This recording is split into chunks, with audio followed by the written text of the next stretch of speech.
Tonight, we leave the modern world behind to whisper the secrets of civilizations lost to time and tide.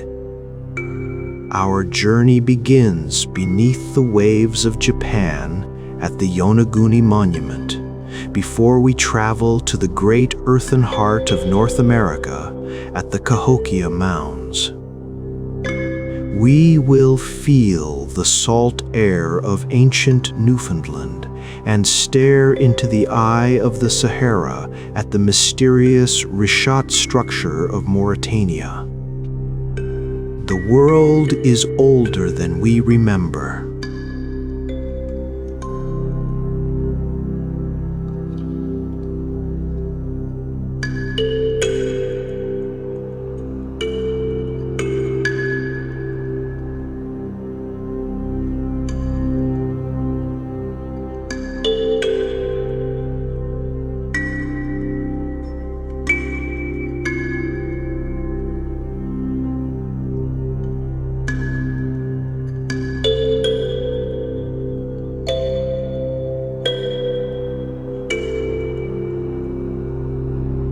You are safe, you are calm, and the journey begins now. Chapter 8.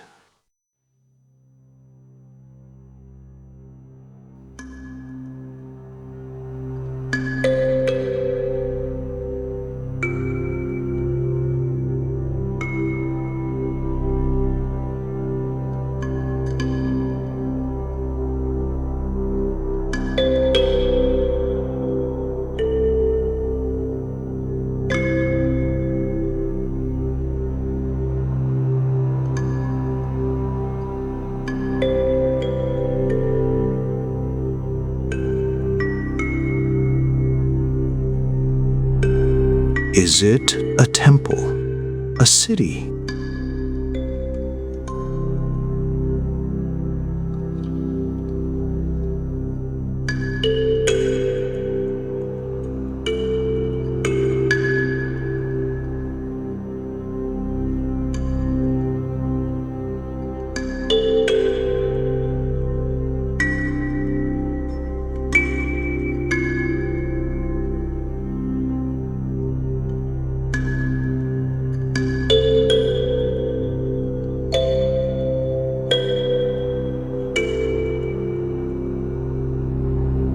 Or just rocks shaped by geology and time into forms that our pattern-seeking minds insist must have been made by human hands?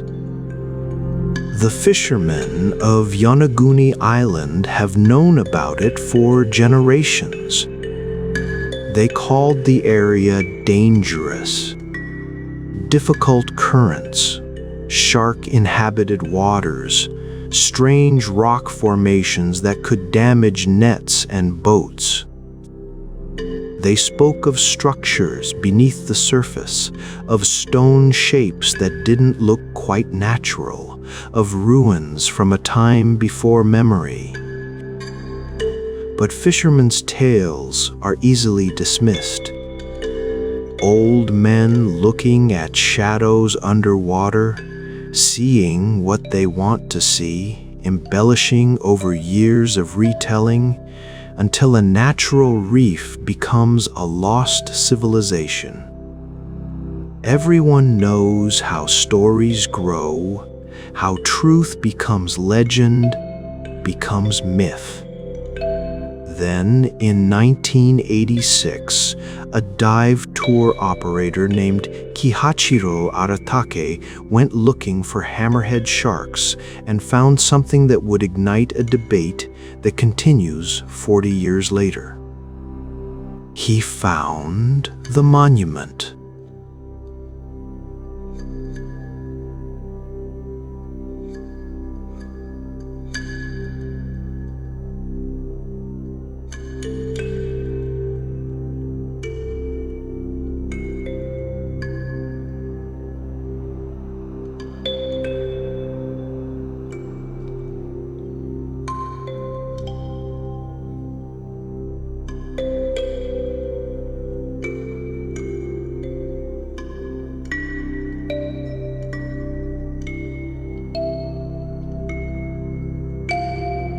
You're looking for sharks.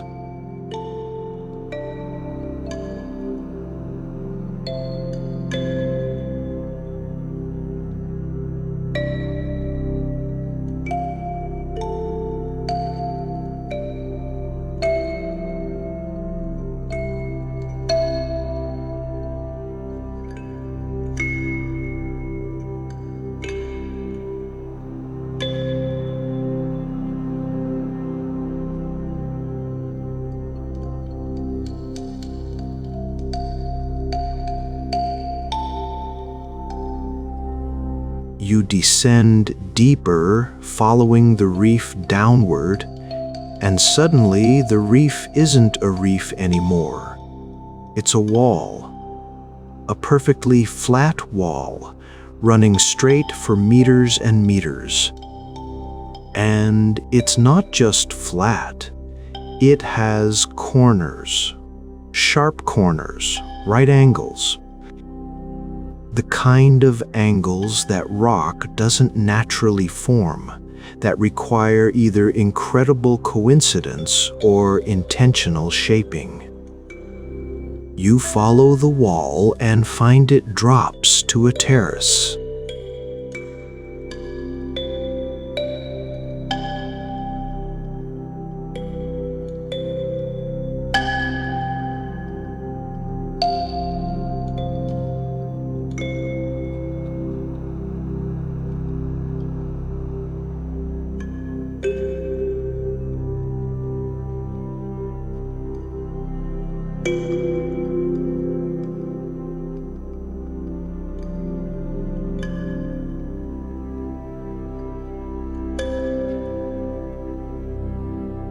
And beyond the terrace, another drop, another wall, another terrace, like massive steps descending into the blue depths.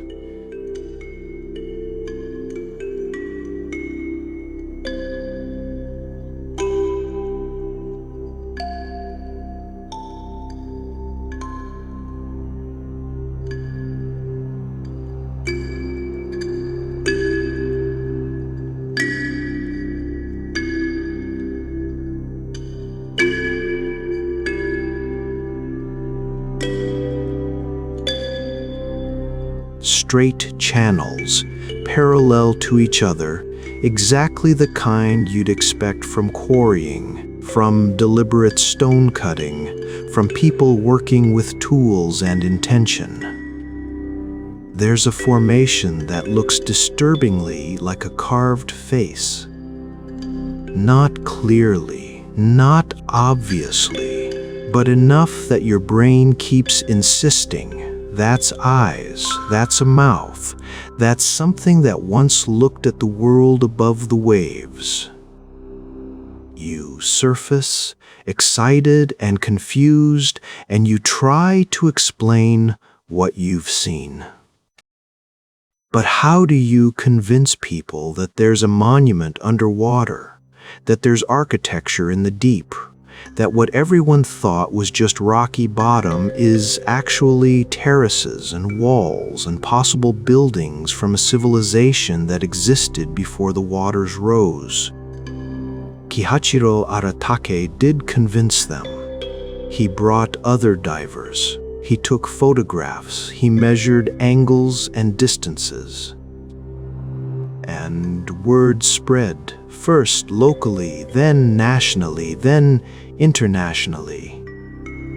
The Yonaguni monument became famous, became controversial, became the center of a debate that touches on geology, archeology, history, and the fundamental question of how we know what we know about the human past.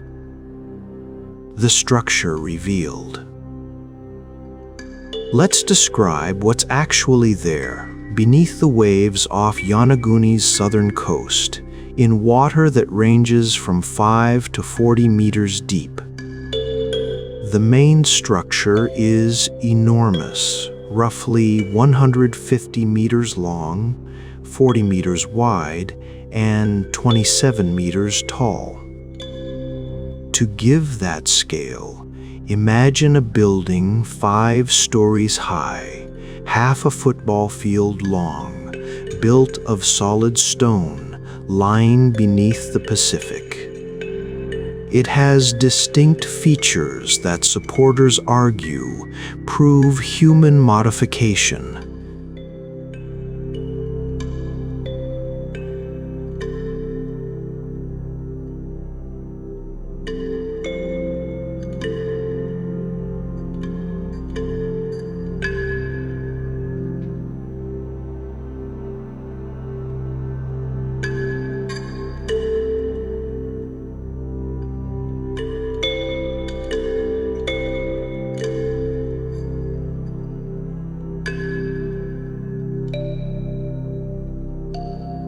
Not roughly flat. Precisely flat, horizontal enough that water sitting on it would be perfectly level. The terrace is wide and clean-edged, bordered by straight walls that drop to lower levels. The steps. Multiple levels descending like a massive stairway into deeper water. Each step is roughly the same height, roughly the same depth, creating a rhythm, a pattern, the kind of regularity that makes your brain insist someone designed this. The loop road.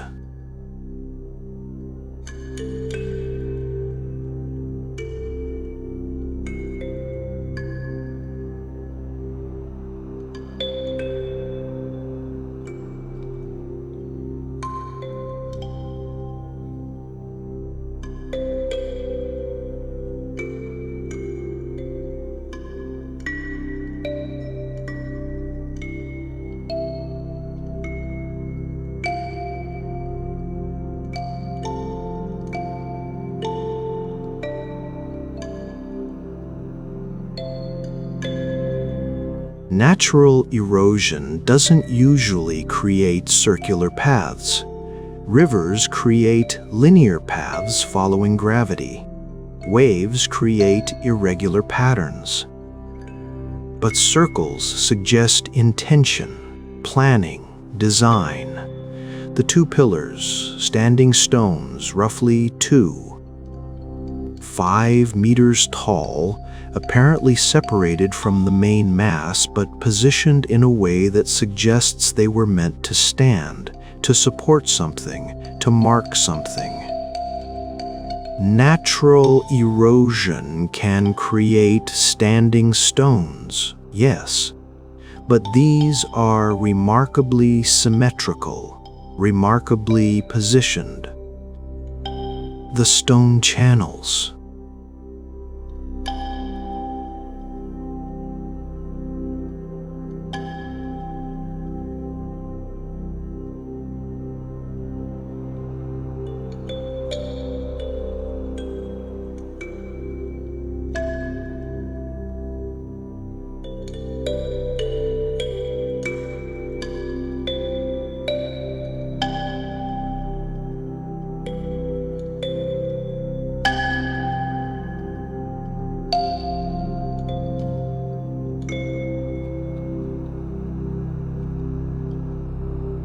They look exactly like the quarry marks humans make when cutting building stones, when extracting blocks from bedrock, when shaping raw stone into useful material. The turtle.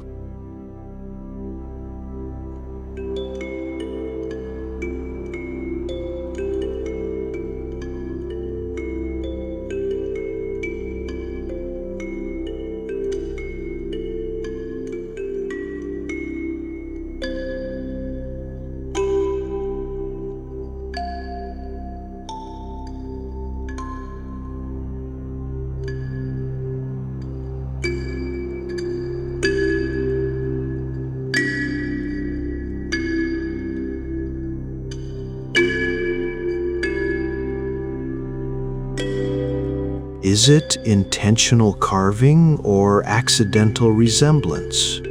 Depends on who you ask and what they're willing to believe. The stadium.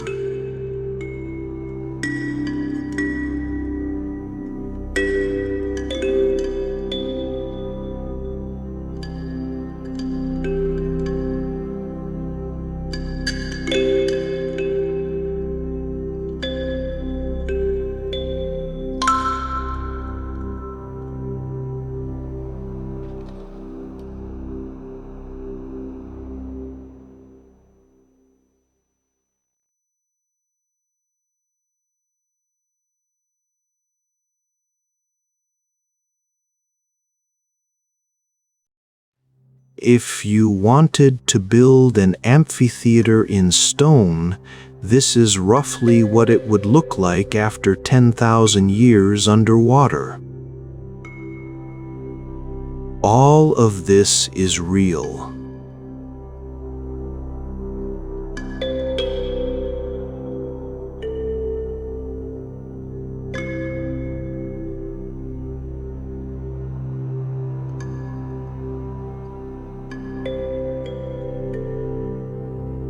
Photographed from every angle.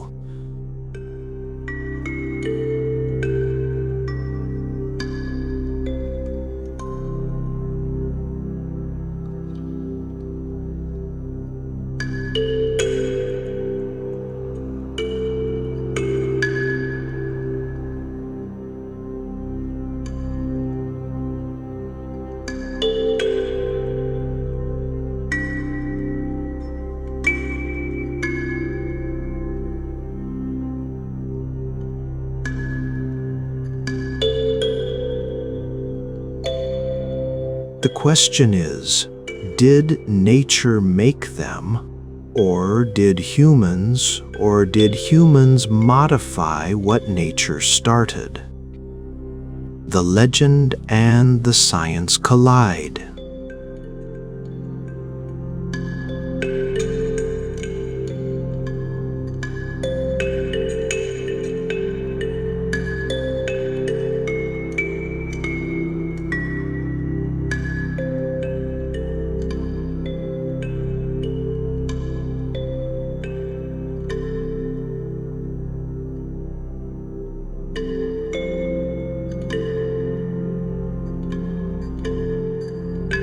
Okinawan tradition speaks of Nirai Kanai, a mythical place beyond the sea, a paradise from which gods and ancestors watch over the living.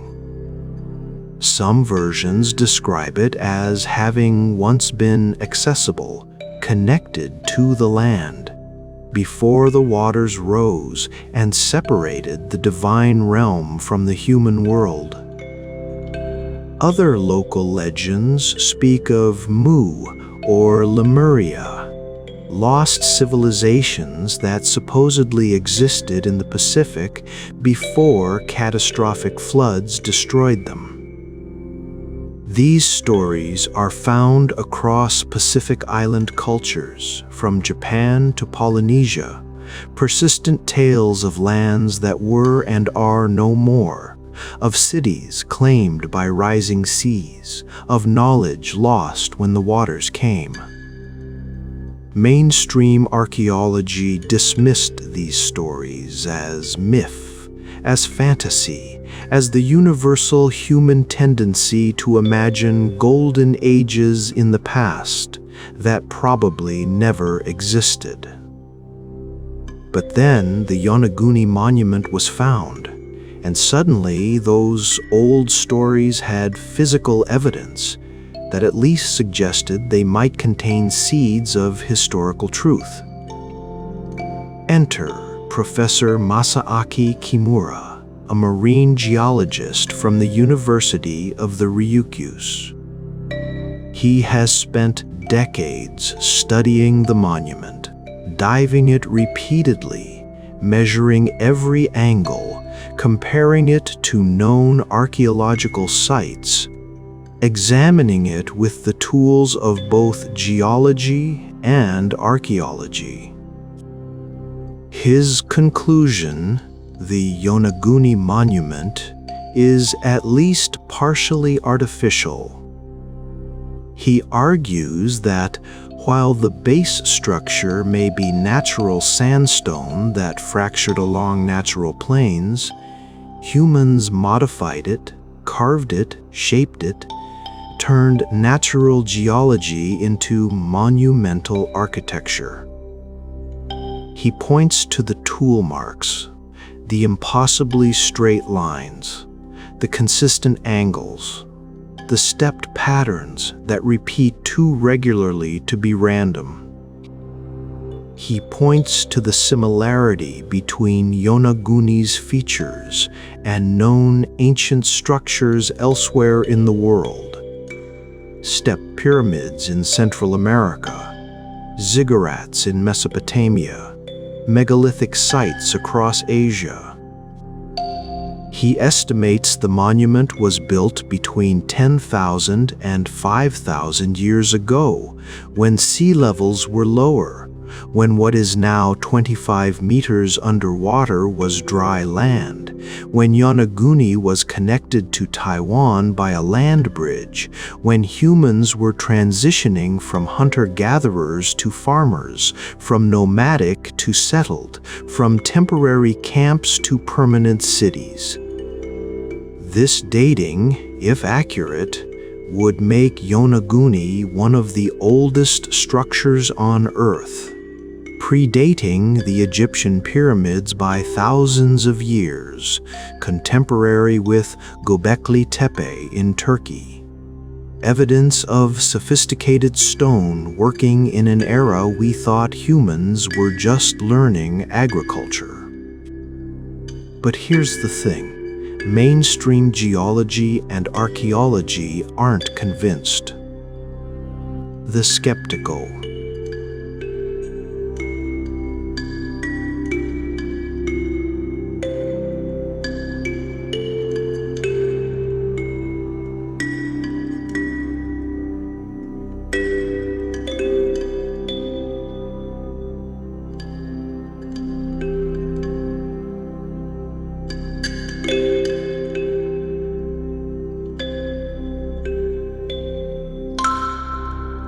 Sandstone, which is what the monument is made of, fractures in regular patterns. It has natural bedding planes, layers that separate cleanly. It erodes preferentially along joints and faults, creating what can look like artificial cuts.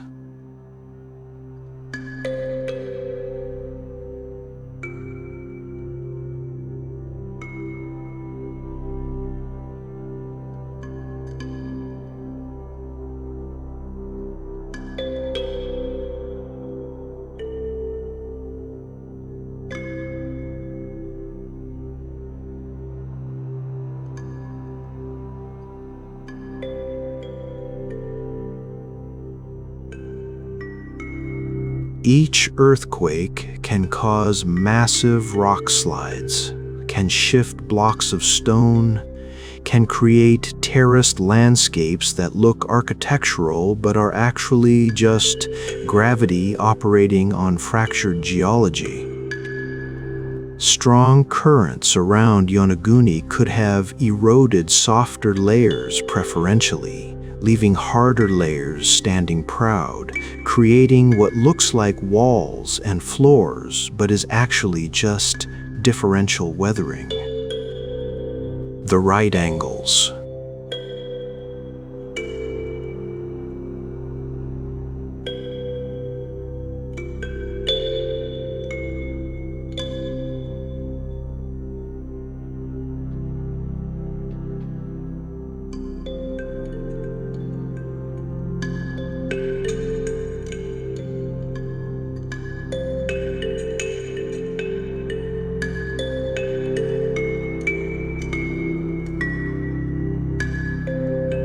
The steps could be layers of rock tilted by tectonic forces, then eroded to create a stairway-like appearance.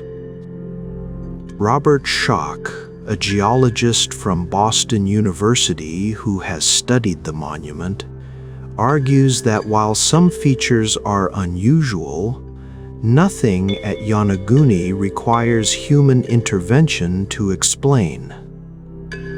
Nature is capable of creating remarkable regularities, he says. Our brains are wired to see patterns, to interpret ambiguous shapes as intentional design when they might be random. The debate has become heated at times, personal, with both sides accusing the other of bias. The believers accused of seeing what they want to see, the skeptics accused of refusing to see what's plainly visible. The curious facts beneath the waves. Here are some things that make you wonder. Facts that don't resolve the debate but add layers of mystery. The area was definitely above water during the last ice age. Sea levels were about 40 meters lower 10,000 years ago. What is now seafloor was then coastal plain, potentially habitable, potentially the location of settlements that would have been flooded as the ice melted and seas rose. Humans were definitely in the region during that time. Archaeological sites on nearby islands show continuous habitation going back at least 30,000 years. The Ryukyu Islands were connected by land bridges during periods of low sea level, allowing migration and cultural exchange. The sandstone at Yonaguni is local.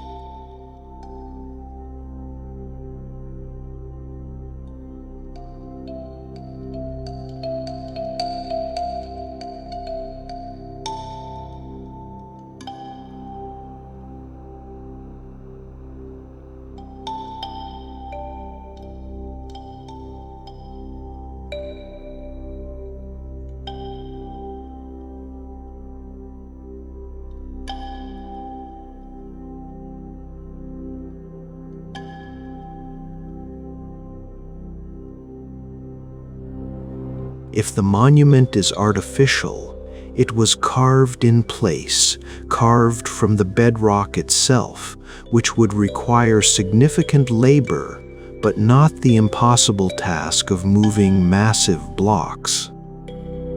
Stone tools have been found on and near the monument. Are these tools lost by ancient builders? Or are they just artifacts from the generally occupied coastline, unrelated to the structure? The tools themselves aren't definitively dated to the monument's proposed construction period. One of the most compelling features is called the stadium, the semi-circular formation with tiered levels. Geologists struggle to explain how natural erosion would create this specific shape. It's not impossible naturally, but it would require a very specific set of conditions. The monument sits in shark-infested waters. Hammerheads, tiger sharks, and other species patrol the area, making extended study difficult and dangerous. Most dives are quick.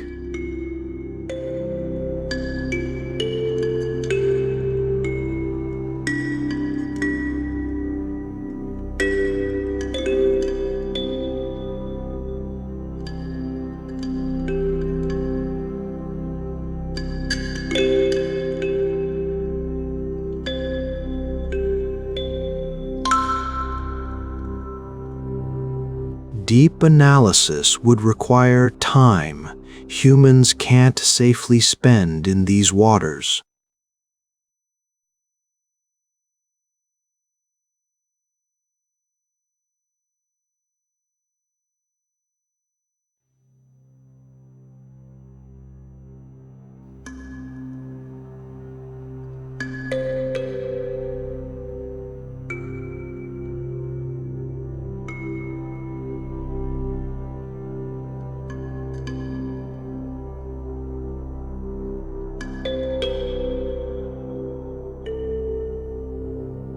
weather changes fast in this region. It's in the typhoon belt, subject to massive storms that generate waves powerful enough to move car-sized boulders. Any structure, natural or artificial, that has survived here for thousands of years has endured incredible forces. Multiple anomalies cluster in this small area. It's not just the monument. There are several other underwater formations nearby, including what some call the turtle, the stage, and various other named features. Why would natural forces create multiple unusual formations in such a small space? Where you can see it.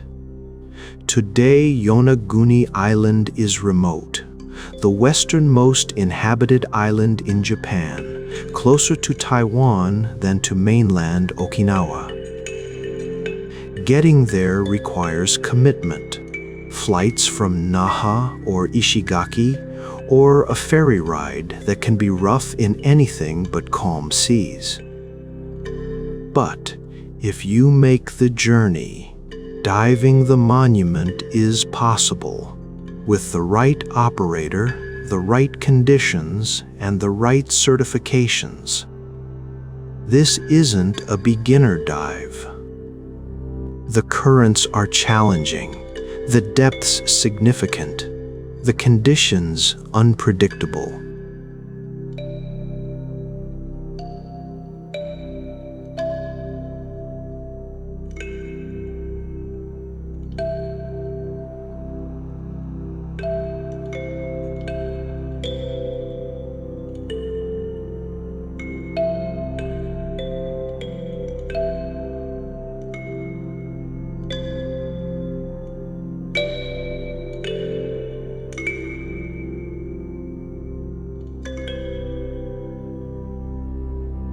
They know the site intimately, know the best times to dive it, know where the currents are manageable and where they're deadly.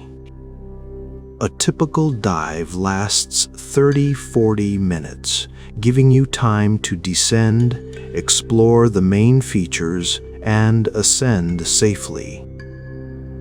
What you'll see, the massive stepped structure rising from the seafloor, the flat terraces that seem too level to be natural, the channels and grooves that look like tool marks, the standing stones, the formations that suggest faces and animals if you look at them right, or if you want to see them, depending on your perspective.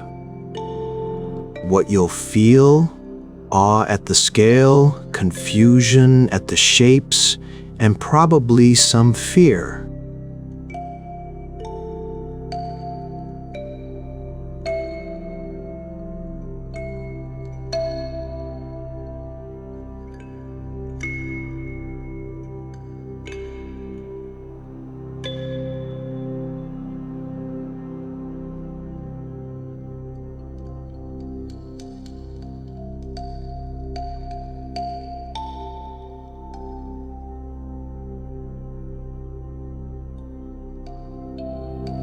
It's exhilarating and unsettling in equal measure.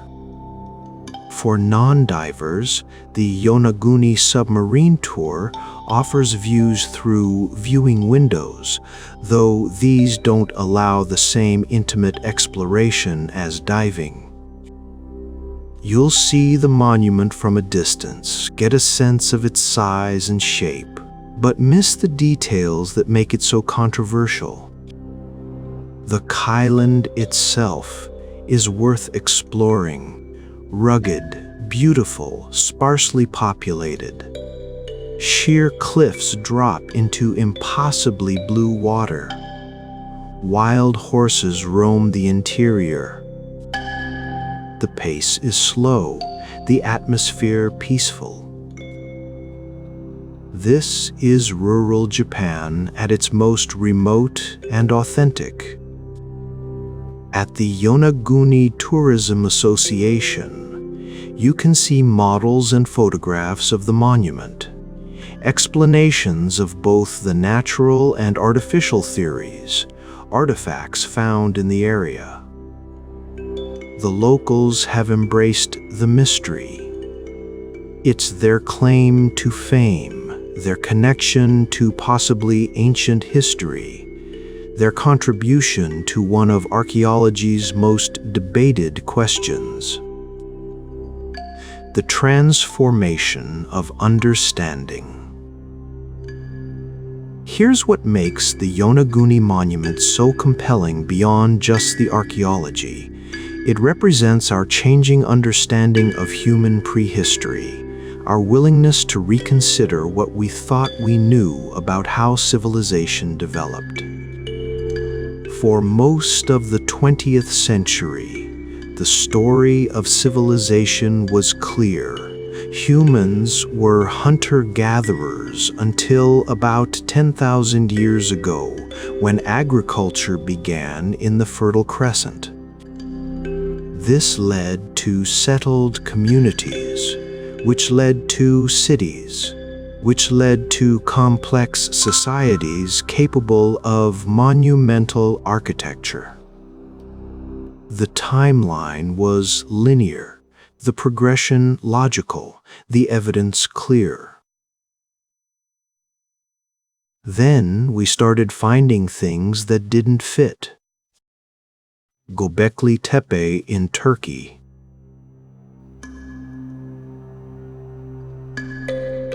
Massive stone circles built 11,000 years ago by people who supposedly hadn't invented agriculture yet, hadn't learned to settle down, shouldn't have been capable of such sophisticated construction.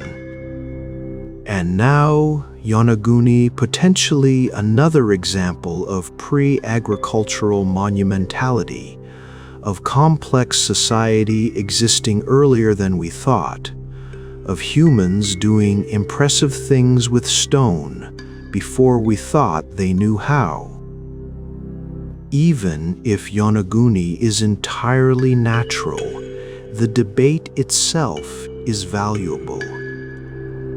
It forces us to question assumptions, to look more carefully at underwater sites, to take seriously the possibility that coastal civilizations from the end of the Ice Age were flooded and lost when seas rose, taking with them knowledge and achievements we'll never fully recover. Hundreds of meters of coastline worldwide went underwater as the ice melted.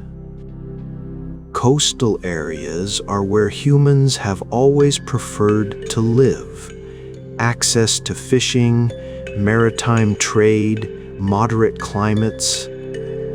If there were sophisticated cultures living on those coasts 10,000 years ago, their cities and monuments are now under 40 meters of water, accessible only to divers, difficult to study, easy to dismiss as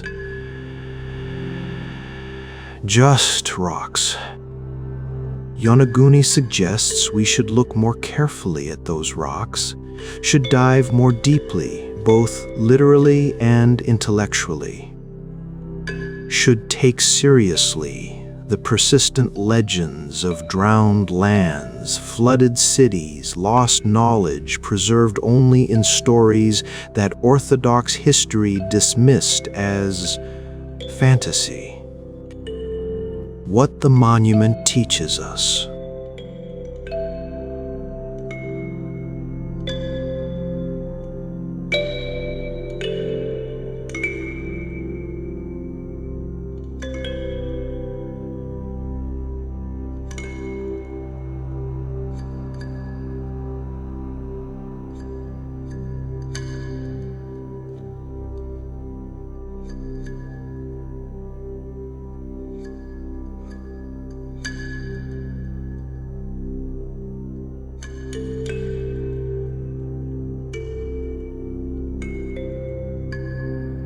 We don't know everything about our past. There are mysteries beneath the waves, gaps in our understanding, questions that remain open despite decades of investigation. The confident pronouncements of science sometimes need to be reconsidered when new evidence emerges or old evidence gets re-examined. Second, it teaches us to take traditional knowledge seriously. The fishermen knew something was there.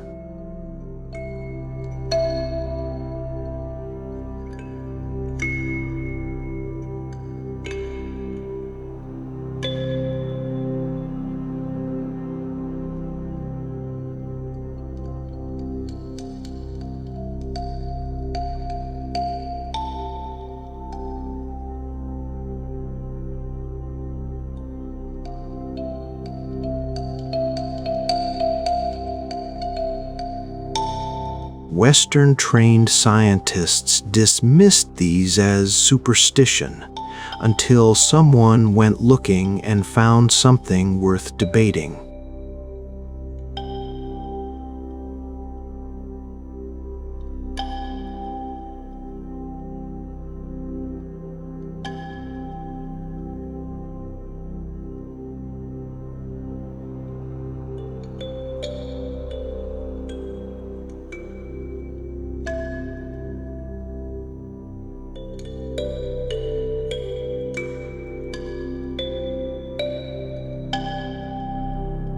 They might be metaphorical or embellished, but they often contain kernels of truth. Third, it teaches us about the difficulty of interpretation.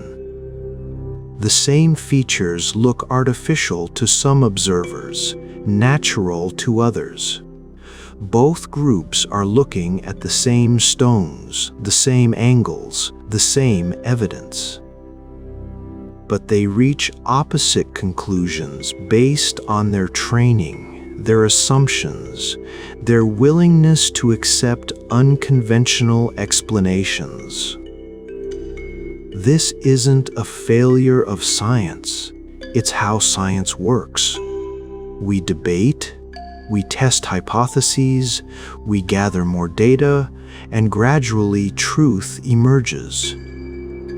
The Yonaguni debate hasn't concluded because we don't have enough information yet. We need more excavation, more comparison with other sites, better dating methods, longer dive times to examine details carefully. But most importantly, Yonaguni teaches us about wonder. Whether those stones were shaped by human hands or by water and time, they're remarkable. They're beautiful. They're mysterious in the best sense. Not incomprehensible, but not yet comprehended, inviting investigation, rewarding attention, offering new perspectives with each dive. The Droned World.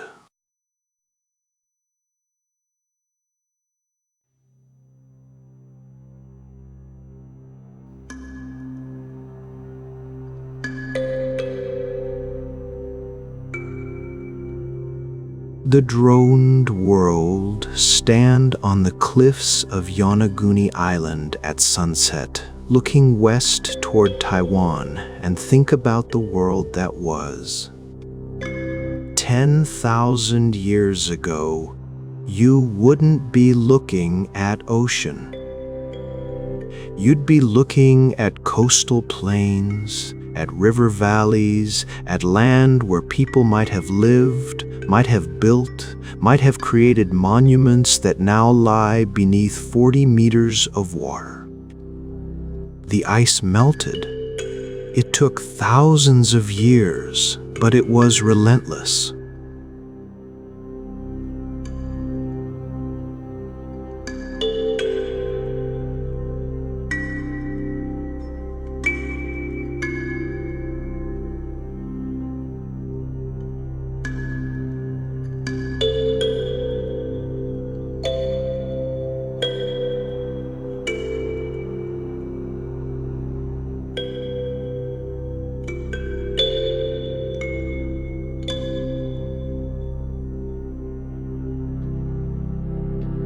people would have noticed over a lifetime.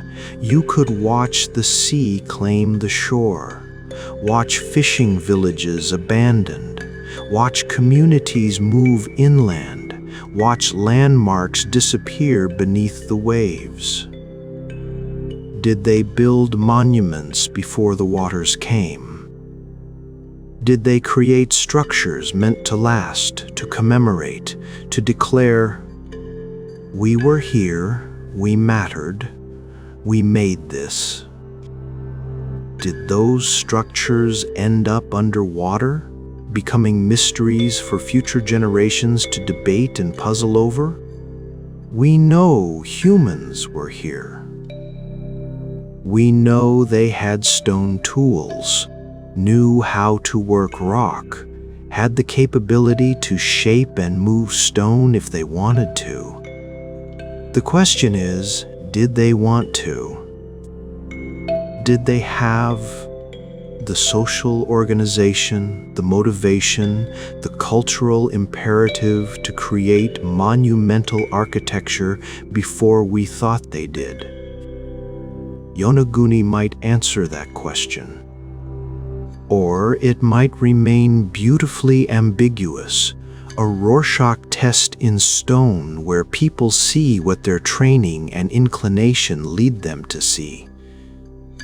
Either way, it's there.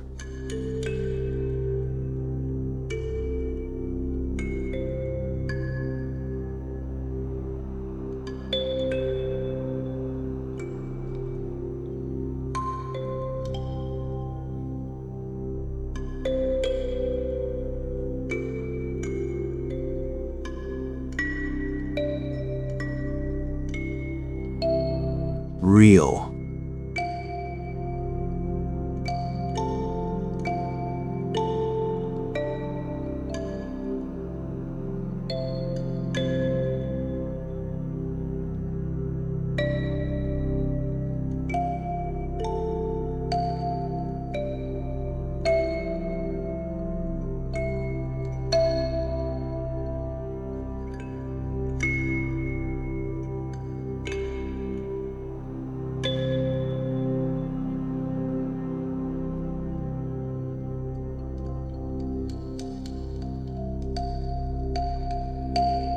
The monument endures, as it has endured for thousands of years, whether it was made to endure or just happens to be durable.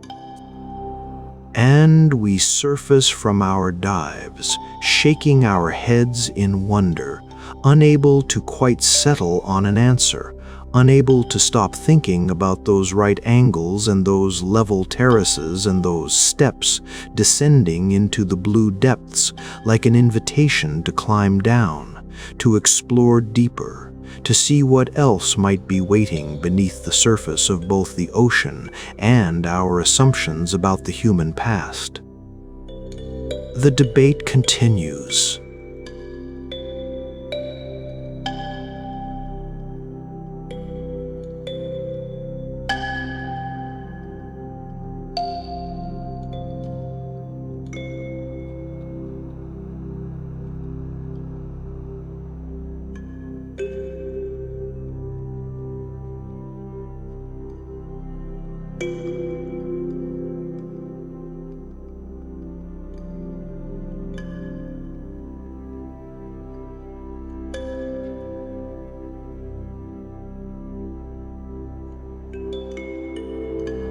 Perhaps we need mysteries like this, questions that don't resolve quickly, features that challenge our certainty, stones that refuse to clearly declare their origins. Because in the space between definitely natural and definitely artificial, in the ambiguity, in the debate itself, we're doing something important. We're staying curious, staying open, staying willing to be surprised by what the past might reveal. The Yonaguni monument teaches us that the ancient world still has secrets, that the ocean still holds mysteries, that what we think we know about human history might be incomplete, that there might be more to our story than we've yet discovered. Dive the monument if you can. See those angles, those terraces, those features that have sparked 40 years of debate. Make up your own mind about what you're seeing. Or don't dive it. Just know it's there beneath the waves, waiting. A monument or a geological formation, an ancient achievement or a natural wonder, a mystery solved or a mystery that will outlast all of us. Either way, it endures. The stones remain. The questions persist. The wonder continues. And somewhere beneath the Pacific, the monument stands, carved or created, shaped or formed, intentional or accidental. But undeniably there, undeniably remarkable, undeniably worth the journey to see, to touch, to wonder about. The drowned city, if city it was, keeps its secrets. The stones, whether buildings or bedrock, stand in silent witness. And we, the divers and debaters, the believers and skeptics, we circle the mystery like sharks circle prey, drawn to it, fascinated by it, unable to leave it alone because it represents something fundamental to being human, the need to know where we came from, the need to understand our own story, the need to understand our own story, the need to believe that our ancestors were capable of remarkable things even when conventional wisdom says they weren't. The monument waits beneath the waves. The mystery persists above them. And the conversation continues, dive after dive, debate after debate, generation after generation, each bringing new tools, new perspectives, new willingness to consider possibilities that previous generations dismissed. Maybe someday we'll know for certain, maybe we won't. Either way, Yonaguni endures, teaching us that certainty is overrated and mystery is its own reward. The stones stand, the questions remain, and beneath the Pacific, the monument waits. Always. Far vis, the city that touched the sky.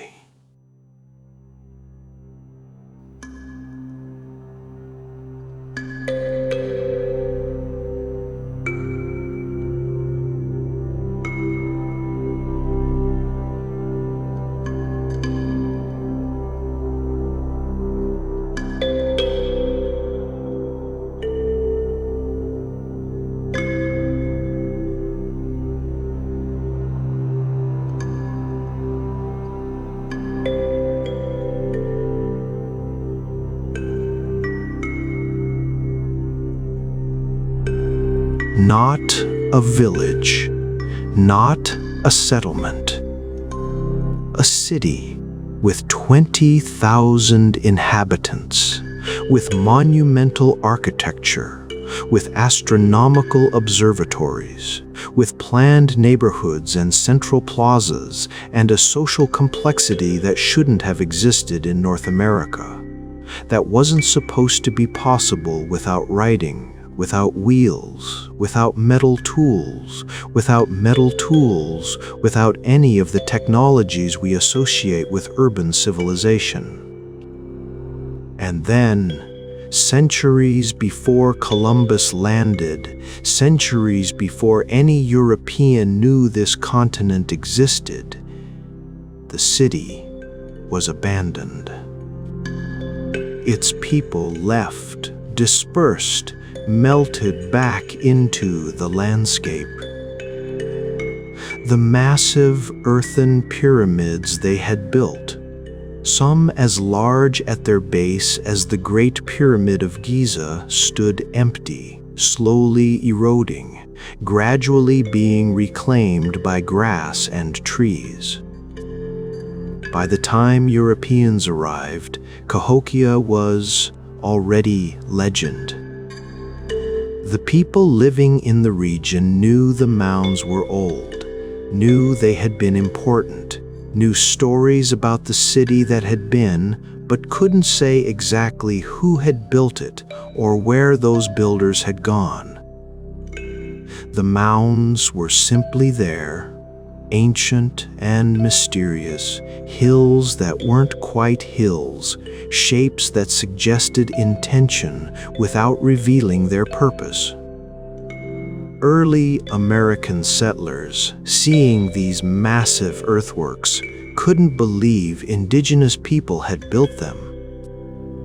They invented theories about lost civilizations, about ancient Israelites or Welsh explorers or mysterious mound builders who must have preceded the Native Americans.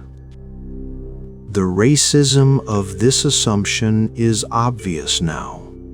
The inability to credit the ancestors of living indigenous peoples with impressive achievements, the need to attribute sophistication to anyone except those who were actually there.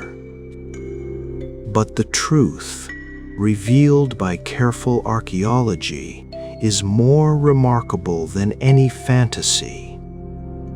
Cahokia was built by ancestors of modern Native American peoples, was sophisticated beyond what European colonists imagined possible, and represents an achievement in urban planning, engineering, and astronomical knowledge that stands alongside anything built elsewhere in the world during the same period.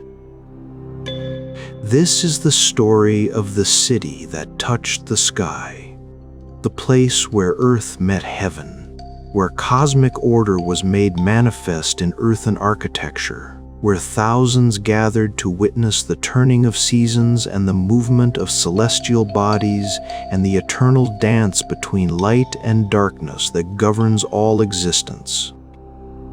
The legend in the mounds' indigenous oral histories, particularly from the Osage, Omaha, Ponca, and other Siouan speaking peoples, speak of Cahokia as a sacred center, a place where the structure of the cosmos was reflected in the arrangement of earthworks, plazas, and ceremonial spaces. The city wasn't just built on the earth. It was built to mirror heaven. The mounds represented stars or sacred mountains or the dwelling places of spirits. The plazas between them represented the void, the space where humans could gather in the presence of the divine. The entire city was a three-dimensional map of spiritual geography, a place where walking from one mound to another was also a journey through cosmic space. The stories speak of sky beings, not gods exactly, but powers, forces, intelligences associated with celestial bodies. The sun, obviously, which governed the agricultural cycle that sustained the city.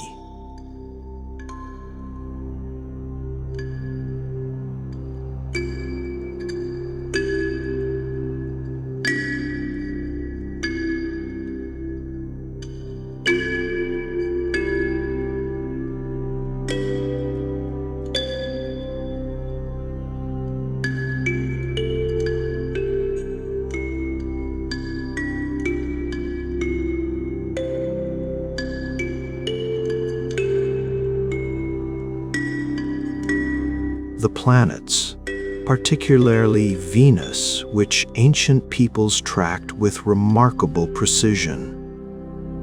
And the stars, arranged in patterns that told stories and marked seasons and connected events on Earth with patterns in heaven.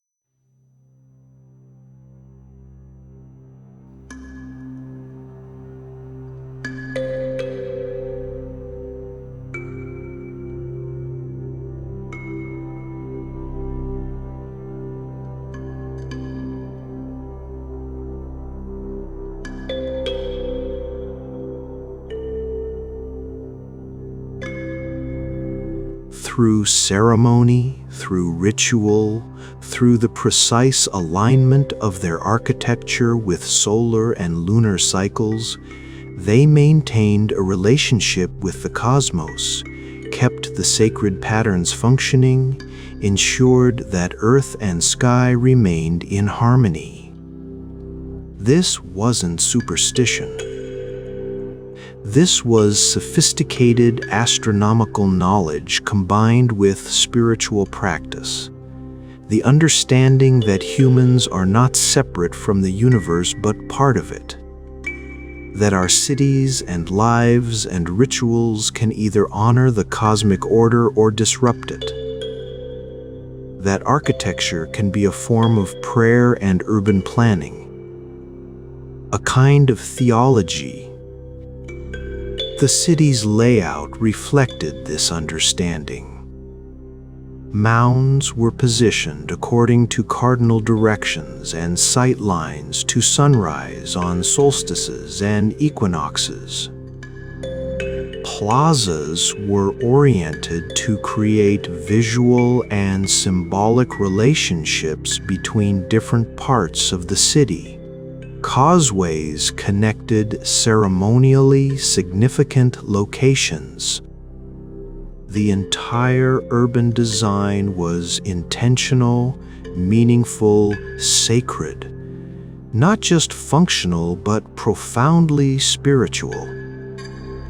And at the center of it all stood Monk's Mound.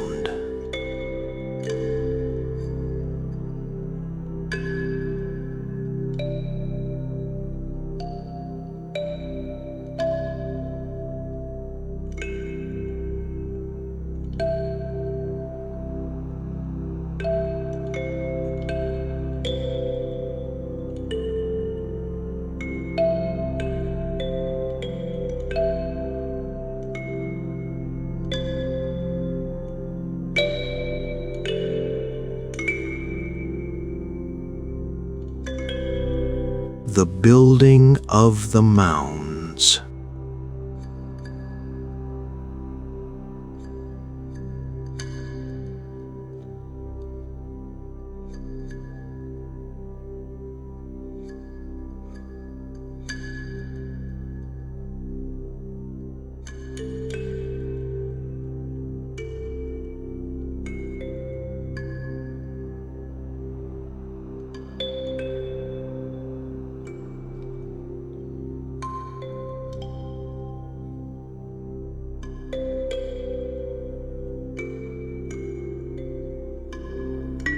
Monk's Mound alone contains approximately 602,000 cubic meters of earth.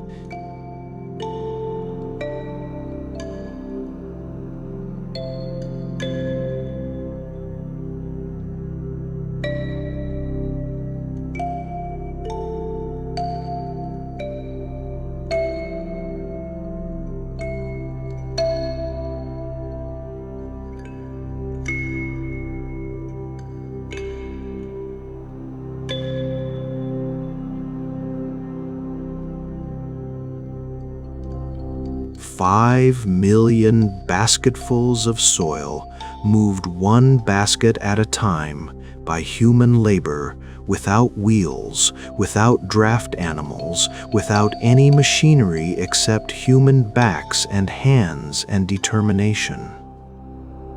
The mound is 30 meters tall at its highest point, as tall as a 10-story building. It covers 7 hectares at its base, larger than the base of the Great Pyramid of Giza. It was built in stages over about 200 years, each generation adding to what previous generations had started, creating a monument that grew taller and more impressive with time. And Monk's Mound is just one of over 120 mounds that once stood at Cahokia. Some were smaller, yes, but many were substantial structures requiring thousands of hours of coordinated labor. Building the entire complex would have required millions of person-hours spread over centuries, but concentrated enough that the work had to be organized, directed, motivated by something powerful enough to make people voluntarily participate in this massive communal project. That something was probably a combination of religious devotion, civic pride, and social obligation. Building the mounds was sacred work, was how you honored the sky beings, was how you maintained the cosmic order. It was also practical. The elite lived on top of the mounds, gaining both status and literal elevation above the city, able to oversee activities, to be seen from great distances, to occupy the space between earth and sky.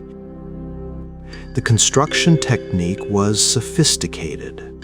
Workers would dig soil from specific borrow pits areas where the earth was good quality, the right consistency. They would transport it to the mound site in baskets, dump it, and then other workers would pack it down in layers, creating stable platforms that could support wooden structures on top. The soil wasn't just dumped randomly. Different colored soils were used in different layers, creating stripes visible in archeological excavations, possibly decorative, possibly ritual, possibly a way of marking different construction phases.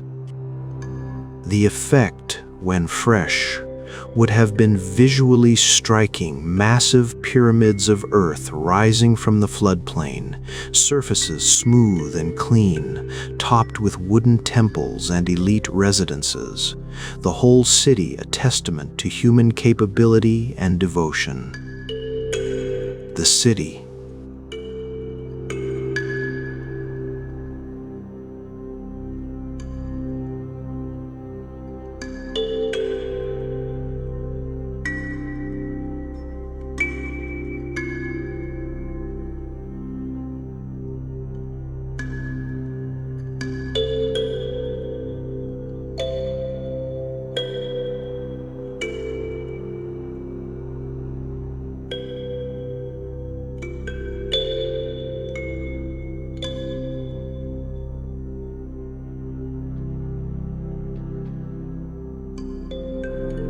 To put that in perspective, in 1100 CE, London had about 15,000 people.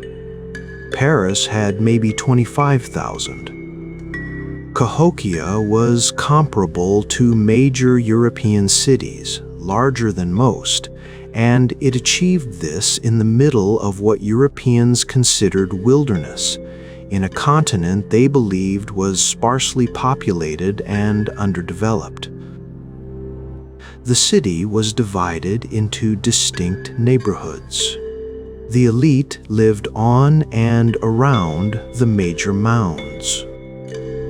Craftspeople clustered in specialized areas. Potters here, toolmakers there, beadworkers in another section. Farmers lived on the outskirts but came to the central plazas for markets, ceremonies, festivals. The Grand Plaza alone was 19 hectares, larger than 35 football fields, a vast open space where thousands could gather. Imagine the ceremonies. Thousands of people arranged in patterns, moving in synchronized ritual, while priests atop Monk's Mound conducted ceremonies timed to solar events, calling down celestial power, maintaining the connection between earth and sky. They built a structure called Woodhenge, a circle of wooden posts arranged to mark sunrise on solstices and equinoxes. It's essentially an American Stonehenge, serving the same astronomical and ceremonial purposes, proving that precise observation of celestial cycles was central to Cahokian culture. Multiple versions were built and rebuilt over time, suggesting this was ongoing, important, worth maintaining across generations. Trade networks extended in every direction. Shells from the Gulf Coast, copper from the Great Lakes, mica from the Appalachians, obsidian from the Rockies. Materials from thousands of miles away found their way to Cahokia, were worked by skilled craftspeople, became jewelry and tools and ritual objects that spread back out across the trade network. Cahokia wasn't isolated. It was the hub, the center, the city that connected distant regions through commerce and probably through shared religious practices. To visit Cahokia was to enter the cosmopolitan heart of Mississippian culture, to see people from many regions, to hear multiple languages, to witness ceremonies that drew participants from hundreds of miles around. The mysterious abandonment. And then, sometime after 1350 CE, it ended. Not catastrophically, not in a single event, but gradually, over decades, the population declined. People left, moved away, resettled in smaller communities scattered across the region. The massive communal ceremonies stopped. The mounds were no longer maintained. The wooden structures on top rotted and collapsed. The carefully packed earth began to erode. By 1400, Cahokia was essentially abandoned. By the time Europeans arrived in the 1600s, it was already ancient history, known only through stories, through legends, through the massive earthen mounds that stood as mysterious testimony to vanished glory. Why?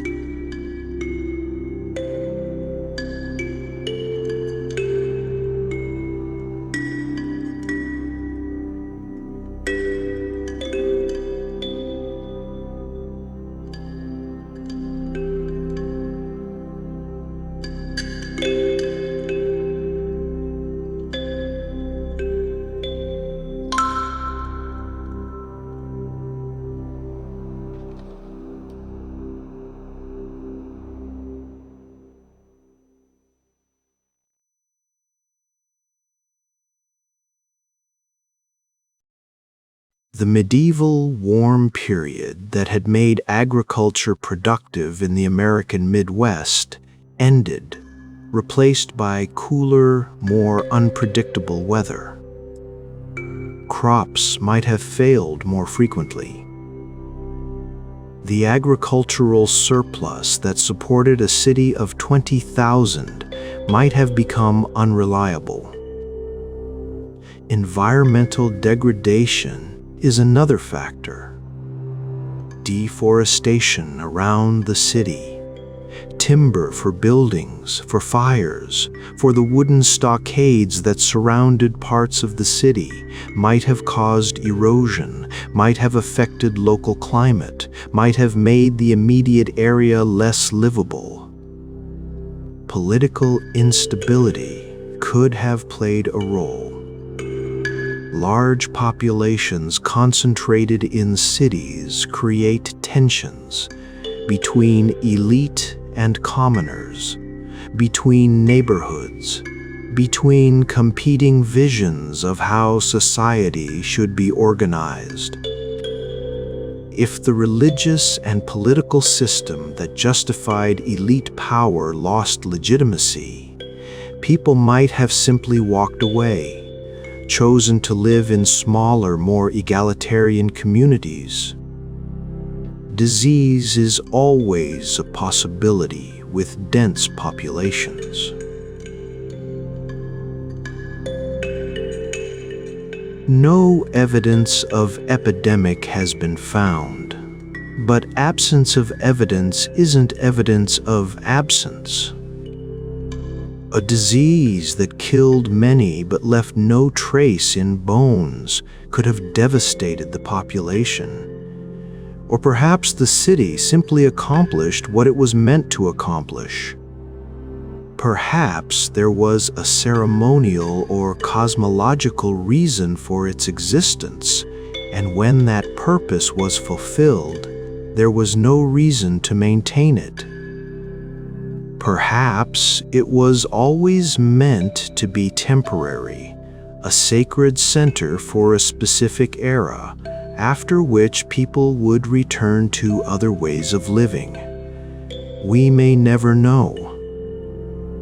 The people of Cahokia left no written records, or if they had record-keeping systems, they were in materials that didn't survive. The stories passed down through oral tradition became fragmented, simplified, lost in the cultural disruptions of European colonization. But the mounds remain.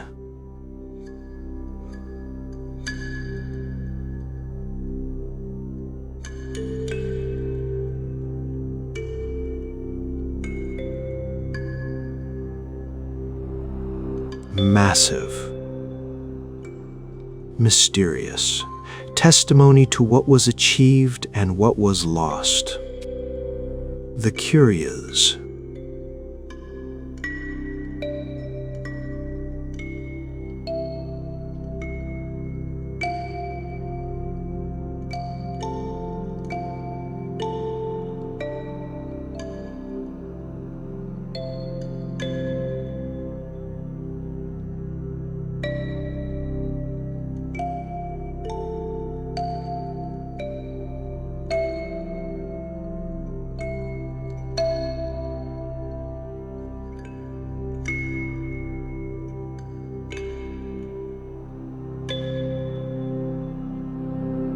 If you worked 40-hour weeks, it would take you about 10,000 years to move that much earth alone.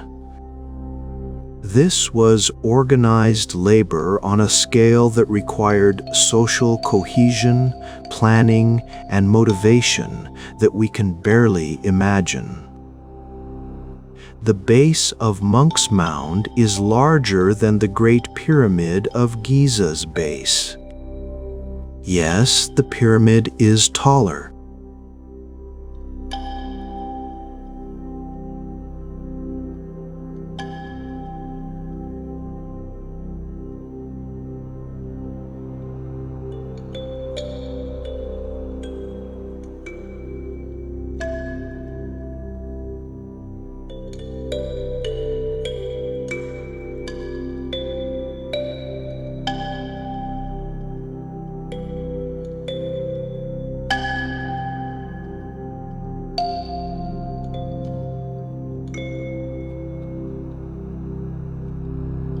And it was built with baskets and human muscle, no bronze tools, no complex machinery. Cahokia's population of 20,000 wasn't matched or exceeded by any city in what's now the United States until Philadelphia in the 1780s. For 700 years after Cahokia's abandonment, no American city was as large. That's how significant this place was, how unusual its achievement. The city was built on a floodplain, which seems risky until you understand that seasonal flooding deposited rich soil, making agriculture extremely productive. The people of Cahokia turned a potential liability into an asset, using the Mississippi's patterns to their advantage. Post holes from ancient structures show that wooden buildings were sophisticated, not simple huts, but planned architecture with specific dimensions, orientations, and functions. Some structures were 30 meters long, suggesting communal buildings, temples, or elite residences of impressive scale. Cahokia had America's first astronomical observatory, Woodhenge, predating European settlement by centuries. This wasn't primitive stargazing.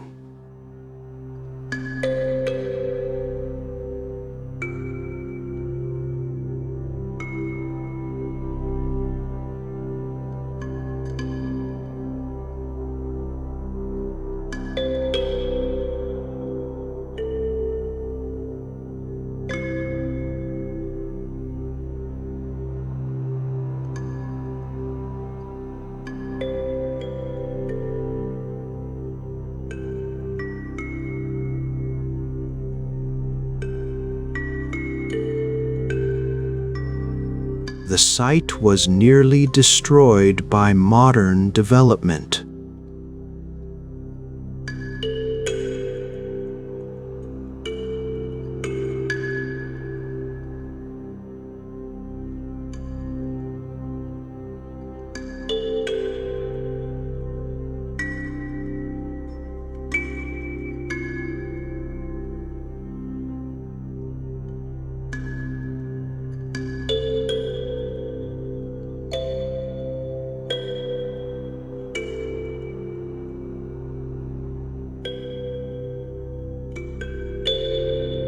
A highway,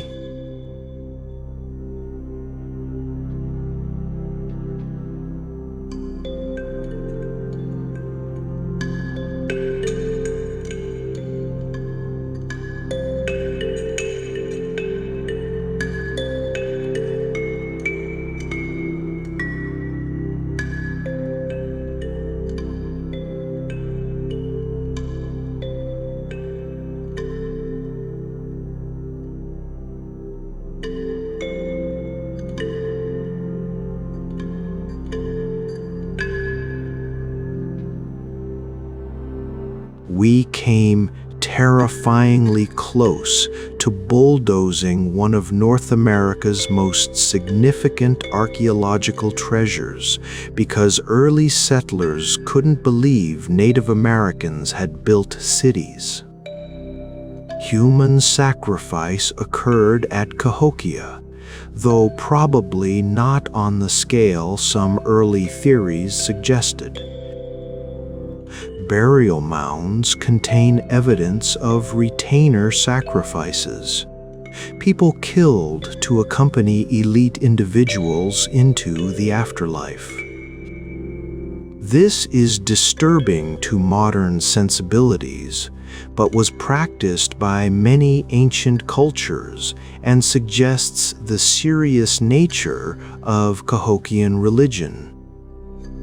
Where you can see it.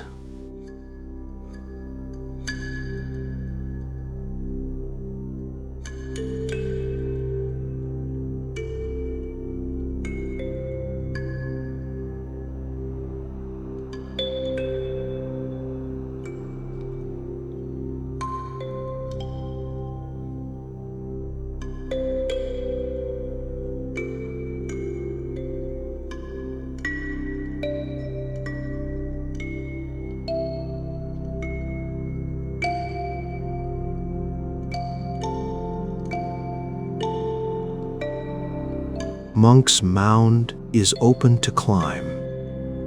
A wooden staircase leads to the top, where you can stand at the same height ancient priests stood, looking out over the landscape that once held a thriving city.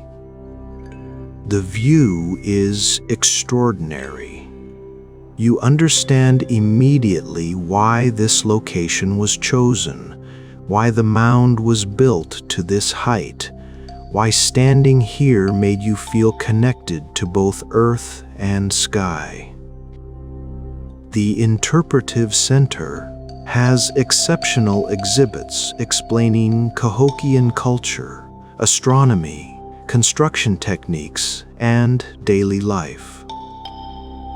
Artifacts on display include pottery, tools, ceremonial objects, and the famous Burger figurine, a sandstone sculpture showing a woman with agricultural tools, possibly representing fertility or harvest deity. Woodhenge has been reconstructed at one of the original locations. The wooden posts mark sunrise on equinoxes and solstices, letting you experience what Cahokians experienced. The way sunlight aligns with specific posts on specific days, the precision of the observation, the clear connection between earthly structures and celestial movements. The site has walking trails connecting different mounds, passing through areas where neighborhoods once stood, where craftspeople worked, where people lived mundane lives in this extraordinary city. You can walk where thousands walked, stand where thousands stood. Imagine, if you try,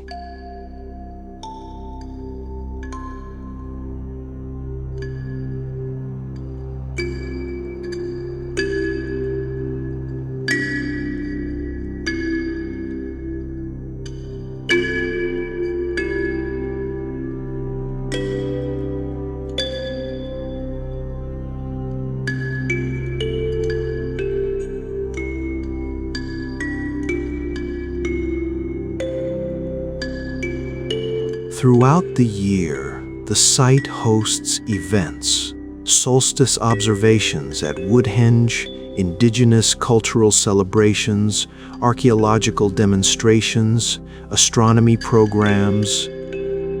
These bring the site to life, connecting ancient practices with modern understanding, honoring the legacy of Cahokia's builders. What the mounds teach.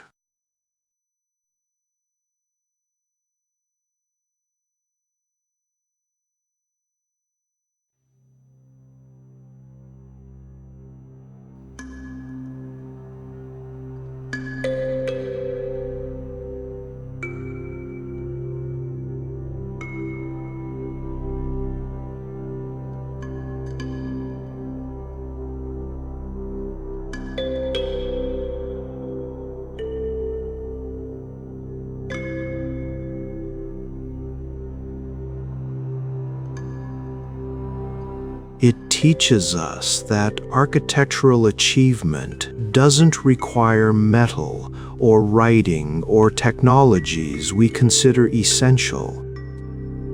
Humans with baskets and determination and coordinated effort can move mountains, or in this case, build them.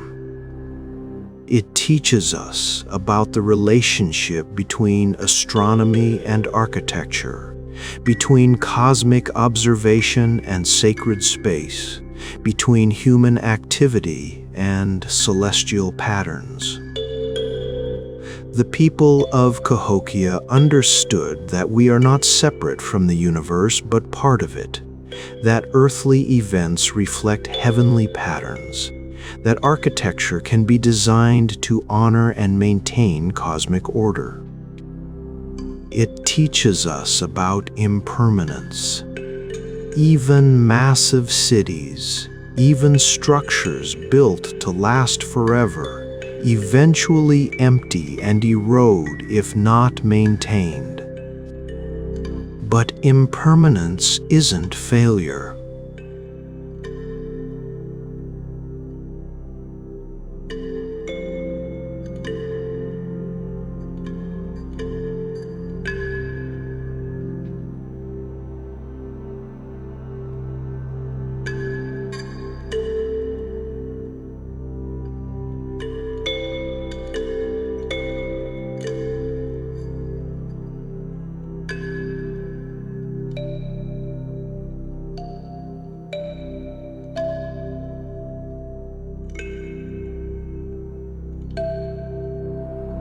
That it ended doesn't diminish what it was. And most importantly, Cahokia teaches us to question our assumptions about the past. How many other cities, how many other achievements, how many other sophisticated cultures existed that we don't know about, that left traces we've misinterpreted or overlooked, that challenge our narratives about progress and civilization and who was doing what when. The city remains, stand on top of Monk's Mound on a clear day. The wind blows freely up here. No buildings to block it, no trees to shelter you. You're standing at the same elevation ancient priests stood, looking out over land that once held 20,000 people, that once bustled with activity, that once rang with ceremony and commerce and the ordinary noise of urban life. Now it's farmland and suburbs, parking lots and highways.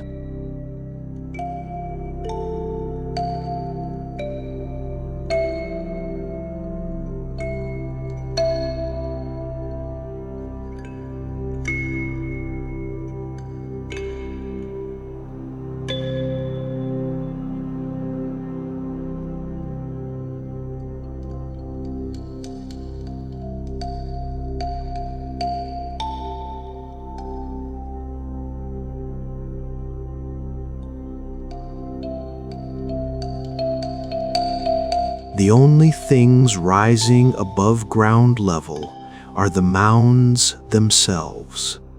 Grass-covered hills that most passing drivers probably don't even register as artificial, as intentional, as monuments. But they're there. They've been there for 1,000 years. They were built by humans who understood astronomy, who organized labor on massive scales, who created a city that was the largest in North America for centuries. The sky beings the Cahokians honored still move through the heavens. The sun still rises on solstice mornings aligned with Woodhenge posts. The seasons still turn. The cosmic patterns still operate. And the mounds still stand, weathered, eroded, smaller than they were, but still massive, still impressive, still testimony to human capability and vision, and the drive to create something larger than individual lives, something that connects earth and sky, something that says, we were here. We understood our place in the cosmos. We were here. We understood our place in the cosmos. We built accordingly. The city that touched the sky is quiet now, but it's not gone. It's there in the mounds, in the stories, in the DNA of descendant peoples, in the archeological record that keeps revealing new details about how sophisticated this place was. Cahokia endures, not as a living city, but as evidence of what was achieved, what was understood, what was built by Native American peoples centuries before Europeans imagined these continents. The mounds stand. The stories persist. The cosmic alignments still function. And somewhere in the quiet of modern Cahokia, if you listen carefully, you can almost hear it.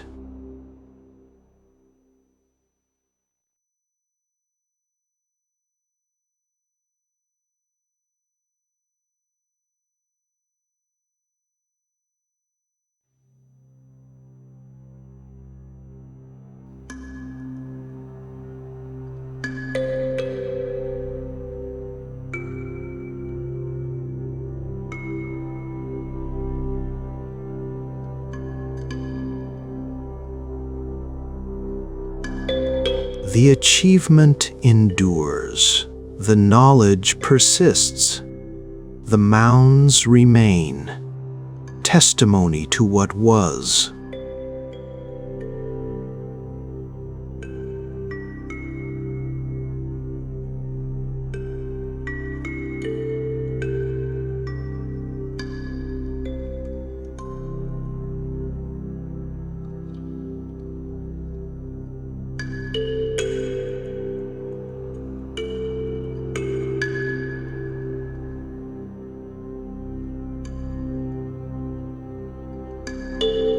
Evidence that sophistication, beauty, astronomical knowledge, urban planning, and monumental architecture have always been human capabilities, not dependent on specific technologies or cultures, but arising wherever people gather with purpose, with knowledge, with the will to create something larger than themselves. Cahokia proves it. The mounds stand witness. The city that touched the sky reached it, held it for centuries, then gently released it back to the cosmos when the time came.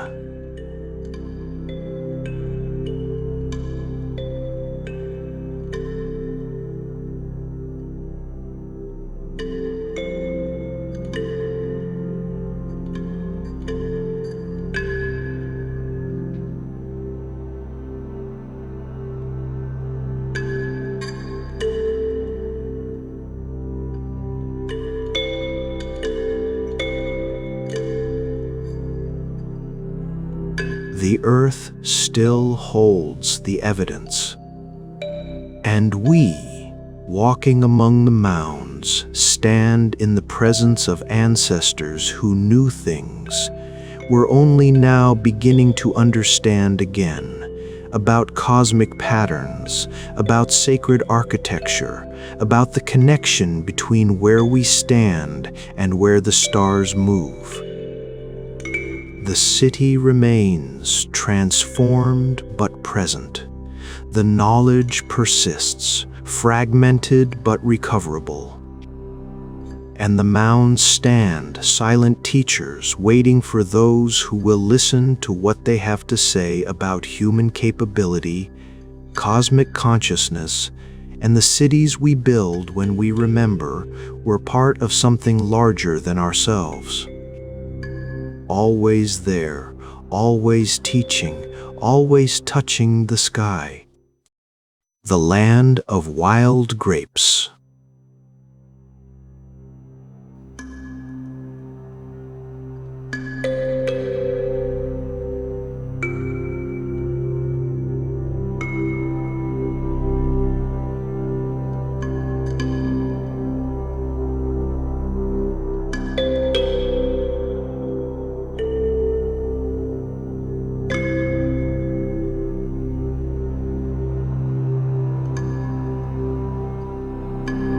For 500 years, historians dismissed the Norse sagas as fantasy. Beautiful poetry, certainly.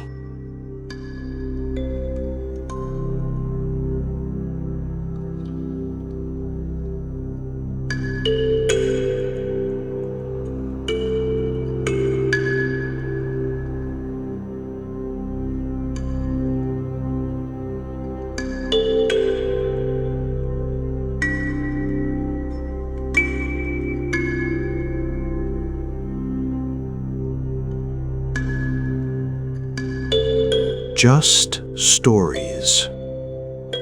Viking storytellers invented to make their voyages seem more impressive than they really were, to claim discoveries they never made, to describe lands they never reached.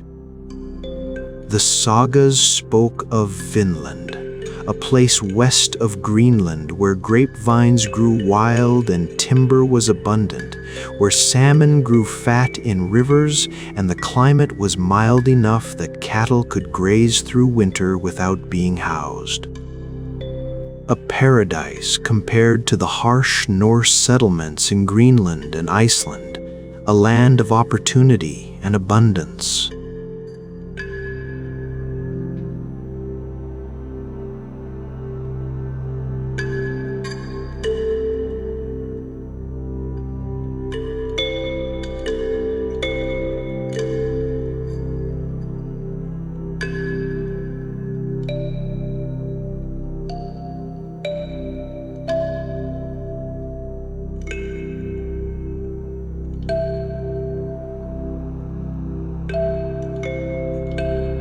Wild grapes require specific climates, specific latitudes.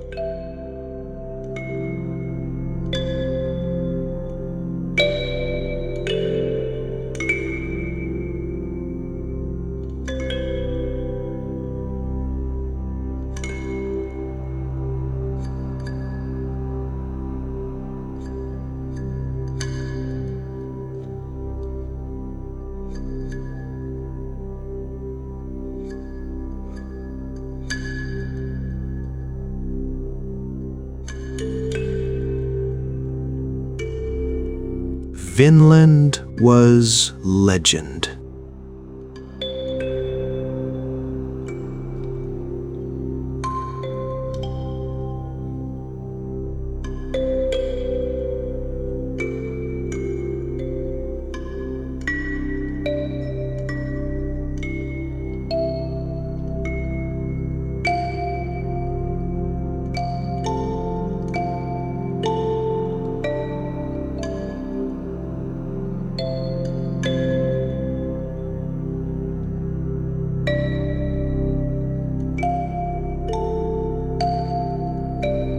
Then, in 1960, a Norwegian explorer named Helge Ingstad and his wife, archaeologist Anne Stein Ingstad, went looking for it anyway. They followed the saga clues, mapped the coastlines, investigated promising locations, and on the northern tip of Newfoundland, in a place the locals called Lance Ox Meadows, they found something extraordinary. Not grapes, not inscriptions, not treasure.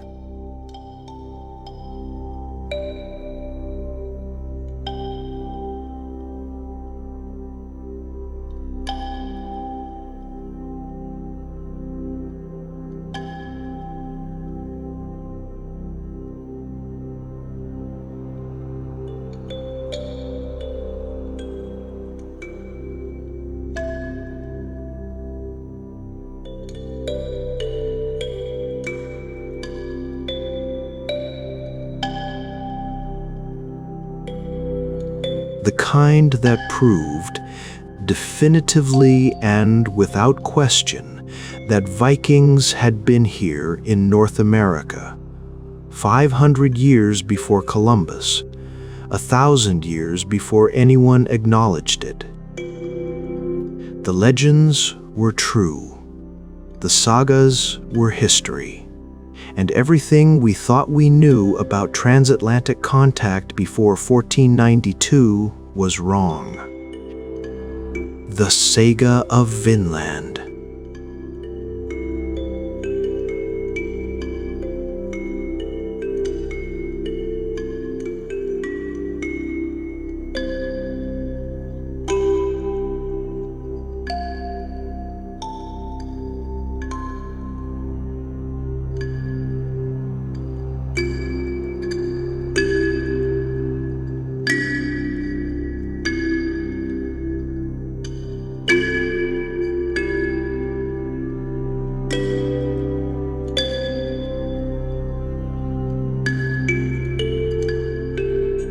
The saga begins with a man named Bjarni Herjolfsson, who wasn't trying to discover anything. He was just lost.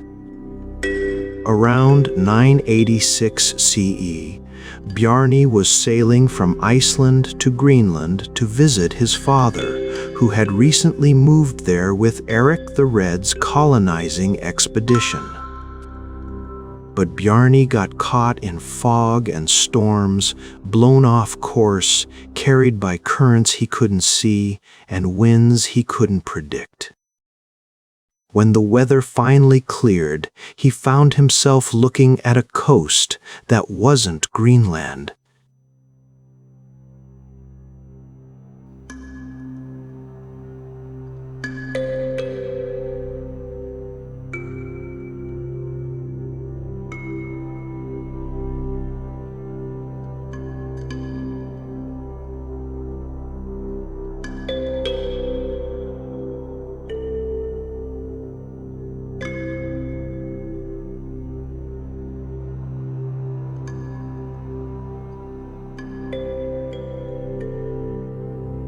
It was low and rolling, which Greenland wasn't. It clearly wasn't where he was supposed to be. Being a sensible man who just wanted to see his father, Bjarni didn't land. He turned north, sailed along the coast looking for familiar landmarks, and eventually found his way to Greenland. He told people about the strange forested land he'd seen, but he didn't think it was particularly important. He'd been lost, seen something, found his way again. The end. But his story intrigued others. A few years later, Leif Erikson, son of Eric the Red, already famous for establishing the Greenland settlements, bought Bjarni's ship and decided to investigate. He had sailors who'd been with Bjarni who could recognize the coastline. He had timber needs. Greenland had essentially no trees, and everything wooden had to be imported or salvaged. If there was a forested land just a few days sailing to the west, why not explore it? Maybe establish a timber camp, maybe find other resources. So Leif sailed west and found what Bjarni had described. First a coast of flat stones, probably Baffin Island, then a coast of forests, probably Labrador, and finally a place with beaches and grasslands and rivers where salmon jumped so thick you could almost walk across on their backs. He landed. He built houses. Not permanent settlement structures, but seasonal camps, places to shelter while exploring, while cutting timber, while assessing whether this land could support Norse colonization. And somewhere in this land, the sagas aren't entirely clear where.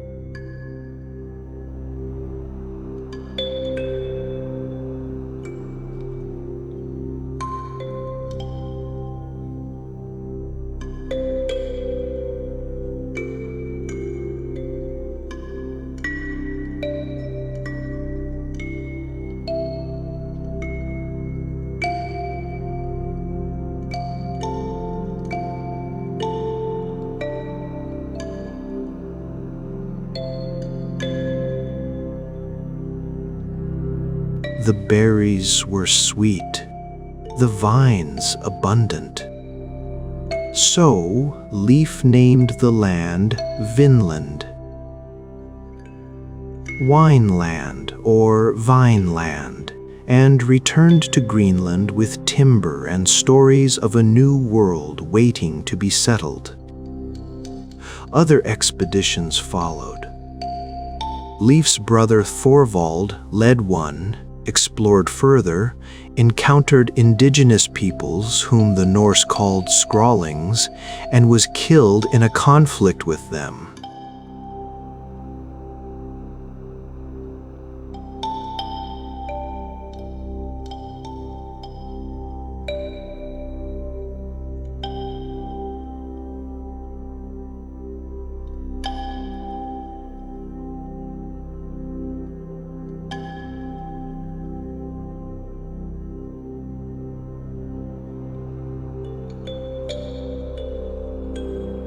Thorfinn Karlsefni led another expedition, bringing not just men but families, livestock, supplies for establishing a permanent settlement.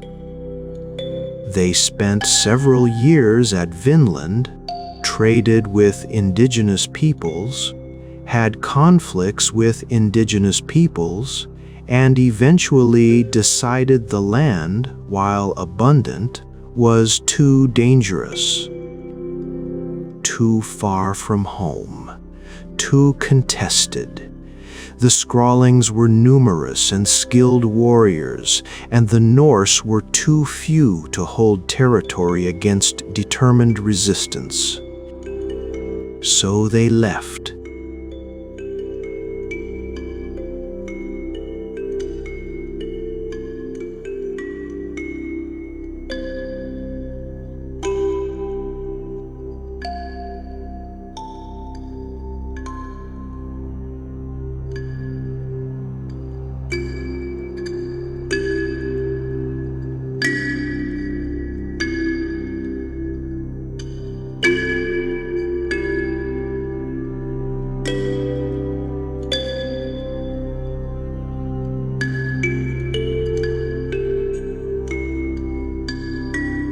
Vinland faded back into story, preserved in sagas, but increasingly doubted by those who heard them. The long dismissal.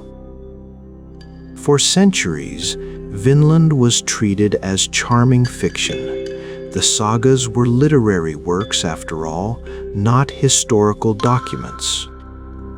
They contained fantastical elements, monsters and magic, exaggerated heroism, the kind of embellishment that makes for good storytelling but bad history. When European scholars finally started taking Norse exploration seriously in the 19th century, they were still skeptical about Vinland. Some thought maybe the Norse had reached Labrador or Newfoundland, but the grape references made scholars think the sagas were describing somewhere much further south, perhaps New England or even Virginia, where wild grapes do grow. Various Viking artifacts were found in the interior of North America. The Kensington runestone in Minnesota, various stone markers, supposed Norse coins and weapons. All were later proven to be hoaxes or misidentifications. The more people looked for Viking evidence and found forgeries, the more skeptical academics became about the whole Vinland story. By the mid-20th century, scholarly consensus was clear. The sagas might contain distant memories of real voyages to northern Canada, but any details were so garbled and exaggerated as to be useless.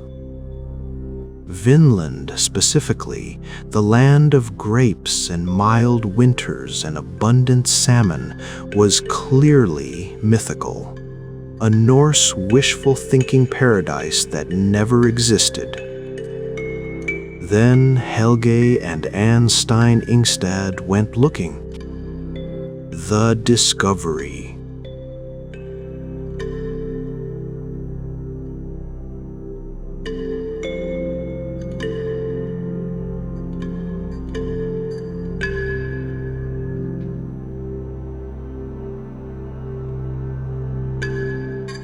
The discovery.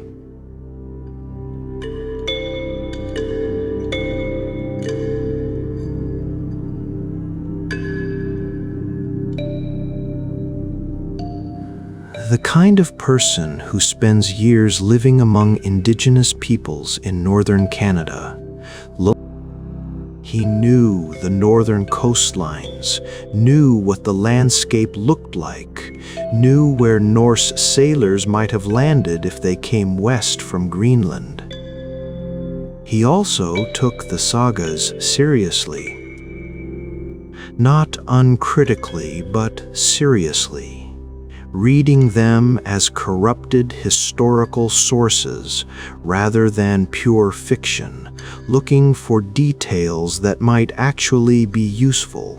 Navigation information preserved through centuries of retelling. The sagas described sailing times, wind directions, coastline features.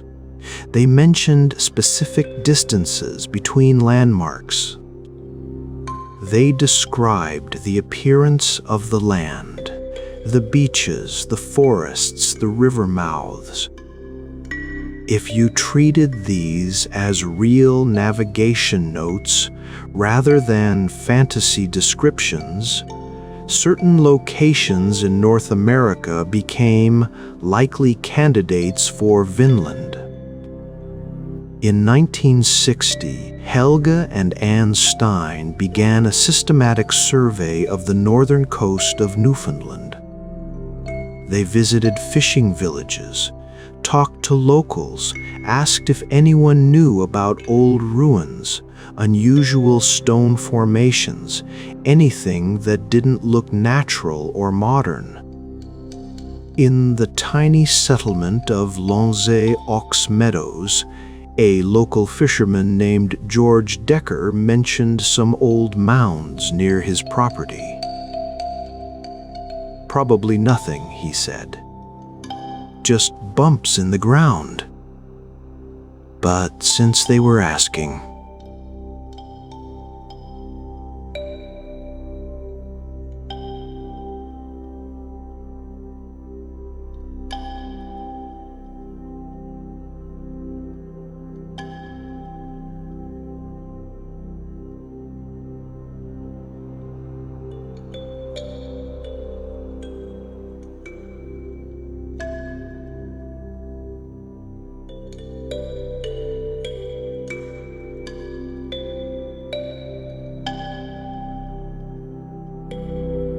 the bumps were overgrown with grass, barely visible, but they had a distinctive pattern.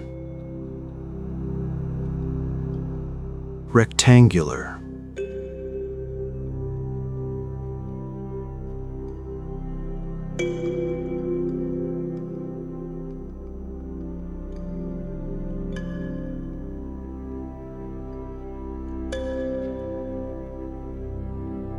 Anne Stein, the trained archaeologist, began careful excavation. What they found under the grass would change history. The settlement.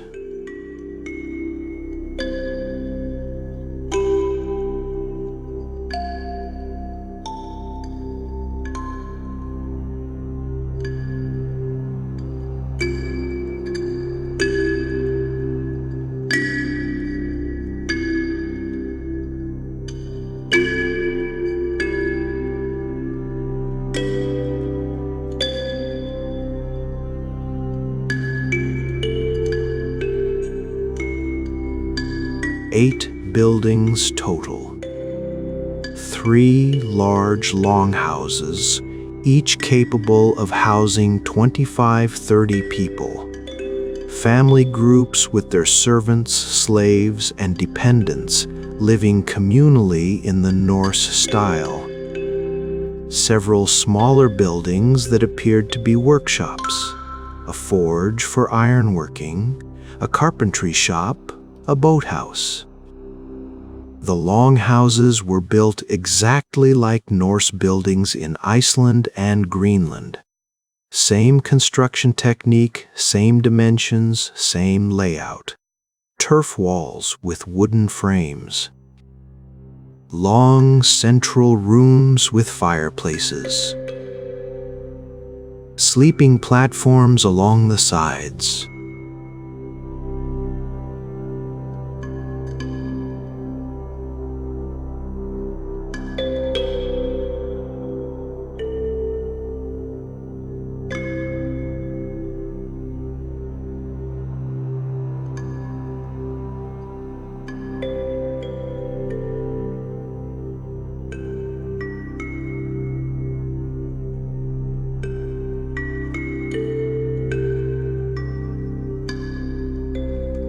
But the most dramatic find was the forge. Ironworking was technology.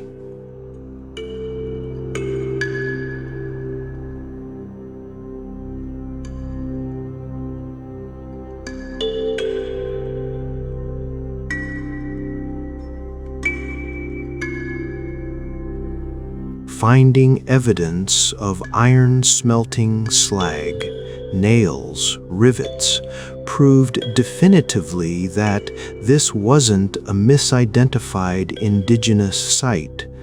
This was Norse. This was Viking.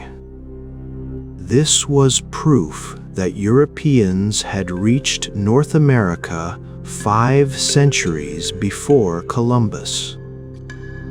Carbon dating confirmed the dates, roughly 1000 CE, exactly when Leif Erikson's voyages would have occurred, exactly matching the saga timeline.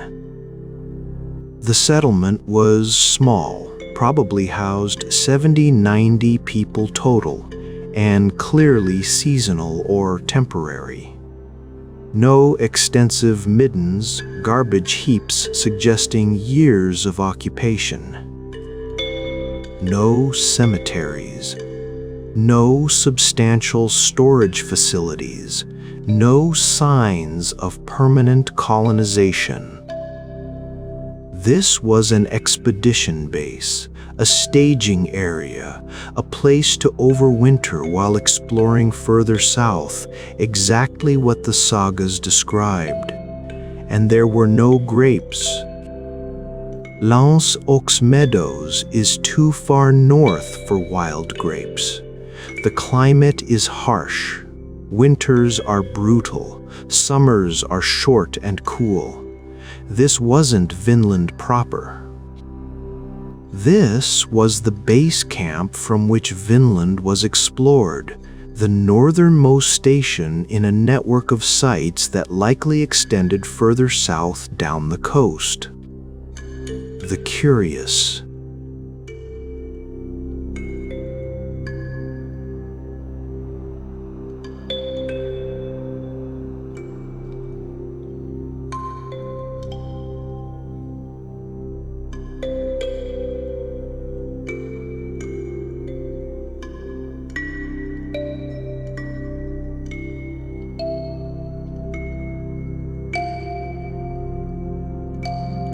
George Decker had walked past them countless times.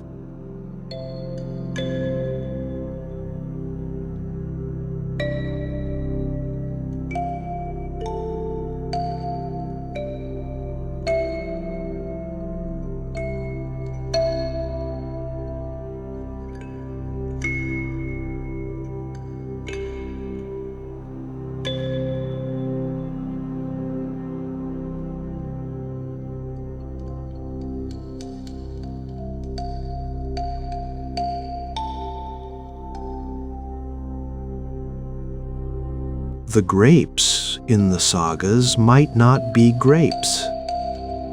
Various theories suggest the Norse encountered gooseberries, cranberries, or other berries that fermented and could be made into wine. Or Vinland might be a scribal error for Vineland, Meadowland, which would describe L'Anse aux Meadows perfectly. Or the Norse did travel far enough south to encounter wild grapes, which grow as far north as southern New Brunswick, and Laze Ox Meadows was just their northernmost camp. The indigenous peoples the Norse encountered.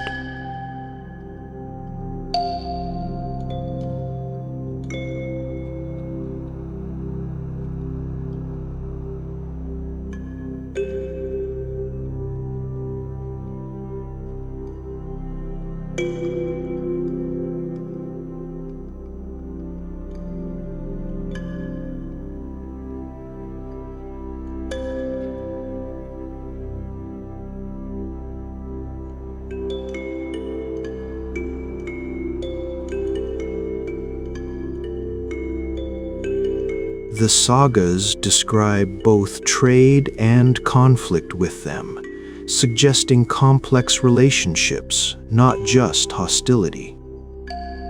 The Norse tried to establish peaceful contact and commerce, but ultimately couldn't maintain it. Only one indigenous artifact was found at Laze Ox Meadows, a stone oil lamp typical of Dorset culture. This suggests some level of interaction, whether trade or conflict or simple territorial overlap between Norse and indigenous peoples. The iron nails found at the site are treasure to archaeologists. Iron doesn't survive well in northern climates, but Laze Ox Meadows' particular soil chemistry preserved them. Each nail proves Norse presence more definitively than any saga description could. The settlement was deliberately dismantled when abandoned. The Norse didn't just leave. They removed useful materials, pulled down buildings, salvaged what could be carried away. This suggests intentional, organized departure rather than sudden abandonment or disaster.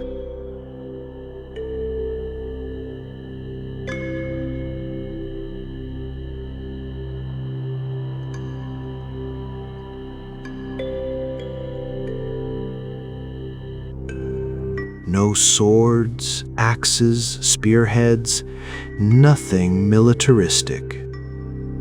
Either the Norse took all weapons with them when they left, or this really was a peaceful exploration timber harvesting base rather than a military outpost. Where you can see it.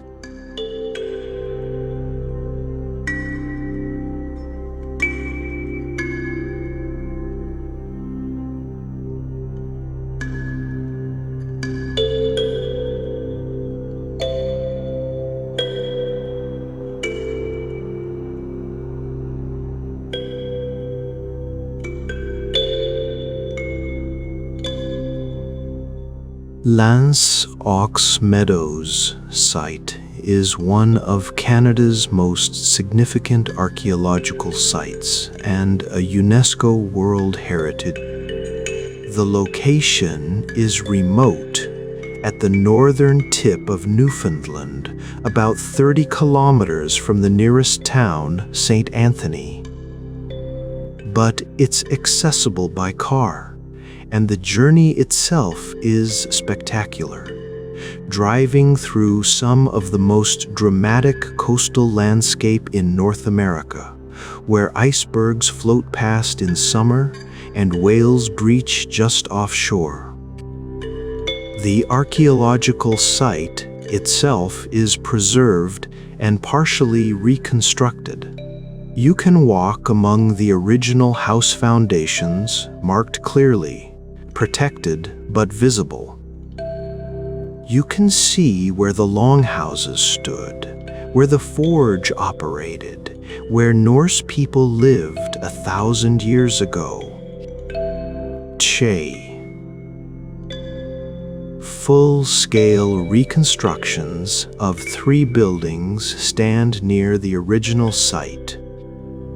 These are built using authentic Norse techniques and materials: turf walls, wooden frames, sod roofs. You can enter them, see how the interiors were arranged, understand how these structures provided shelter against brutal northern winters. Inside the reconstructions, costumed interpreters demonstrate Norse activities: cooking, weaving, woodworking, iron smelting. They use period-appropriate tools and techniques, bringing the settlement to life in ways static displays never could. The Cult Visitor Center has excellent exhibits explaining Norse navigation, saga history, archeological methods, and the cultural context of Norse exploration. Artifacts from the site are displayed: those precious iron nails, stone tools, worked wood, each one a small miracle of preservation. Walking trails lead across the surrounding landscape: the meadows that gave the site its name, the beaches where Norse ships would have landed, the coastal views that connect you to what those first European explorers saw when they arrived. The site is open seasonally, late May through early October, and visiting in shoulder seasons, early June or late September, offers the most authentic experience. Fewer tourists, weather that matches what Norse explorers would have encountered, the sense of isolation and remoteness that defined this place when it was active.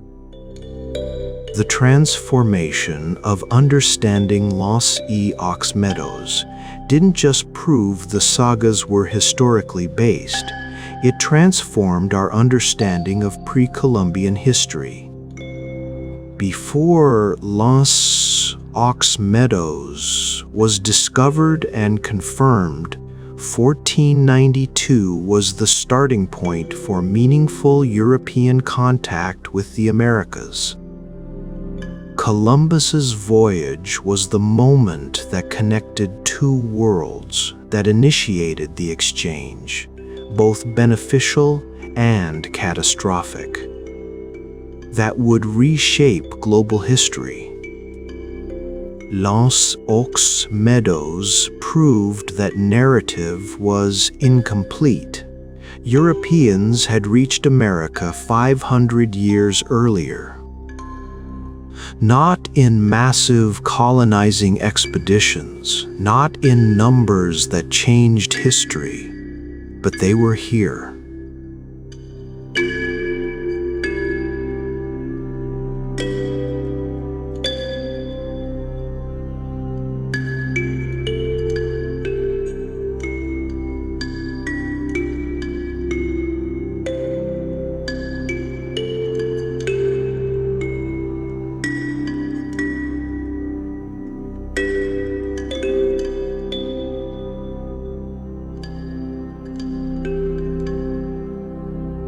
They established settlements, however temporary.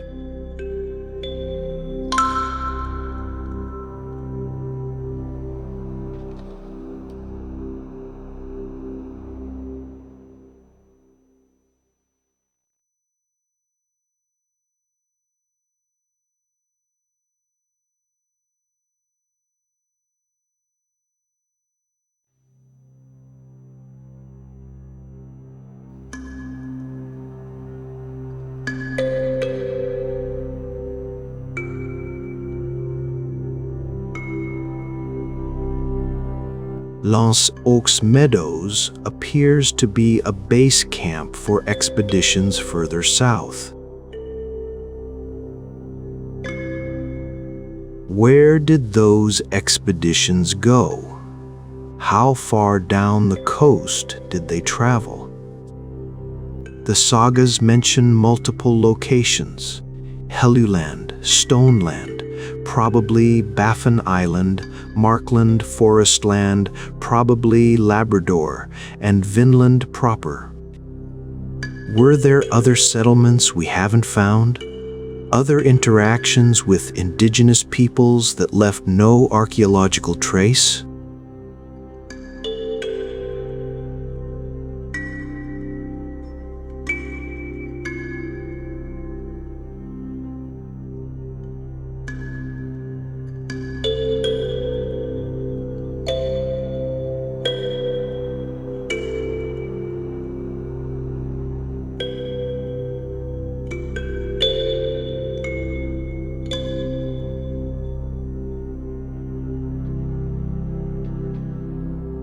They'd successfully colonized Iceland and Greenland, had the ships and skills for Atlantic crossings, had motivation to find new lands. But Vinland was abandoned. Was it purely the conflict with indigenous peoples?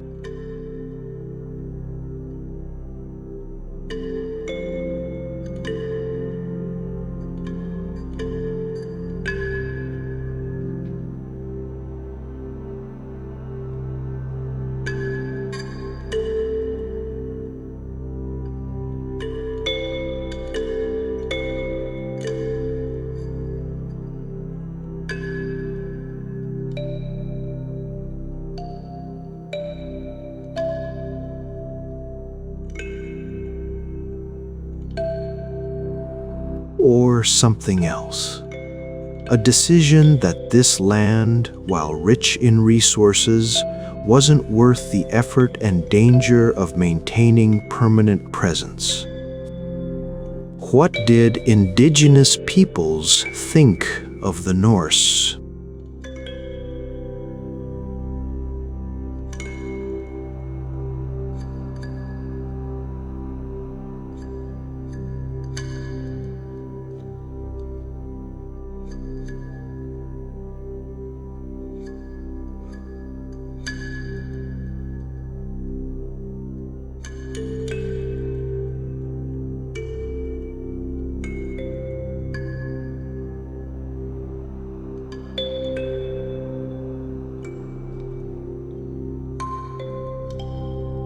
Those stories were passed down orally in languages and cultures that were devastated by later European colonization.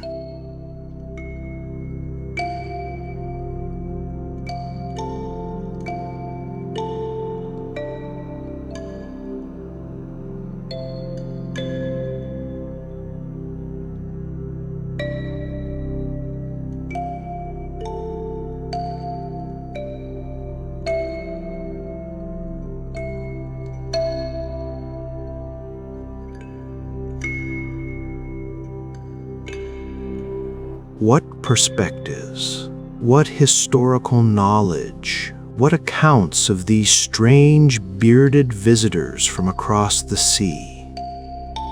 What the site teaches us.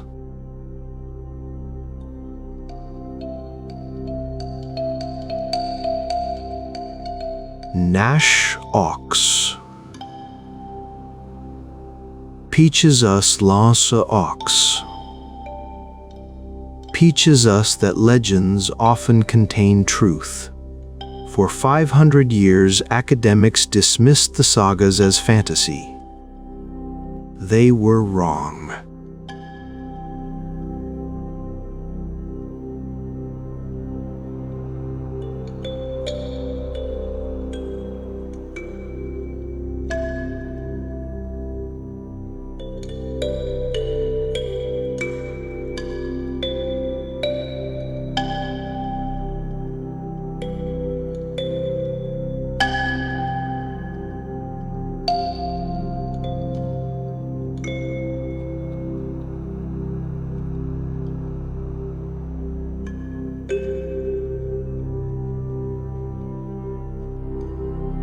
This should make us reconsider other legendary accounts.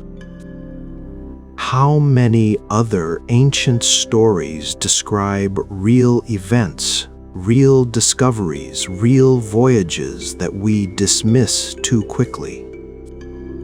How much history have we lost by being too skeptical of sources that don't fit our expectations? It teaches us about human courage and curiosity. The Norse who sailed to Vinland didn't have maps of the Atlantic. They had no idea what lay beyond Greenland.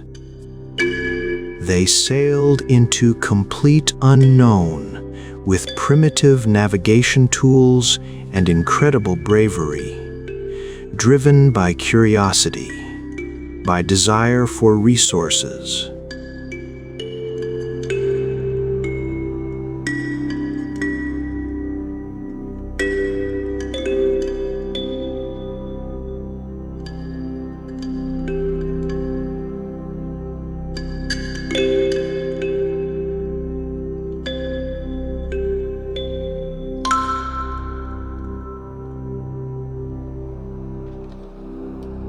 It teaches us about the importance of local knowledge.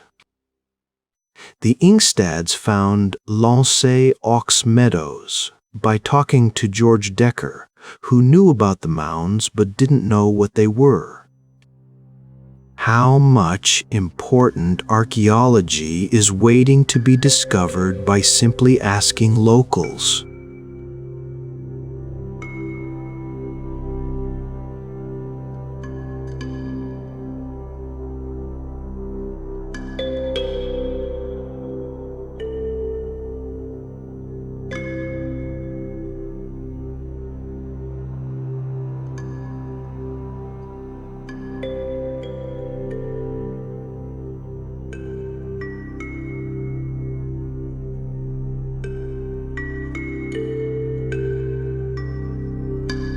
It teaches us about indigenous agency.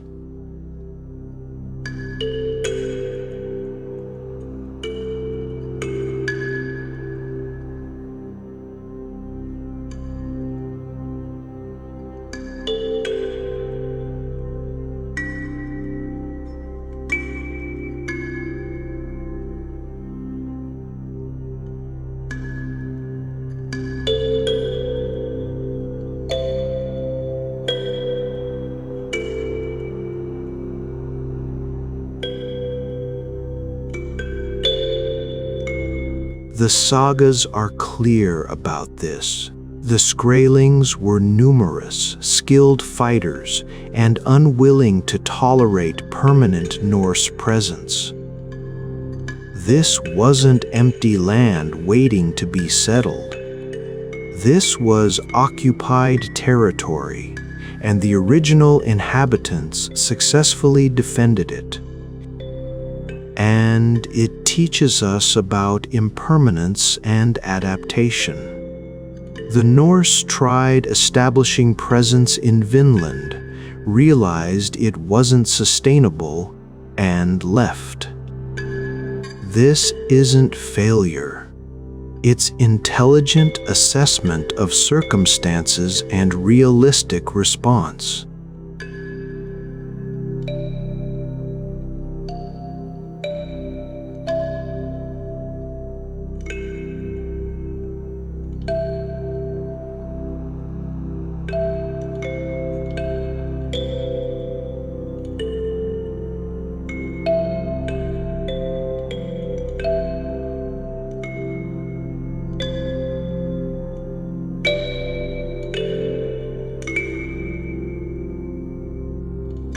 Sometimes, the wise choice is to return home with knowledge and resources rather than persist in unsustainable positions. The Meadows. Remember, stand on the windswept coast at Lancé Aux Meadows on a foggy morning. The reconstructed turf houses emerge from the mist like memories, like half-remembered dreams, like ghosts of the past made visible. 1,000 years ago, Norse people stood here looking at this same ocean. They'd sailed across it in open boats, navigating by sun and stars and intuition, finding this land that their sagas would describe and later generations would doubt. They built houses that sheltered them through northern winters. They forged iron, repaired their ships, explored further south. They met indigenous peoples and tried to establish trade, tried to share this abundant land, but ultimately couldn't bridge the cultural gap or overcome the resistance of people who were already here. So they left, taking their iron nails and wooden walls, leaving only post holes and memories, abandoning this attempt at New World colonization 500 years before Columbus would succeed where they failed. Not because Columbus was braver or smarter, but because he came with guns and diseases and massive state backing that the Norse explorers never had. L'Anse aux Meadows is quiet now.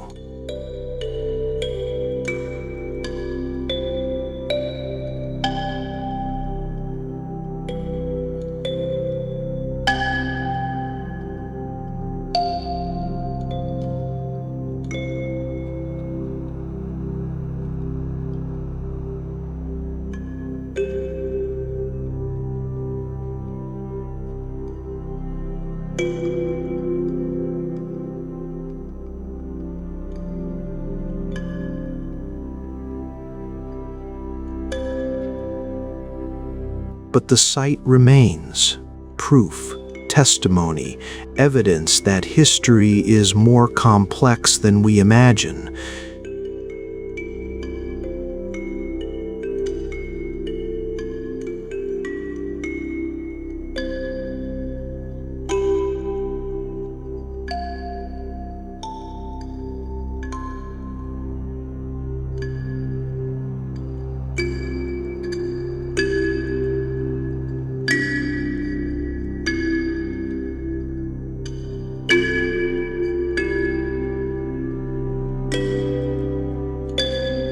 The meadows remember.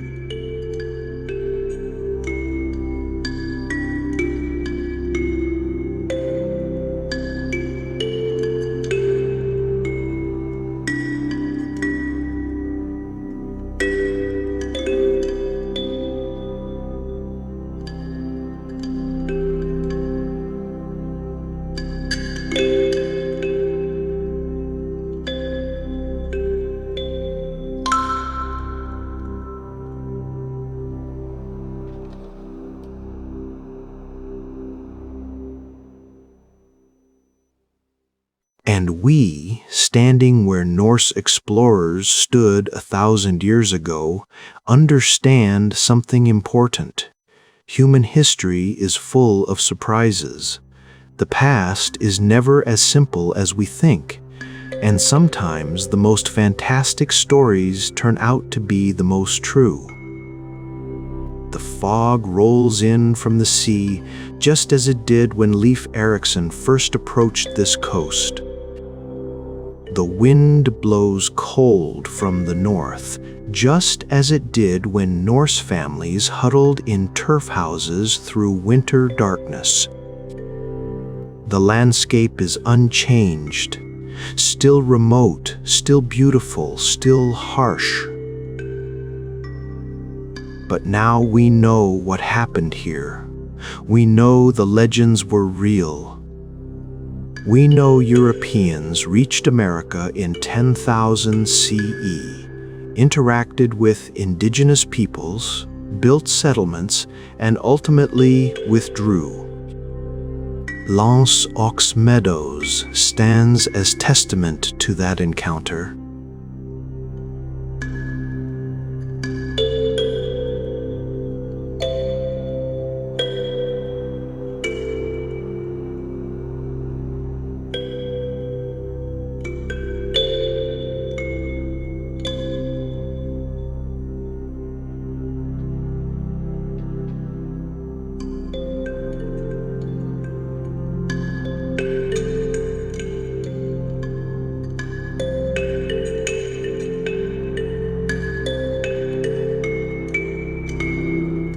site teaches us to take legends seriously, to investigate rather than dismiss, to understand that human curiosity and courage have always driven us to cross oceans, climb mountains, explore beyond the known world.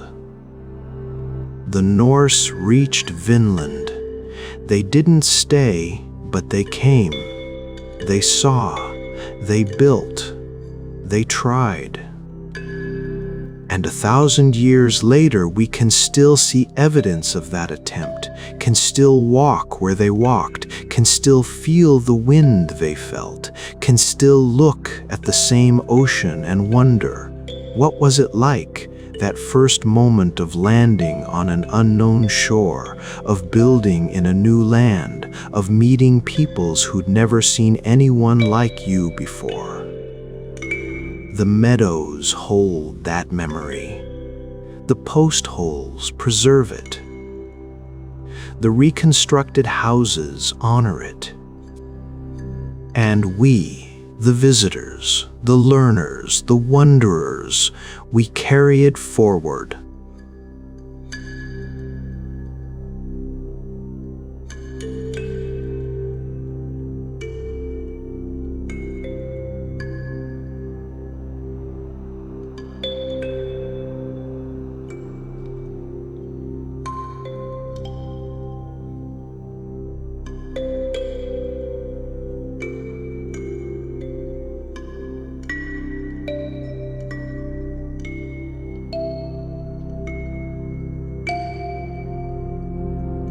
L'Anse aux Meadows endures, remote, quiet, testament to courage and failure and the truth hidden in old legends.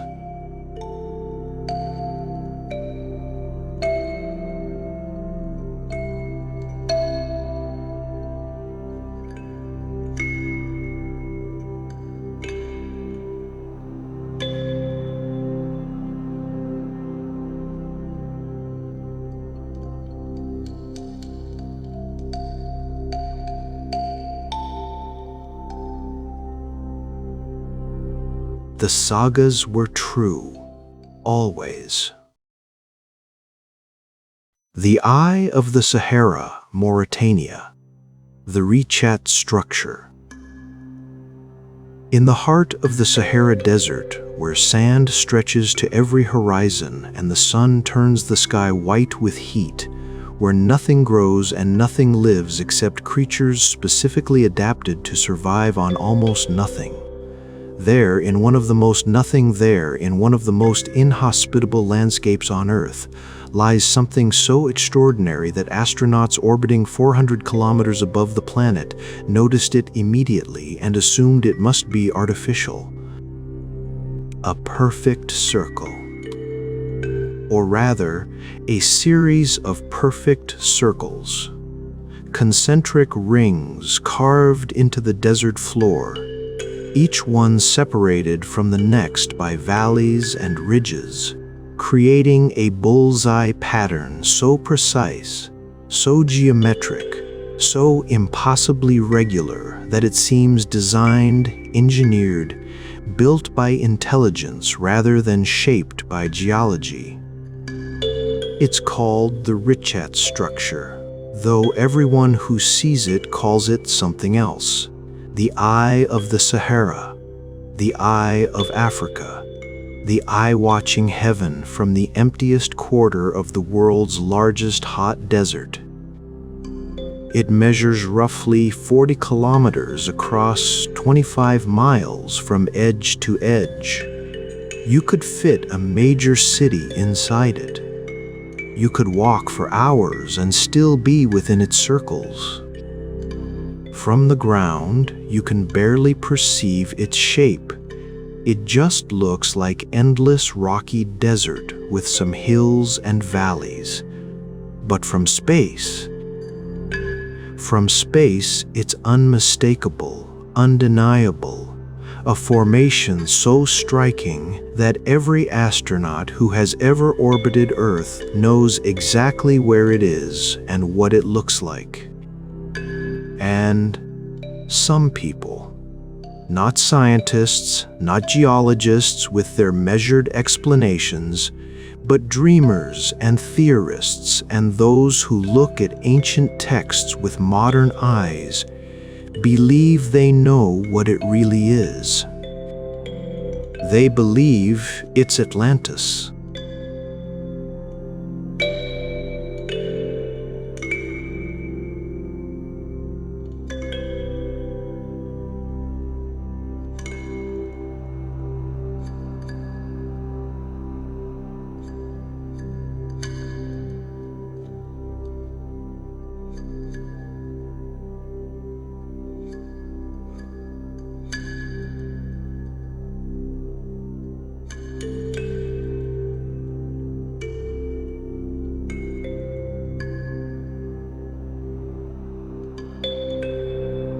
Around 360 BCE, the Greek philosopher wrote two dialogues, Timaeus and Critias, in which he described a powerful island civilization that existed 9,000 years before his time, a place of advanced technology and great wealth that conquered much of the known world before being destroyed in a single catastrophic day and night, sinking beneath the waves and vanishing from memory. For 2,400 years, people have debated whether Plato's Atlantis was real or allegory, history, or philosophical parable, lost civilization, or literary device invented to make a point about hubris and divine justice. Most scholars lean toward allegory. Plato was a philosopher, not a historian. He used stories to illustrate ideas. Atlantis appears in dialogues specifically concerned with ideal societies and the consequences of moral corruption. The story serves his philosophical purposes too perfectly to be coincidence. But here's the thing. Plato's description is incredibly specific. He doesn't just say there was an island that sank. He gives measurements.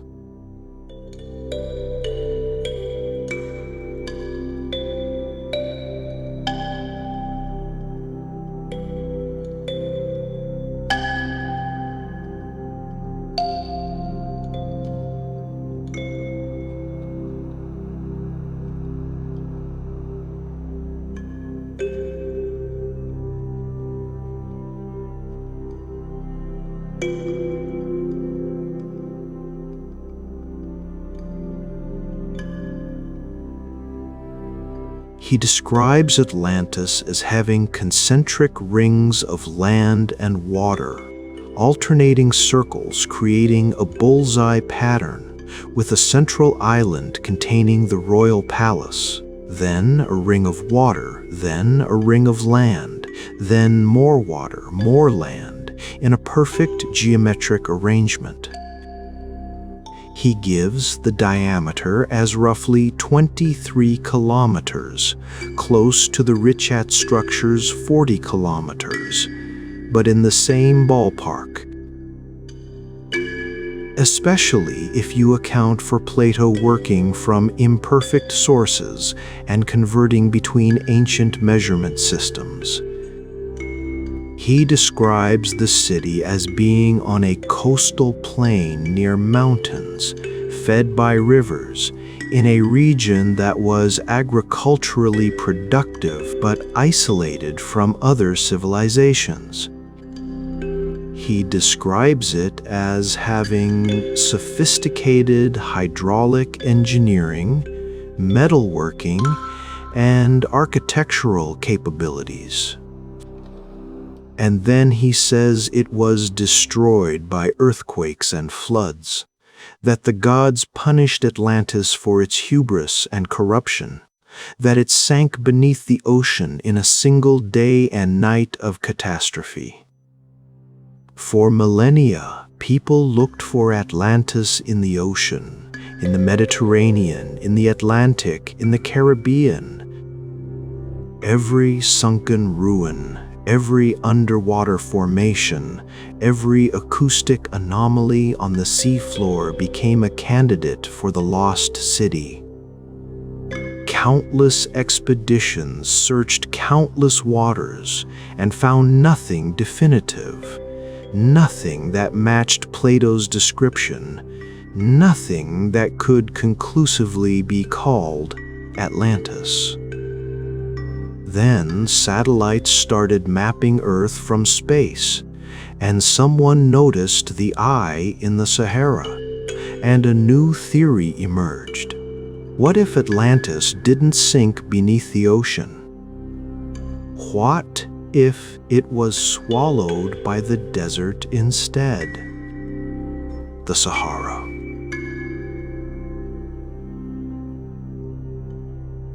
The Sahara. Here's what makes the theory intriguing, even to those skeptical of Atlantis entirely. The Sahara hasn't always been a desert. During the African humid period, roughly 11,000 to 5,000 years ago, the Sahara was green. Not forest exactly, but savanna. Grassland dotted with trees and shrubs, crossed by rivers that actually flowed, home to lakes that actually held water year-round.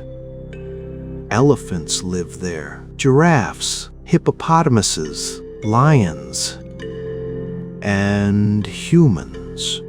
Lots of humans who left behind rock art showing the abundance they experienced, depicting rivers and wildlife and a landscape that looks nothing like the desert that exists today.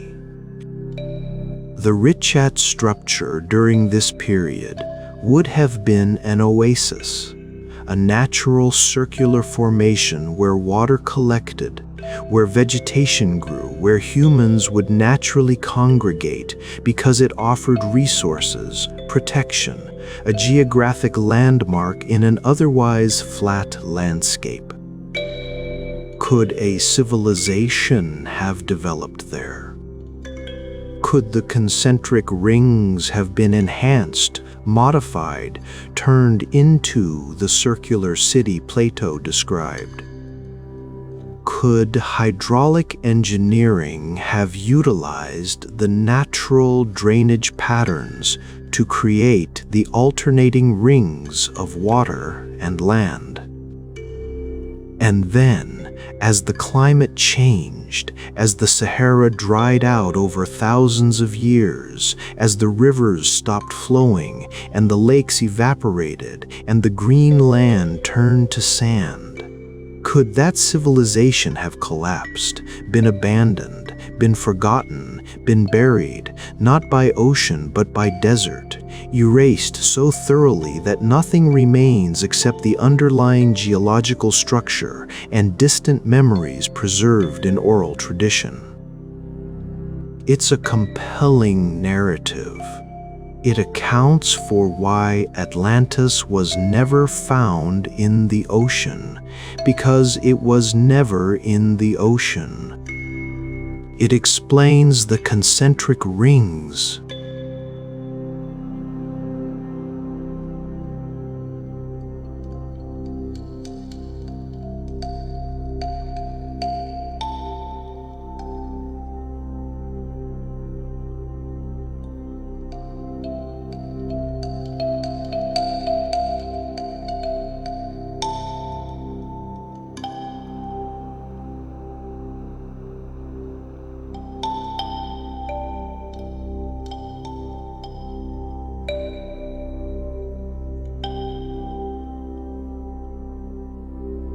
It connects ancient legend with geological formation in a way that's at least imaginatively satisfying. But is it true? The geological reality.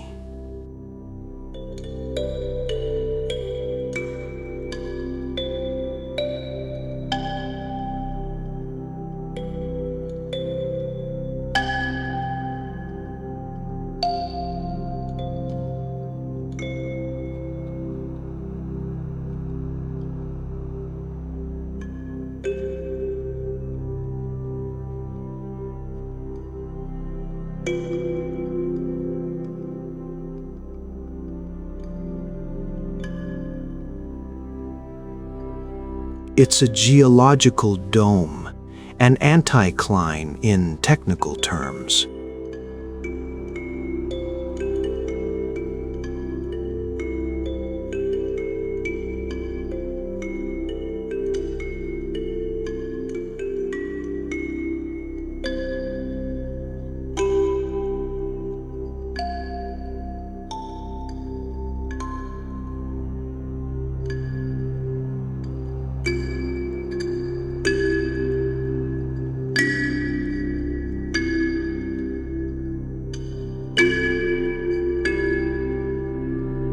The rock didn't break through the surface that would have created a volcano, but it pushed everything above it upward, creating a dome-shaped uplift. Then erosion went to work. For millions of years, wind and water,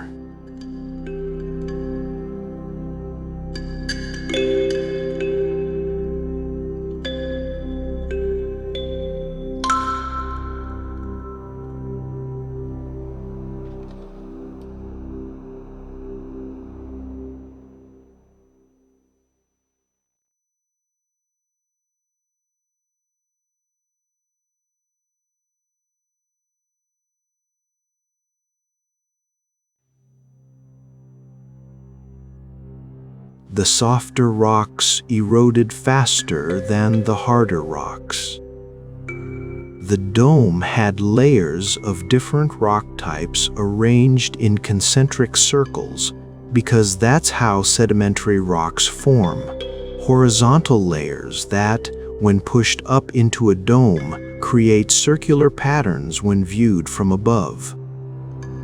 The result: concentric rings of ridges, resistant rock, separated by valleys, eroded softer rock, creating the bullseye pattern visible from space. No engineering required, no human intervention needed. Just geology and time, millions of years of slow erosion revealing the circular structure that was always there, hidden in the arrangement of rock layers. The rocks themselves prove this.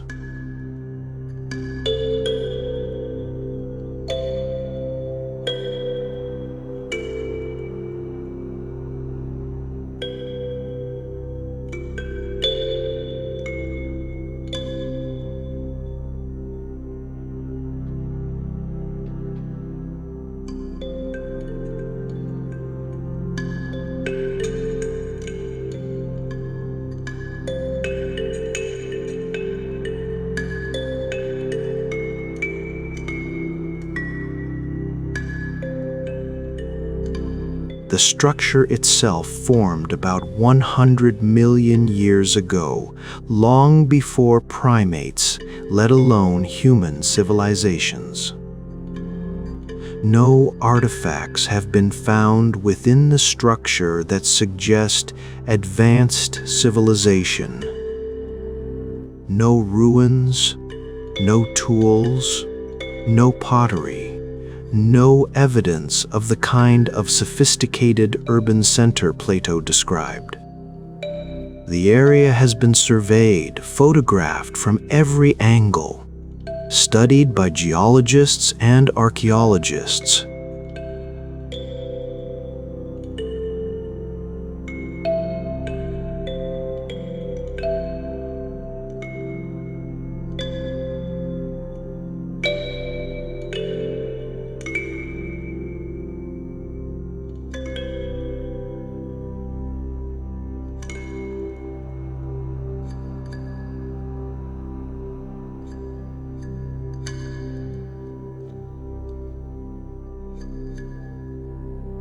The scientific consensus is clear.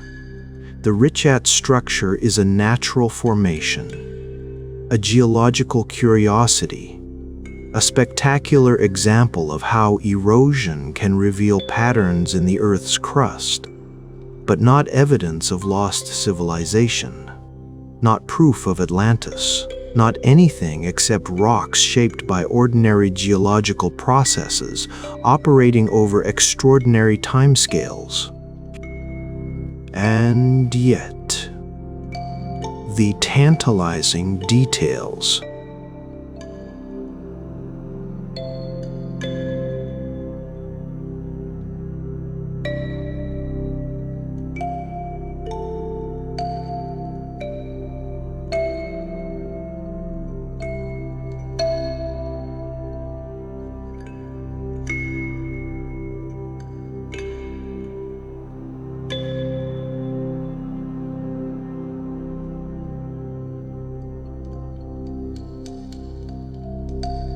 First, the scale.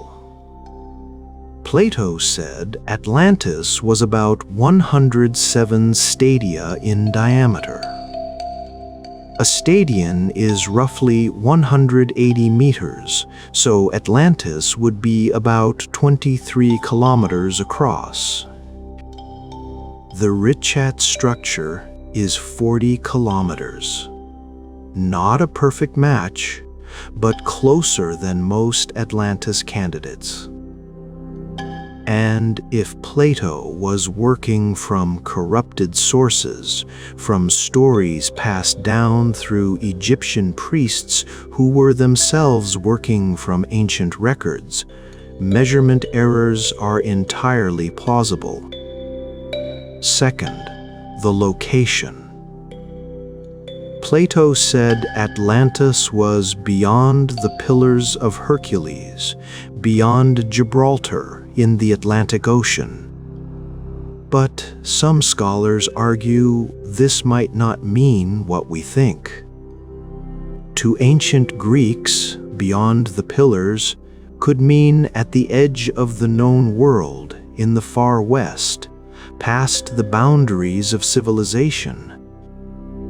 The Sahara certainly qualifies as edge of the world territory. And during the African humid period, the area would have been accessible from the Atlantic via rivers that no longer exist. Third, the local traditions. The Berber and Tuareg peoples who have lived in the Sahara for millennia have stories about a time when the desert was green, when great cities existed, where now there's only sand, when catastrophe, usually described as drought or divine punishment, destroyed fertile lands and forced survivors to flee. These are not Atlantis stories. They don't mention concentric circles or island civilizations. But they are catastrophe stories, collapse stories.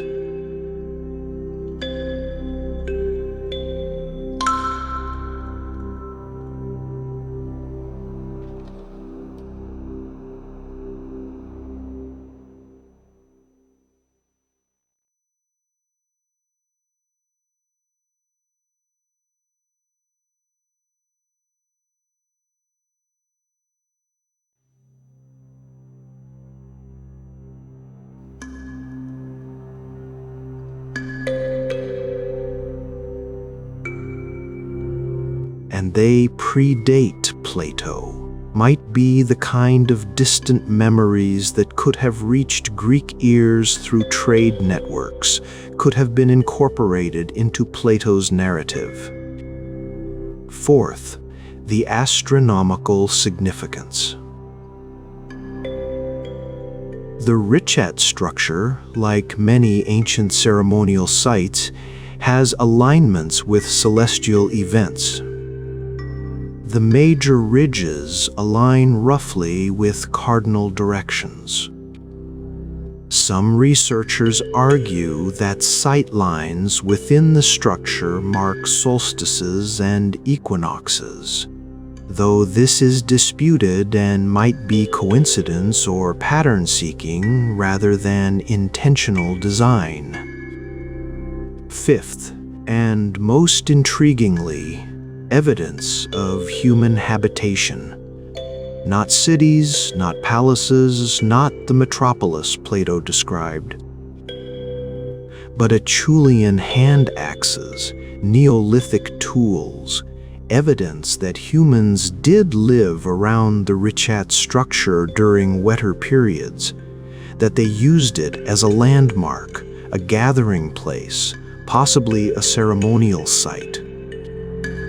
Nothing that proves advanced civilization, but proof that humans recognized this formation as special, as significant, as worth returning to. The curious.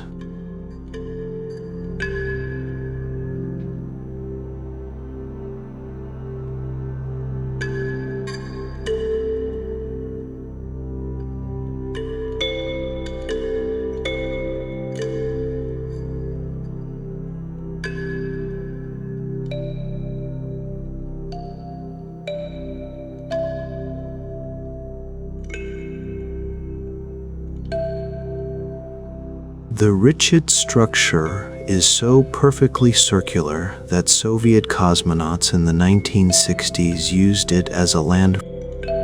When you're orbiting Earth at 28,000 kilometers per hour, most ground features blur together. But the eye stands out, unmistakable, impossible to confuse with anything else. American astronauts called it the Eye of Africa and photographed it constantly. Every manned space mission that passed over this part of Africa took pictures of the Richat structure. The images are iconic.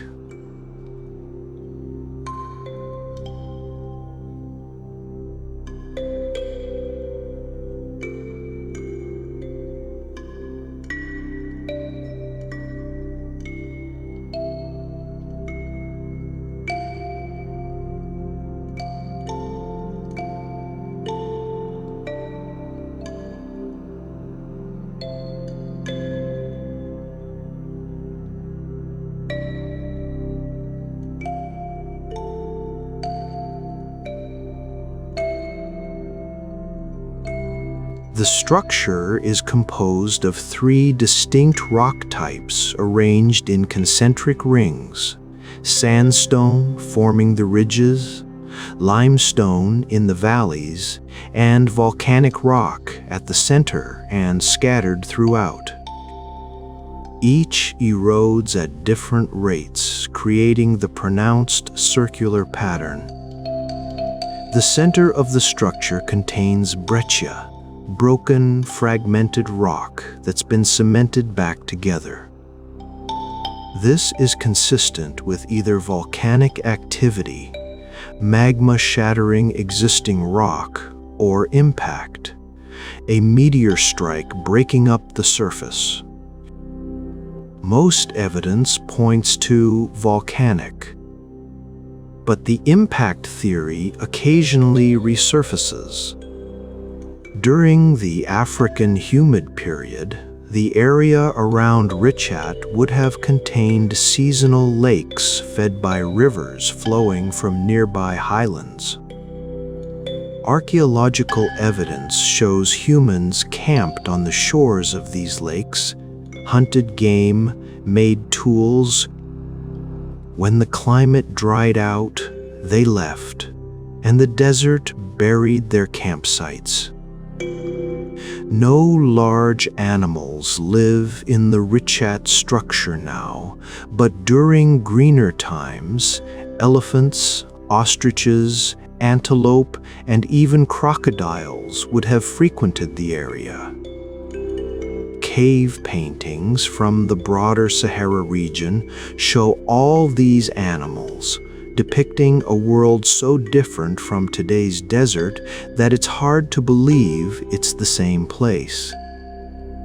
The structure sits on the Adrar Plateau, which itself is a fascinating geological feature, a region of raised bedrock surrounded by sand seas, an island of rock in an ocean of dunes. Where you can see it.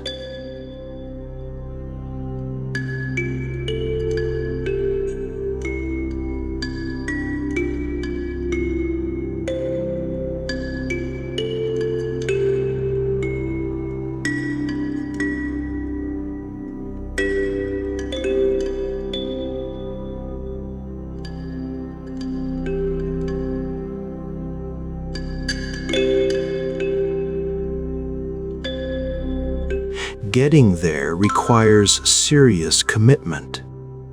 The nearest town is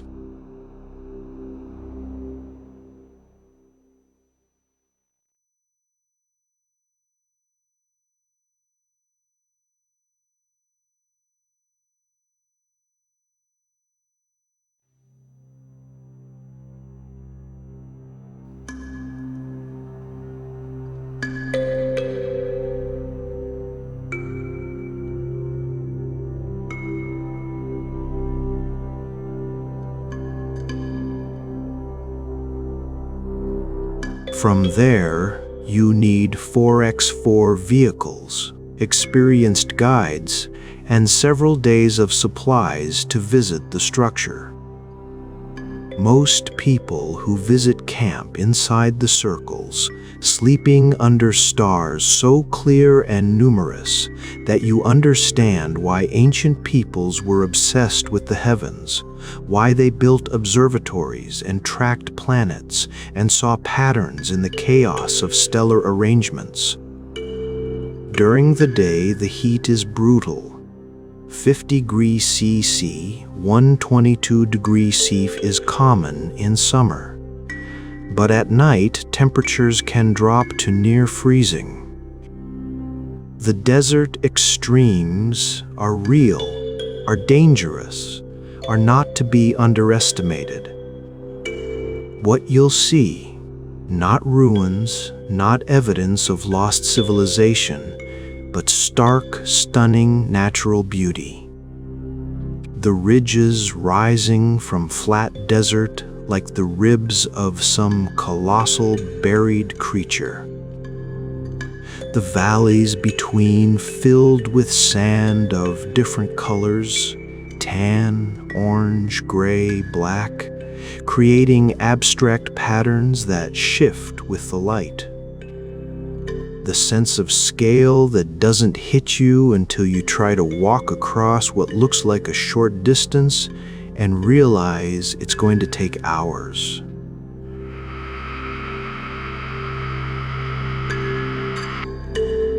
The Sahara is one of the quietest places on Earth.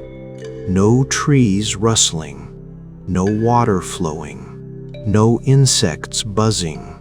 Just wind, and even that comes and goes. In the silence, you understand why people see mysteries here, why legends persist, why the eye seems like it must mean something beyond geology. The best time to visit is November through March. Cooler temperatures, more bearable conditions.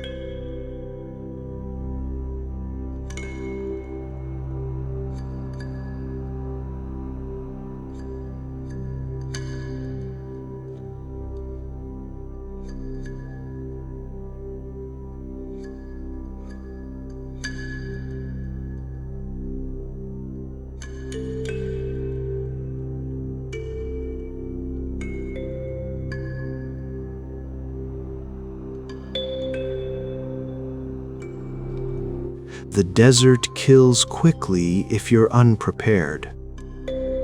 Some tour companies offer expeditions specifically to see the Richat structure, usually as part of longer Sahara crossings. These are adventure tourism at its most extreme, multiple days of hard driving through trackless sand, camping rough, rationing water, accepting serious risk in exchange for experiencing one of Earth's most spectacular and least visited geological wonders. What the eye teaches us.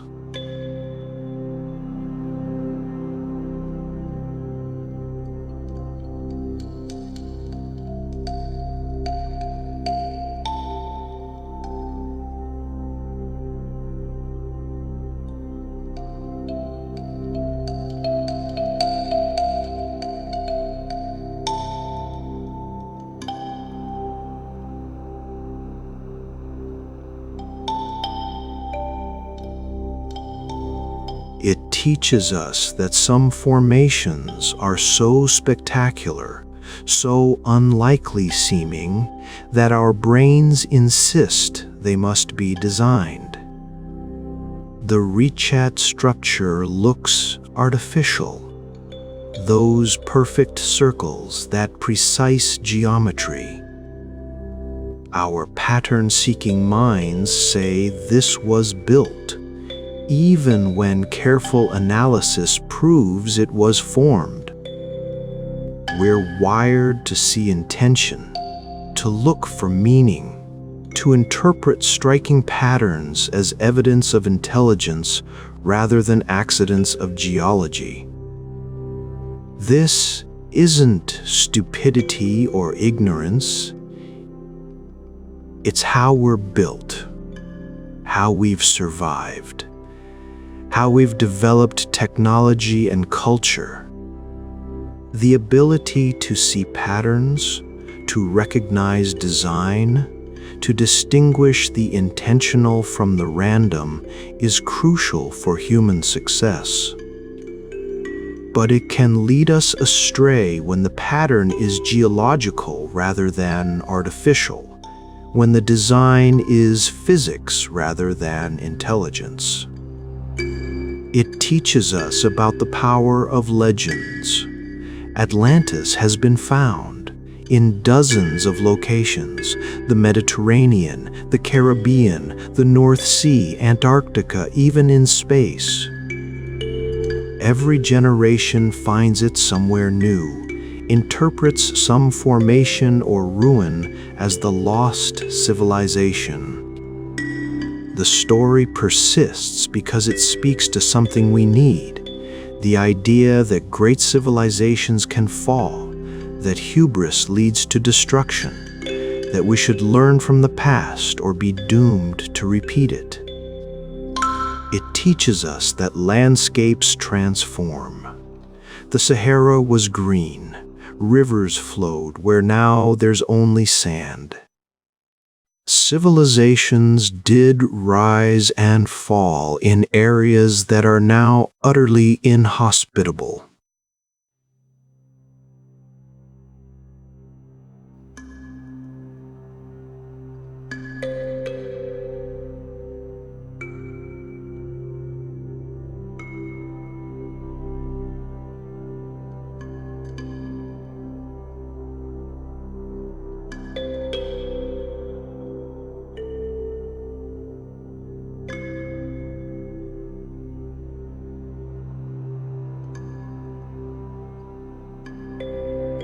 Our mistake is assuming the past looked like the present, that conditions were always as they are now.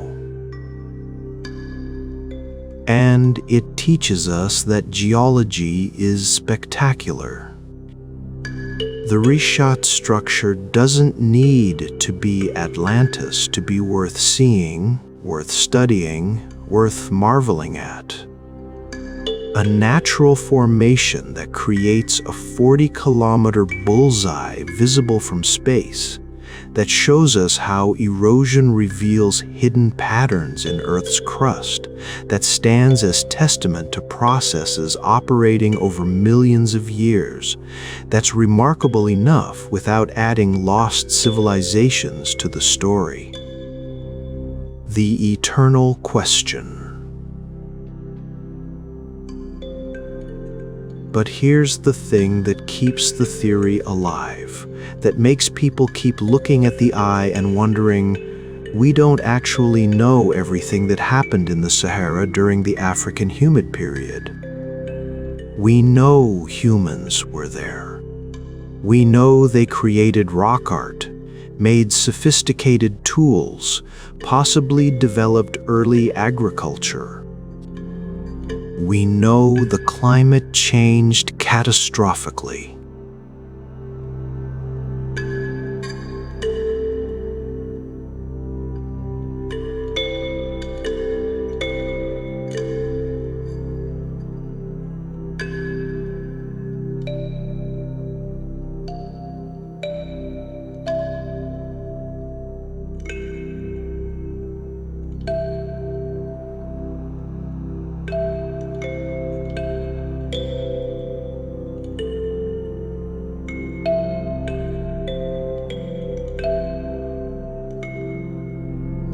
What we don't know is how sophisticated those cultures were. Did they build cities? Did they develop writing, astronomy, hydraulic engineering? If they did, and if those cities were built of mud, brick, and wood rather than stone, would anything survive 5,000 years of desert erosion? The Richat structure might not be Atlantis, but could it have been used by humans during the Green Sahara? Could they have seen these concentric circles and decided they were sacred, that gods must have made them, that this was the perfect place for a ceremonial center or a trading post or an astronomical observatory? Could some memory of this place, a circular formation in a fertile land that was destroyed by climate catastrophe, have traveled through oral tradition, been passed from Saharan peoples to Egyptian priests to Greek philosophers, and emerged in Plato's narrative as Atlantis? Not proof, just possibility. The kind of tantalizing, maybe, that keeps dreamers dreaming and skeptics skeptical and scientists carefully investigating, looking for evidence rather than assuming, testing theories rather than accepting them. The eye watches still stand in the center of the Richat structure at sunset. The low sun turns the concentric ridges into bands of light and shadow, makes the circles obvious even from ground level, creates an optical effect where you can see the pattern, can perceive the geometry, can understand why astronauts noticed this immediately. The wind picks up.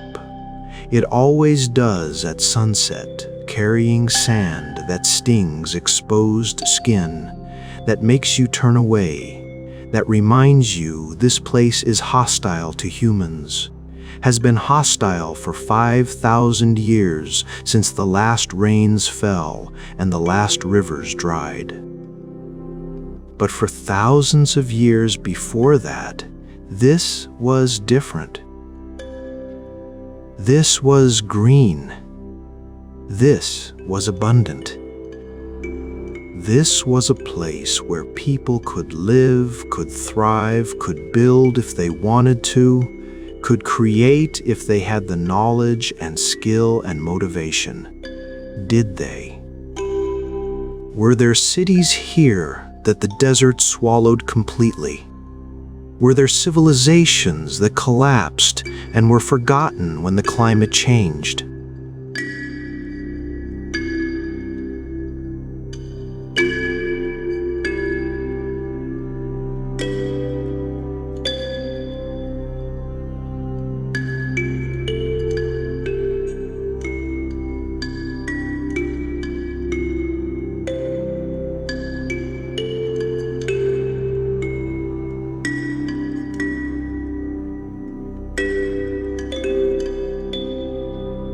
The sand keeps its secrets well. The Richat structure endures, 41 million years old geologically, perhaps 10,000 years old archeologically. If humans did use it significantly, ageless in the stories that see it as Atlantis or something equally mysterious.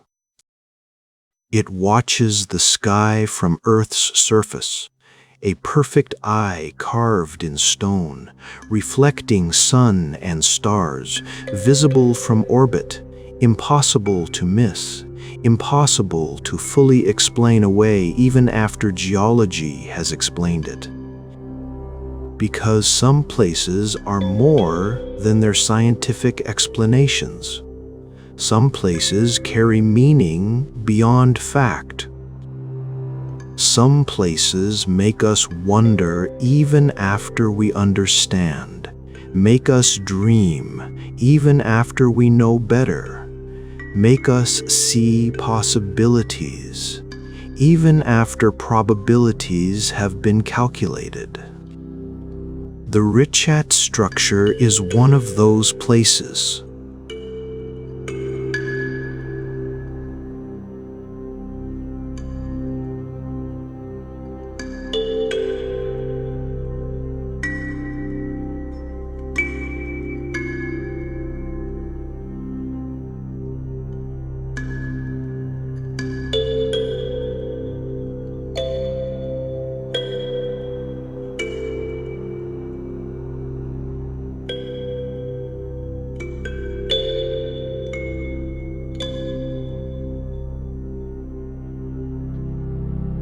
It's spectacular. It's mysterious.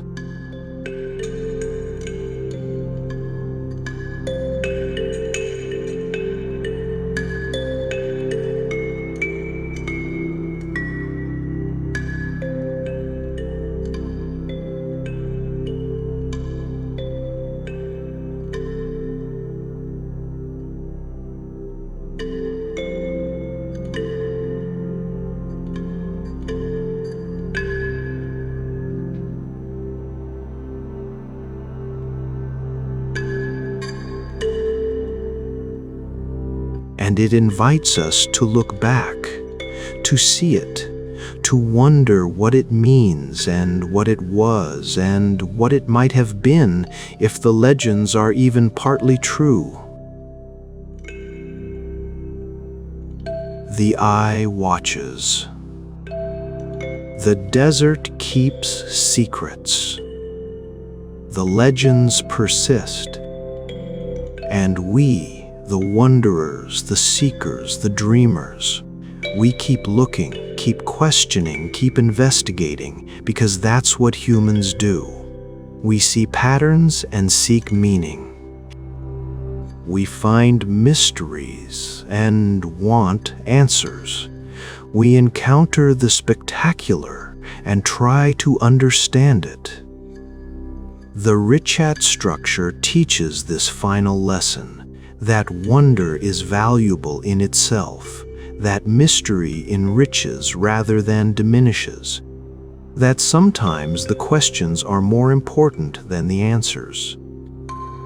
Atlantis or not, the eye of the Sahara remains, watching, waiting, inviting interpretation, defying simple explanation, standing as one of Earth's most remarkable formations, whether made by gods or geology or something in between. The desert surrounds it.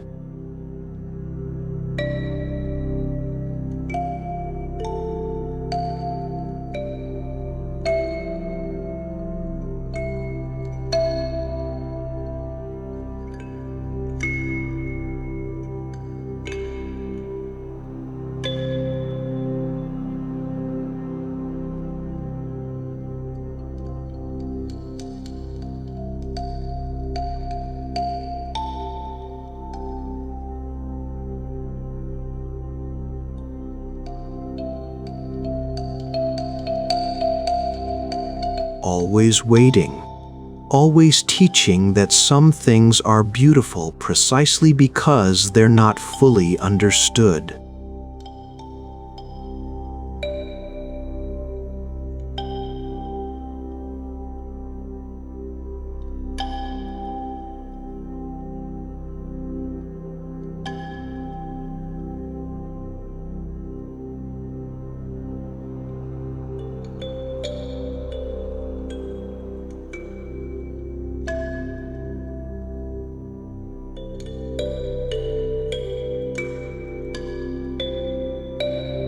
The legend lives, and the Sahara keeps whatever secrets it holds buried beneath sand that was once water, beneath desert that was once green, beneath silence that was once alive with rivers and voices and possibly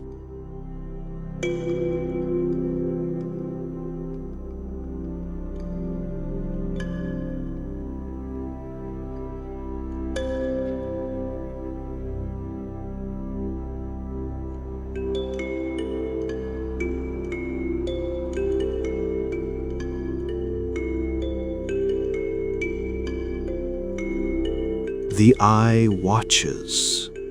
The question remains, and we, looking back, can only wonder. Always. The road beneath the waves.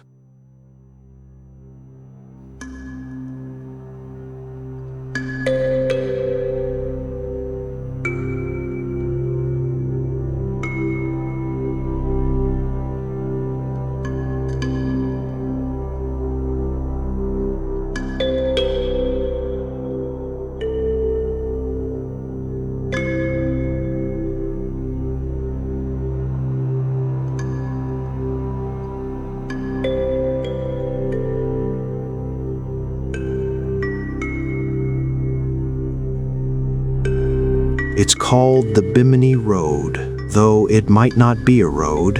It might not even be artificial. But it looks like a road. Looks like someone, at some time, laid massive rectangular stones in a perfect line along the seafloor, creating a pathway that runs for hundreds of meters before disappearing into deeper water or sand. Some call it the most significant archaeological discovery in the Americas. Others call it wishful thinking, pattern seeking, the human tendency to see design in random geology.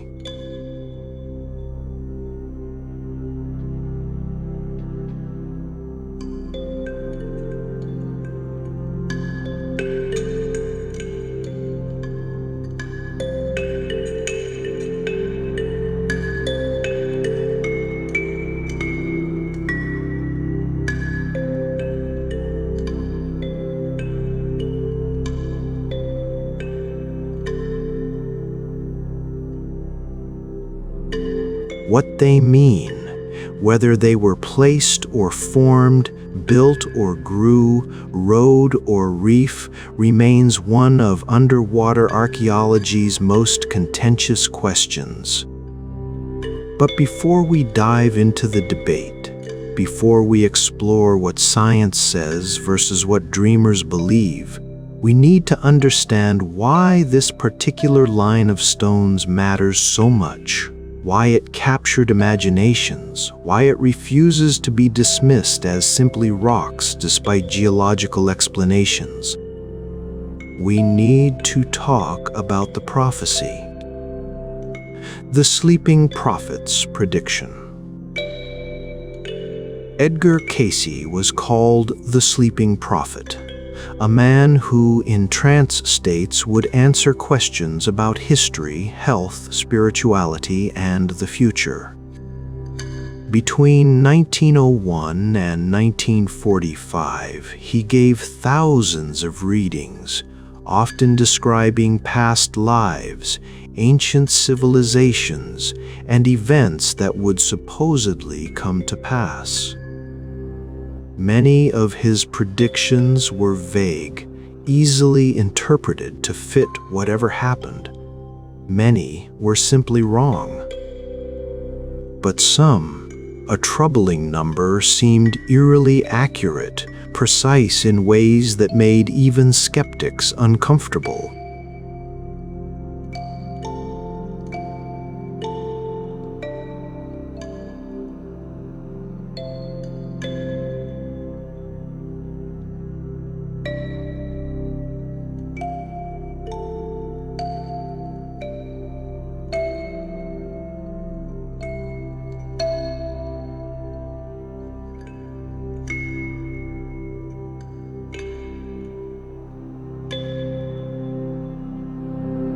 Not unusual.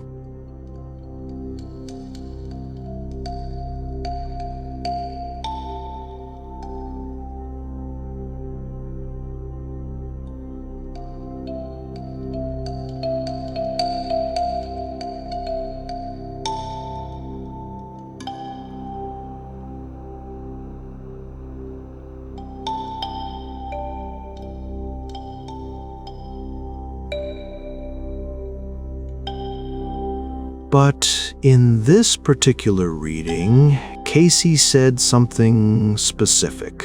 He said that Atlantis would begin to rise again. Not literally, not the lost continent emerging from the waves. But evidence of Atlantis would surface, would be discovered, would prove that the ancient civilization was real. And he gave a location and a date. Poseidia, he said, naming what he claimed was a portion of Atlantis near the Bahamas, and it would be discovered, he predicted, in 1968 or 1969. Most people listening probably smiled, nodded politely, and forgot about it.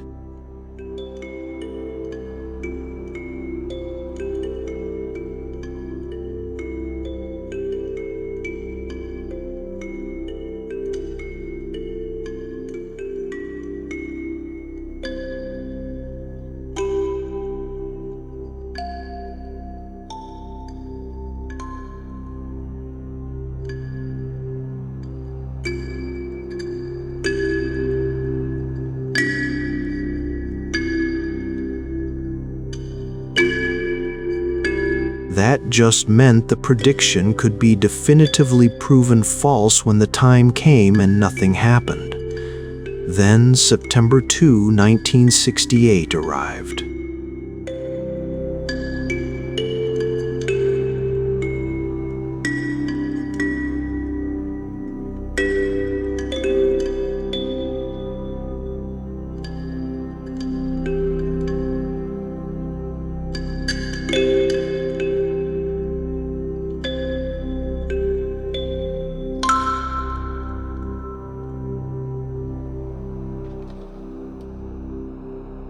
Manson Valentine was a zoologist, archaeologist, and adventurer, the kind of person who fits multiple academic disciplines without quite settling into any one of them, who chases interesting questions wherever they lead, who values curiosity over convention.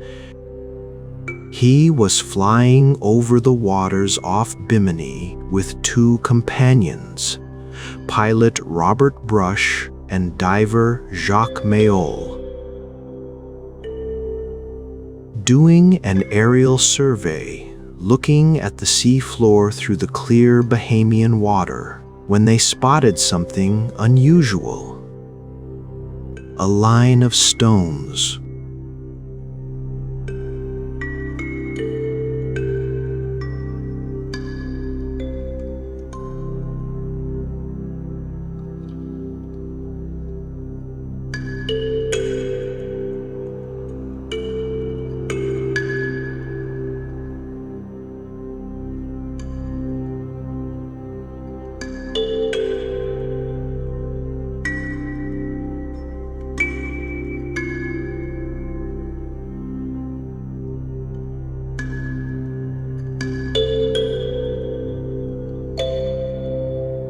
They were submerged in about 5-6 meters of water.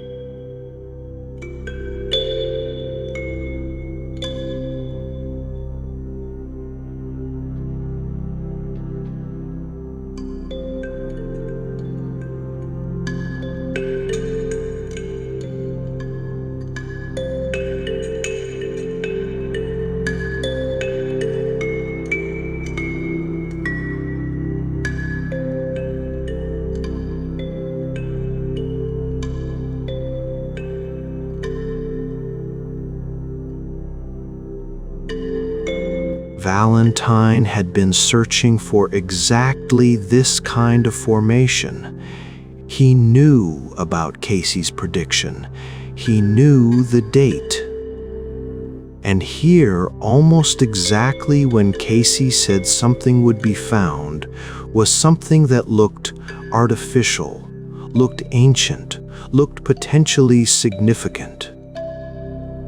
They landed, got diving equipment, went down to investigate. What they found was extraordinary. A line of massive limestone blocks, each roughly 3 meters long, 2 meters wide, and up to 1 meter thick. The blocks were arranged in a nearly straight line running northeast to southwest for about 700 meters. They were rectangular, flat-topped, fitted together, not perfectly, not with the precision of Roman roads, but closely enough that it looked intentional, looked placed, looked built.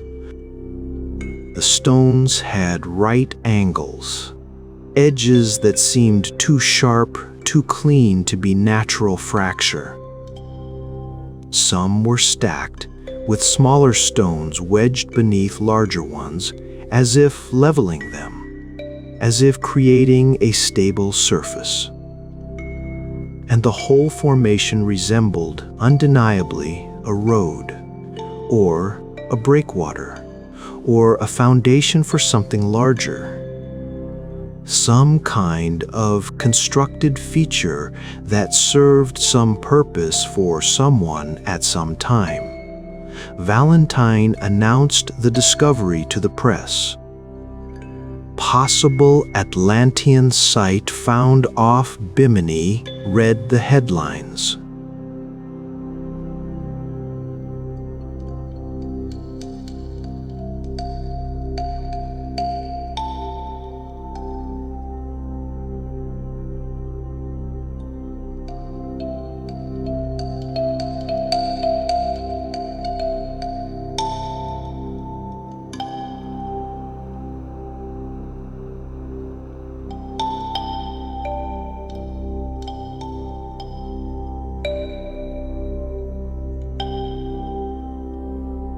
Edgar Casey's followers claimed vindication.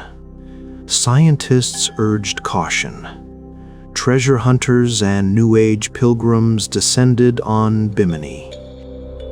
The debate that started that day continues still.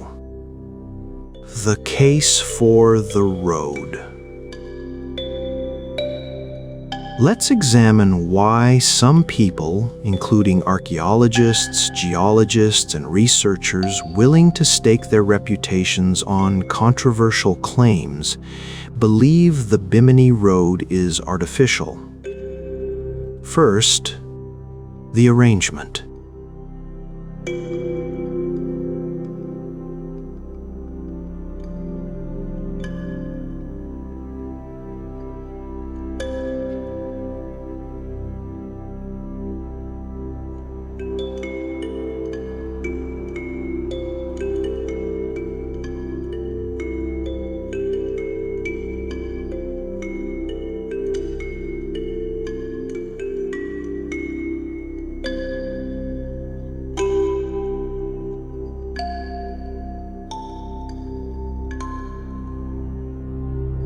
Not perfectly straight.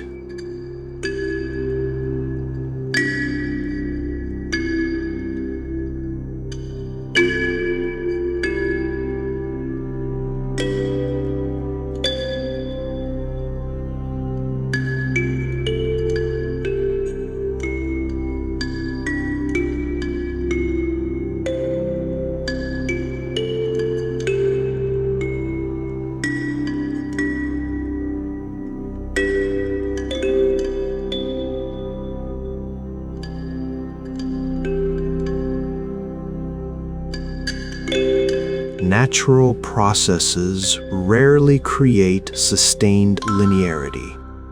Rivers curve, beaches shift. Geological formations tend toward either complete regularity, crystalline structures, or chaos, fractured rock. The Bimini stones occupy a middle ground, regular enough to suggest intention, irregular enough to suggest human construction rather than manufactured precision. Second, the shapes.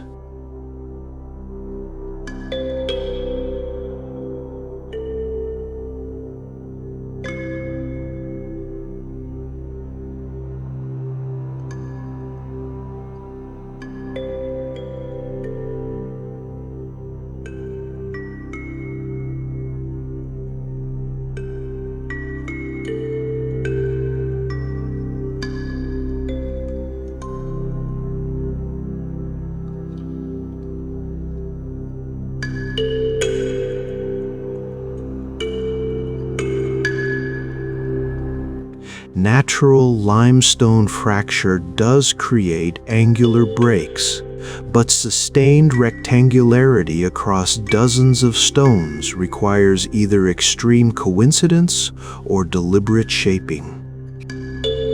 Third, the leveling.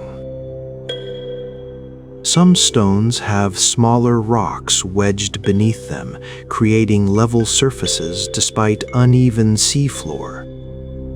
This is construction technique, the kind of thing builders do when creating foundations or roadways on irregular ground. Natural processes don't wedge supporting stones under larger stones. Gravity and erosion don't create leveling shims. Fourth, the pattern disruptions. At several points, the road makes sharp turns, as if avoiding obstacles or following planned directions. Natural formations tend toward consistency. If beach rock is forming linearly, it continues linearly until conditions change. Intentional turns suggest decision-making, planning, purpose. Fifth, historical context.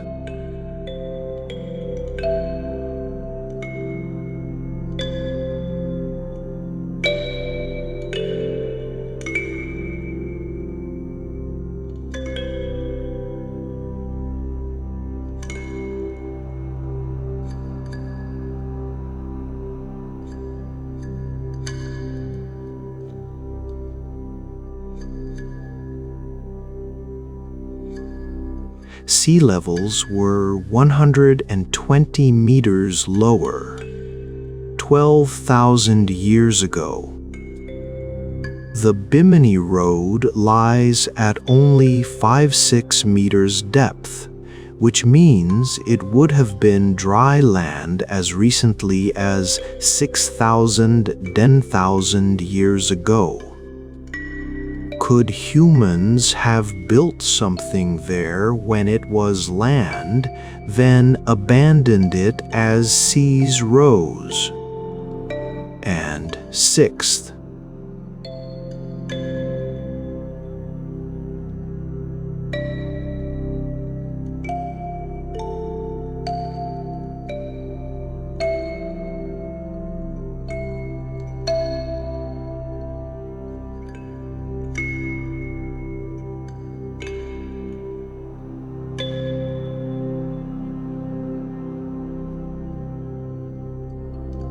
these claims are disputed, but they persist. If true, they'd be definitive proof of human modification. Add it all together, and you have a case that's not crazy, not pseudoscience, not obviously wrong. It's a reasonable interpretation of ambiguous evidence, a hypothesis that deserves testing rather than dismissal. The case for beach rock.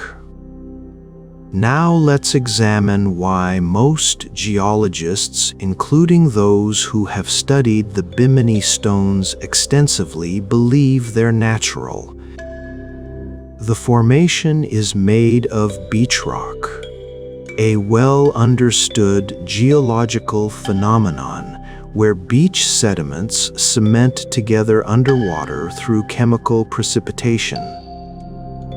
Calcium carbonate dissolved in seawater precipitates out, binding sand and shell fragments into solid rock. This happens in specific conditions: shallow water, specific temperature ranges, the right chemistry, and it creates rock that can look remarkably artificial. Beach rock typically forms in layers parallel to ancient shorelines. As sea level changes, different layers form at different heights. The result? Linear formations running parallel to coasts, exactly what we see at Bimini. The rectangular shapes. Beach rock fractures along natural planes determined by crystalline structure and stress patterns. These fractures often produce angular, regular blocks. Visit any beach rock formation worldwide and you'll see similar shapes: rectangular blocks, right angles, linear arrangements. The road follows the contour of an ancient beach. As sea levels rose after the Ice Age, beaches existed at various elevations. Beach rock formed at each level, creating linear deposits. What looks like an intentional road might just be an ancient beach shoreline, cemented in place, fractured into convenient blocks.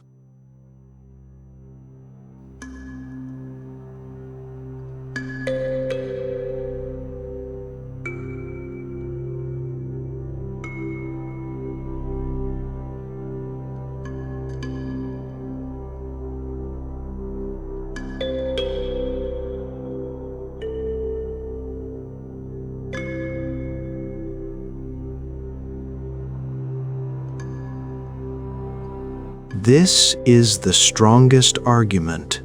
If humans built the road, where are the tools?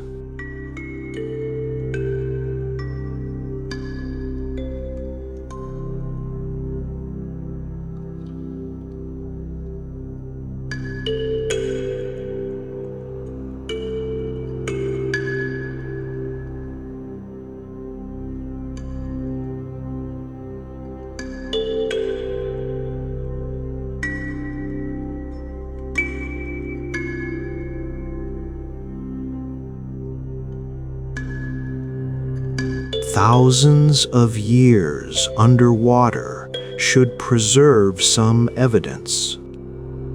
But nothing definitive has been found. No iron tools, no copper tools, no clear signs of human presence beyond the stones themselves.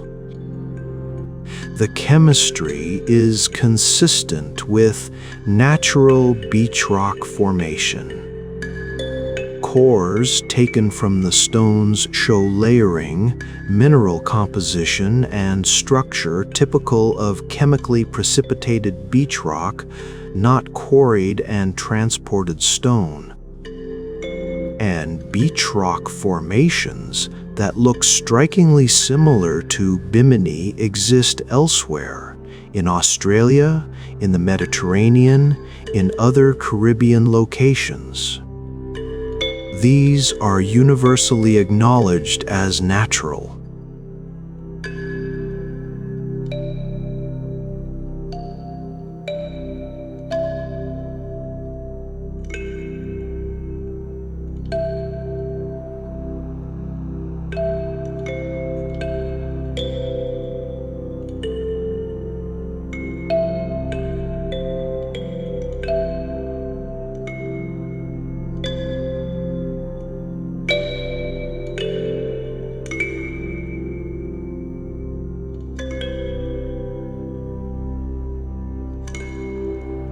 beach rock, not road, natural, not artificial. But here's the thing. Scientific consensus isn't always right. It's usually right, but not always. And the Bimini Road keeps raising questions that consensus struggles to fully answer. The curious.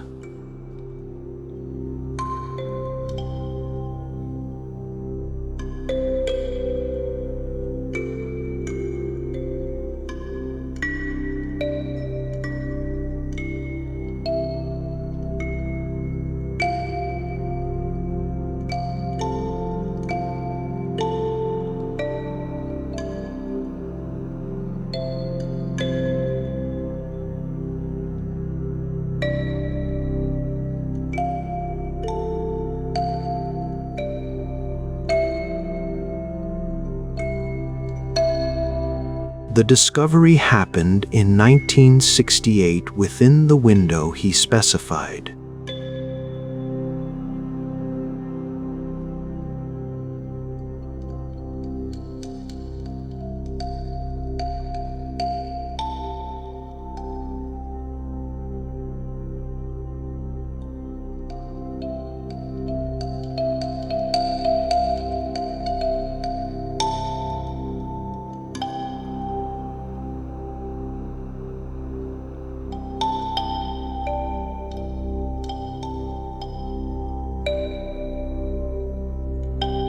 But it's an odd coincidence. Specific location, specific time frame, specific claim about Atlantis.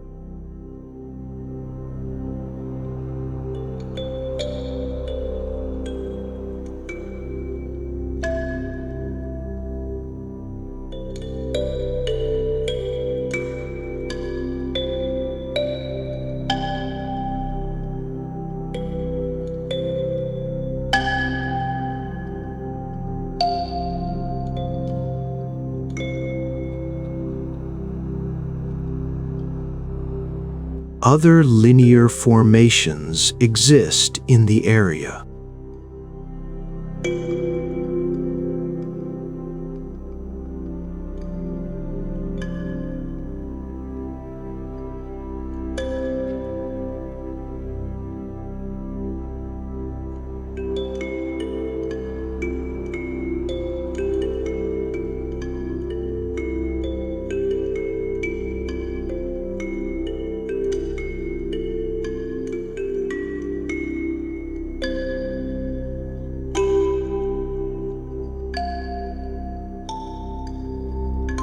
Are these all beach rock? Or are they remnants of a larger complex? Storms periodically shift sand, revealing sections of the road that were buried, then covering other sections. This means the formation isn't static.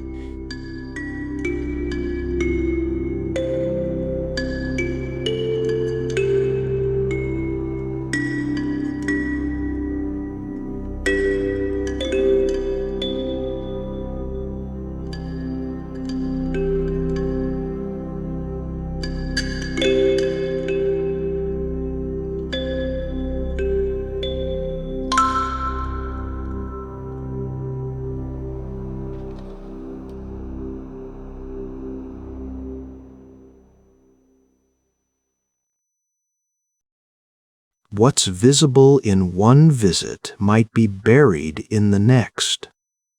Some stones are stacked. Not many, but several show evidence of layering.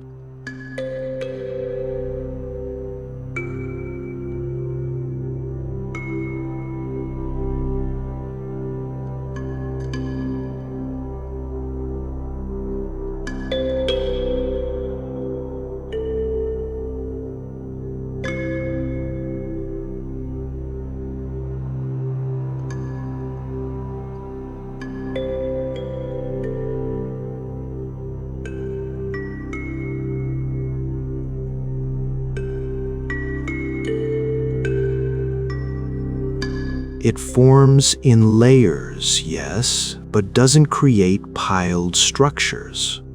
The Bahamas were inhabited during the relevant time frame.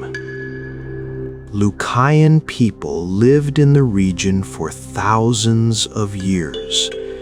They had watercraft, maritime skills, knowledge of building with stone. Could they have created harbor works, fish traps, ceremonial structures that are now submerged? Tourism keeps the debate alive.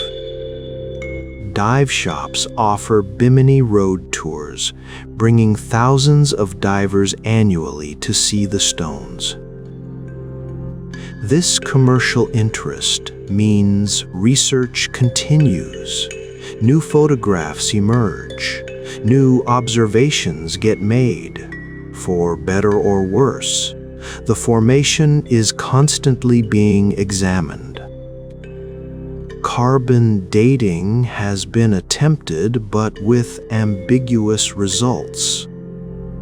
The beach rock matrix dates to various periods depending on which sample is tested, ranging from 2,000 to 10,000 years.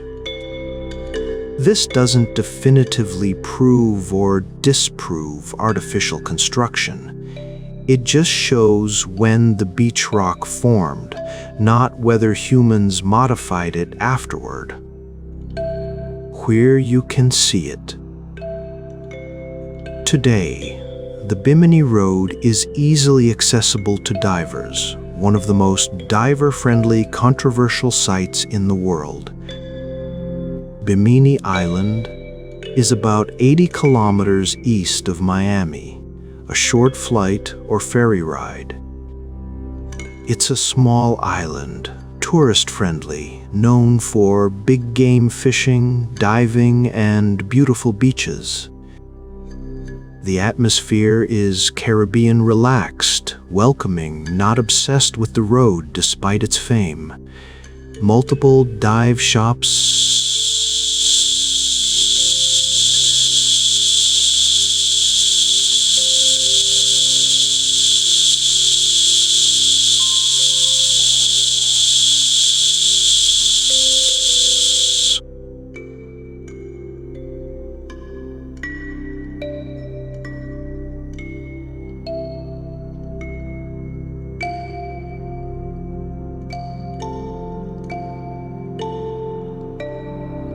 it's a shallow dive, only 5-6 meters, which means long bottom time, no decompression concerns, and accessibility even for novice divers. Snorkelers can see it too, though not as clearly.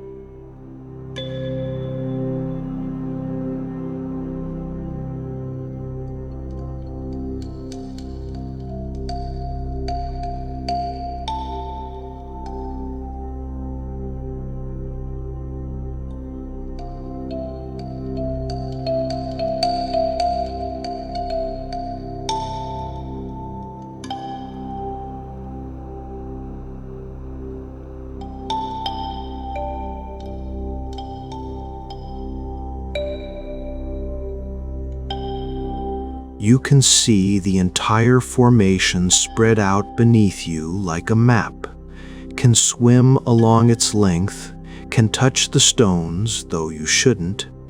Touching damages underwater formations. What you'll see, large rectangular blocks arranged in a line, covered with marine growth, algae, coral, sponges, with sand filling the spaces between stones. Fish everywhere.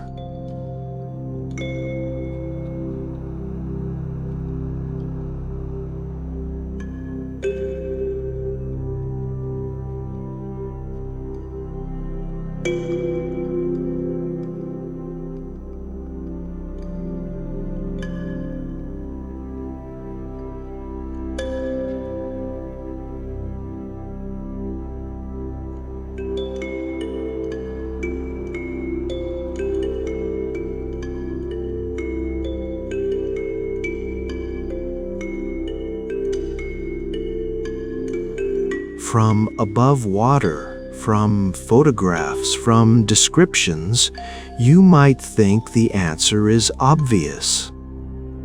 But when you're there, swimming over the stones, seeing the shapes and arrangements up close, it's harder to be certain. It looks natural and artificial simultaneously, depending on which stones you focus on, which patterns you emphasize. Tours typically last about an hour. Guides point out features that support both interpretations. The rectangular shapes, the natural fracture patterns.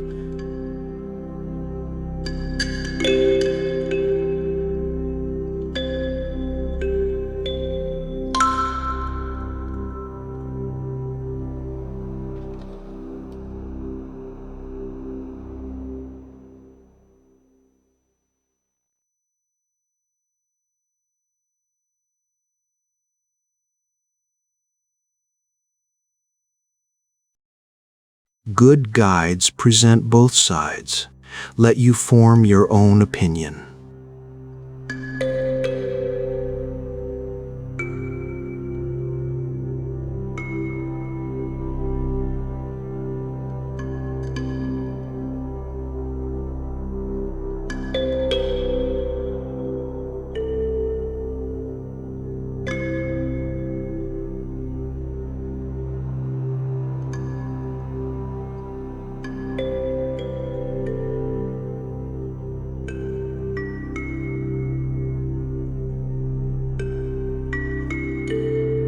Hurricane season is June through November, so check weather forecasts. Winter months can have rougher conditions, though still diveable. The S.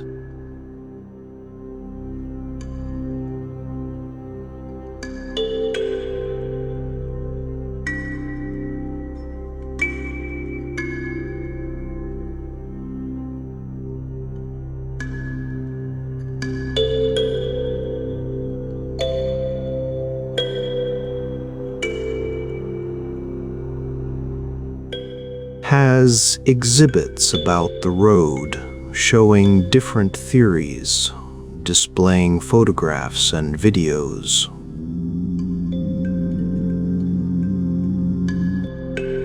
It's small but informative, presenting the controversy fairly without insisting on one interpretation. What the road teaches us.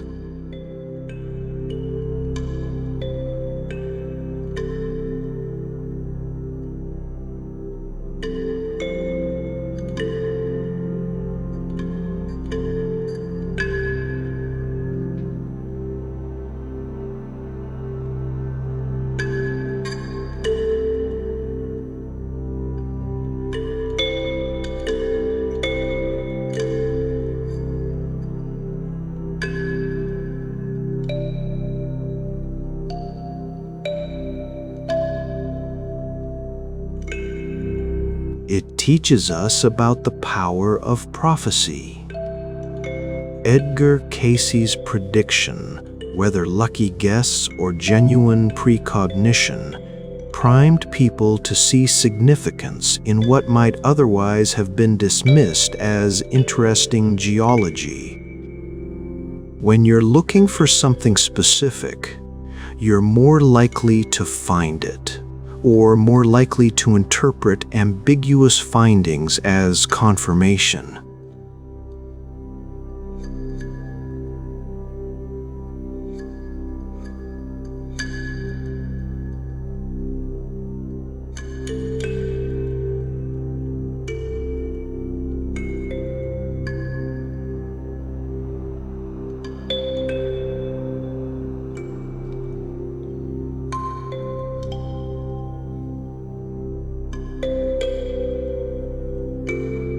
If Valentine hadn't been looking, would he have noticed the stones?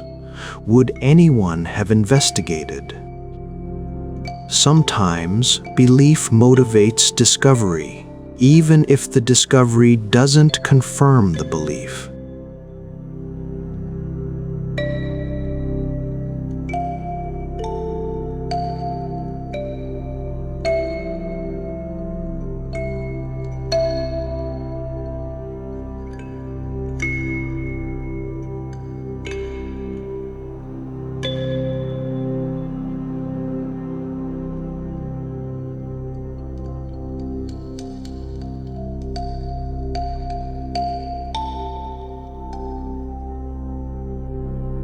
The consensus says beach rock, and the consensus is probably right. But probably isn't certainly. Science advances by questioning consensus, by taking seriously the possibility that conventional explanations might be incomplete.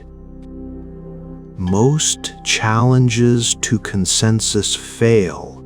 That's why consensus exists.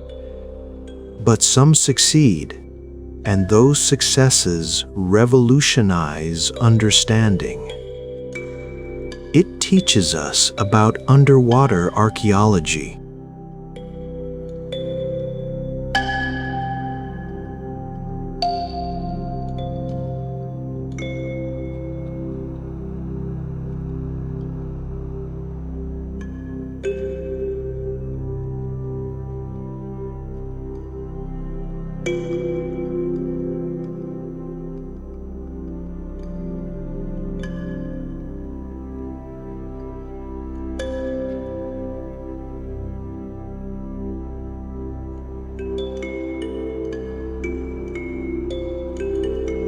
Anything built on those coasts, ports, cities, monuments, roads, is now submerged. Most will never be found. Some will be discovered but misidentified. Some will be correctly identified but controversial. The Bimini Road, regardless of its origins, reminds us that the seafloor holds secrets, that underwater archaeology is crucial for understanding human history, that rising seas have erased more than we'll ever recover. It teaches us about interdisciplinary investigation.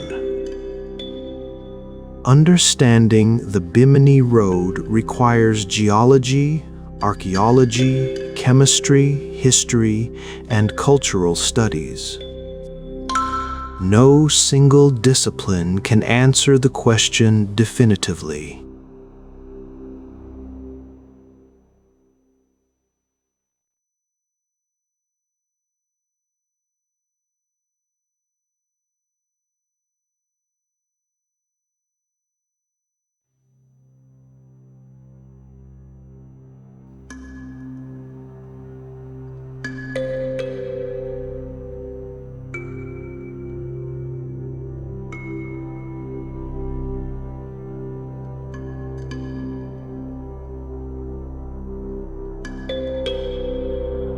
And it teaches us that some mysteries are okay remaining mysterious.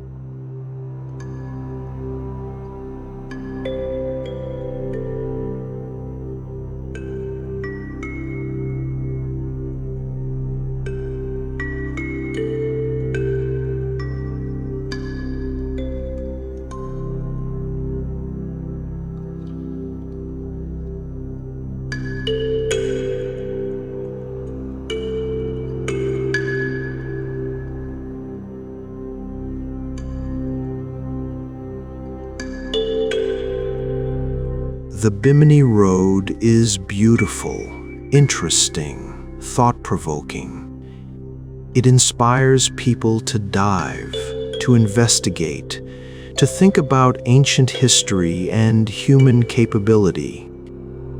That value exists, whether it's a road or a reef.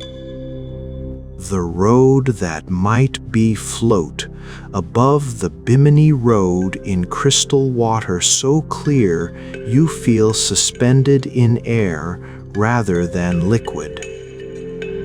Below you, the stones stretch toward the horizon, rectangular blocks in an undeniable line, pattern and purpose written in limestone and sand.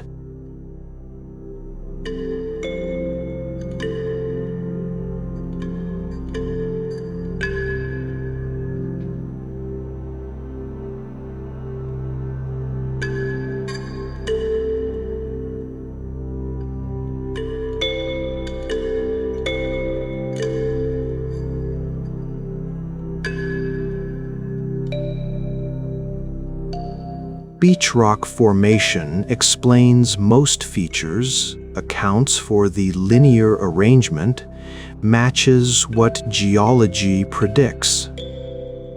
But probably isn't certainly. And in that gap between probably and certainly wonder lives, because some stones really do look placed.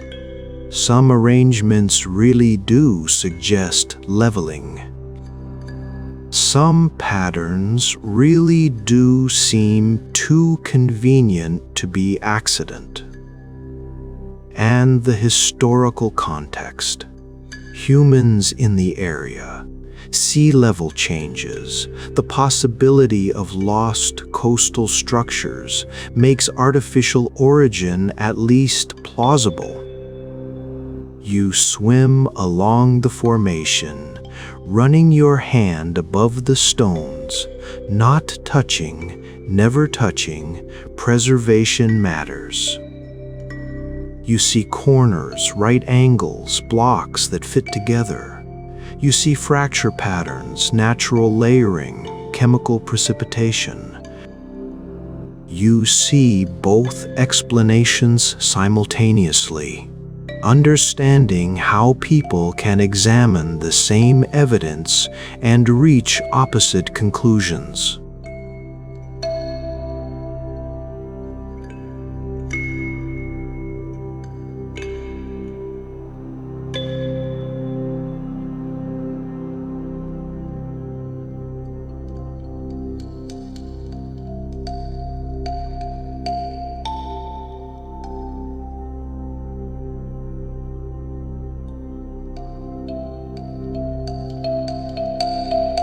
They swim through the structure, hide in the crevices, feed on the marine growth that covers everything. The ocean doesn't distinguish between artificial and natural. It colonizes everything equally, transforms everything into reef and habitat.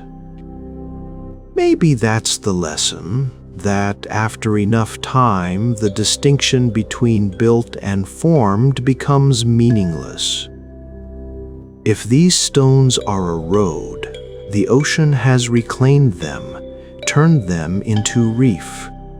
If they're beach rock, humans have claimed them, turned them into legend.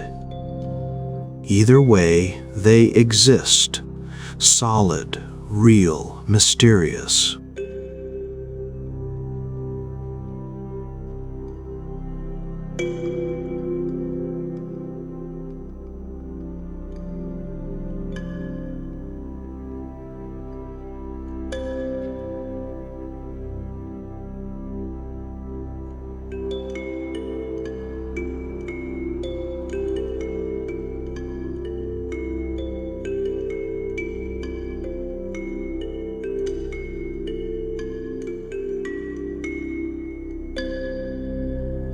The Bimini Road leads somewhere, even if that somewhere is just deeper into questions about evidence, belief, and how we decide what to accept as true. The prophecy fulfilled. Edgar Cayce said Atlantis would be discovered near Bimini around 1968. Something was discovered near Bimini in 1968. Is this fulfillment of prophecy or confirmation bias?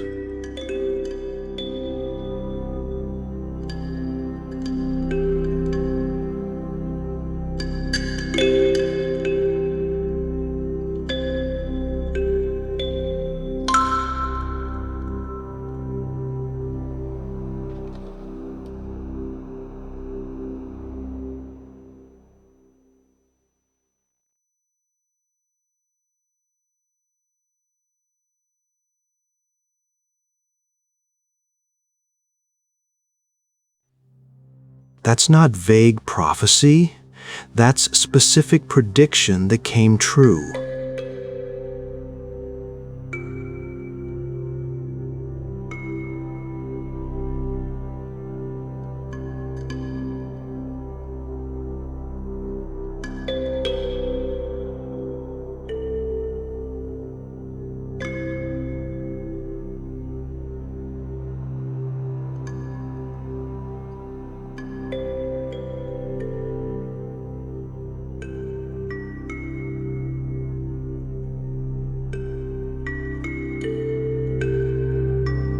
The few that seem accurate are coincidence or are interpreted generously to fit events.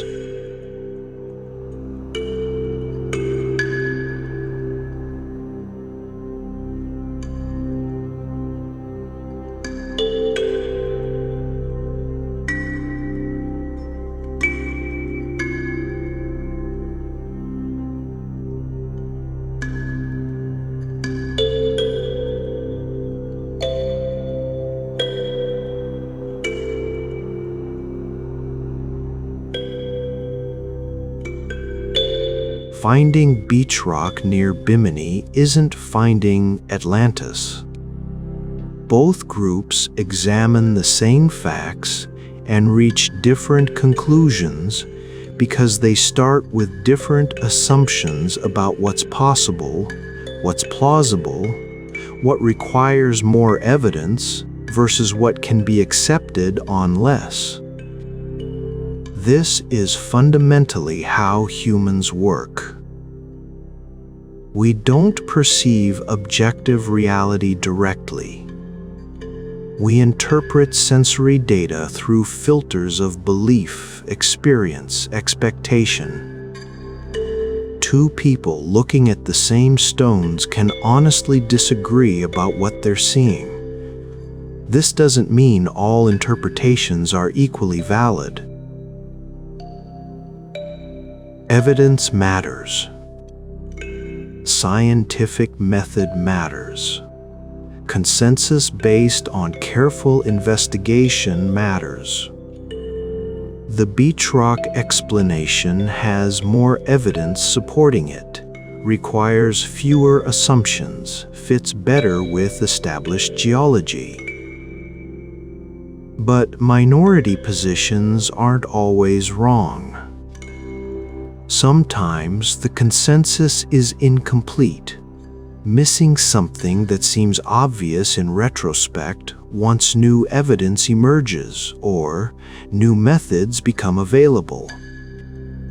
The Bimini Road might be one of those cases where mainstream science is right and alternatives are wishful thinking. Or it might be one of those rare cases where careful re-examination reveals something significant that was dismissed too quickly. Time will tell. Or maybe time won't tell. Maybe this mystery persists, remaining unresolved, continuing to divide opinion, serving its purpose not as answer but as question. The road continues.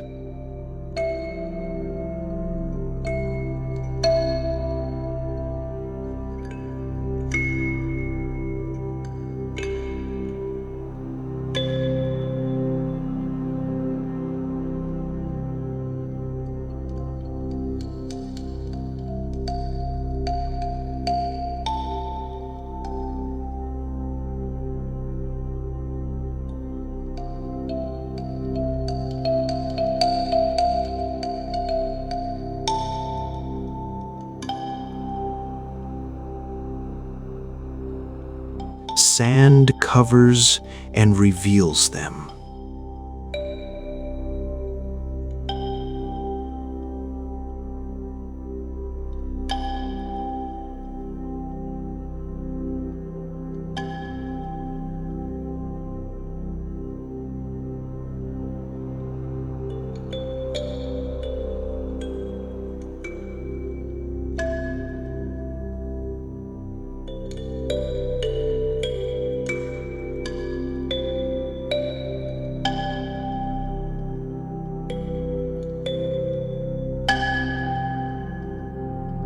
Skeptics see caution. The debate continues because the evidence is genuinely ambiguous. This isn't a case where one side is obviously right and the other obviously wrong. This is a case where reasonable people can disagree, where more research is needed, where definitive proof remains elusive. And perhaps that's okay. Perhaps we need mysteries like this. Mysteries that are accessible, that invite participation, that don't require advanced degrees or expensive equipment to engage with. Anyone can dive the Bimini Road. Anyone can examine the stones. Anyone can form their own opinion. This democratic mystery, this accessible controversy, this underwater formation that might be road or reef or something in between, it serves a purpose beyond archeology. It reminds us that the world still holds surprises, that not everything is explained, that ancient history has gaps we're still trying to fill, that prophecies sometimes seem to come true in ways we can't quite dismiss. The Bimini Road leads from the shallows toward deeper water, from certainty toward mystery, from what we know toward what we wonder. It's a road worth traveling, whether it was built or formed, whether it leads to Atlantis or just to more questions.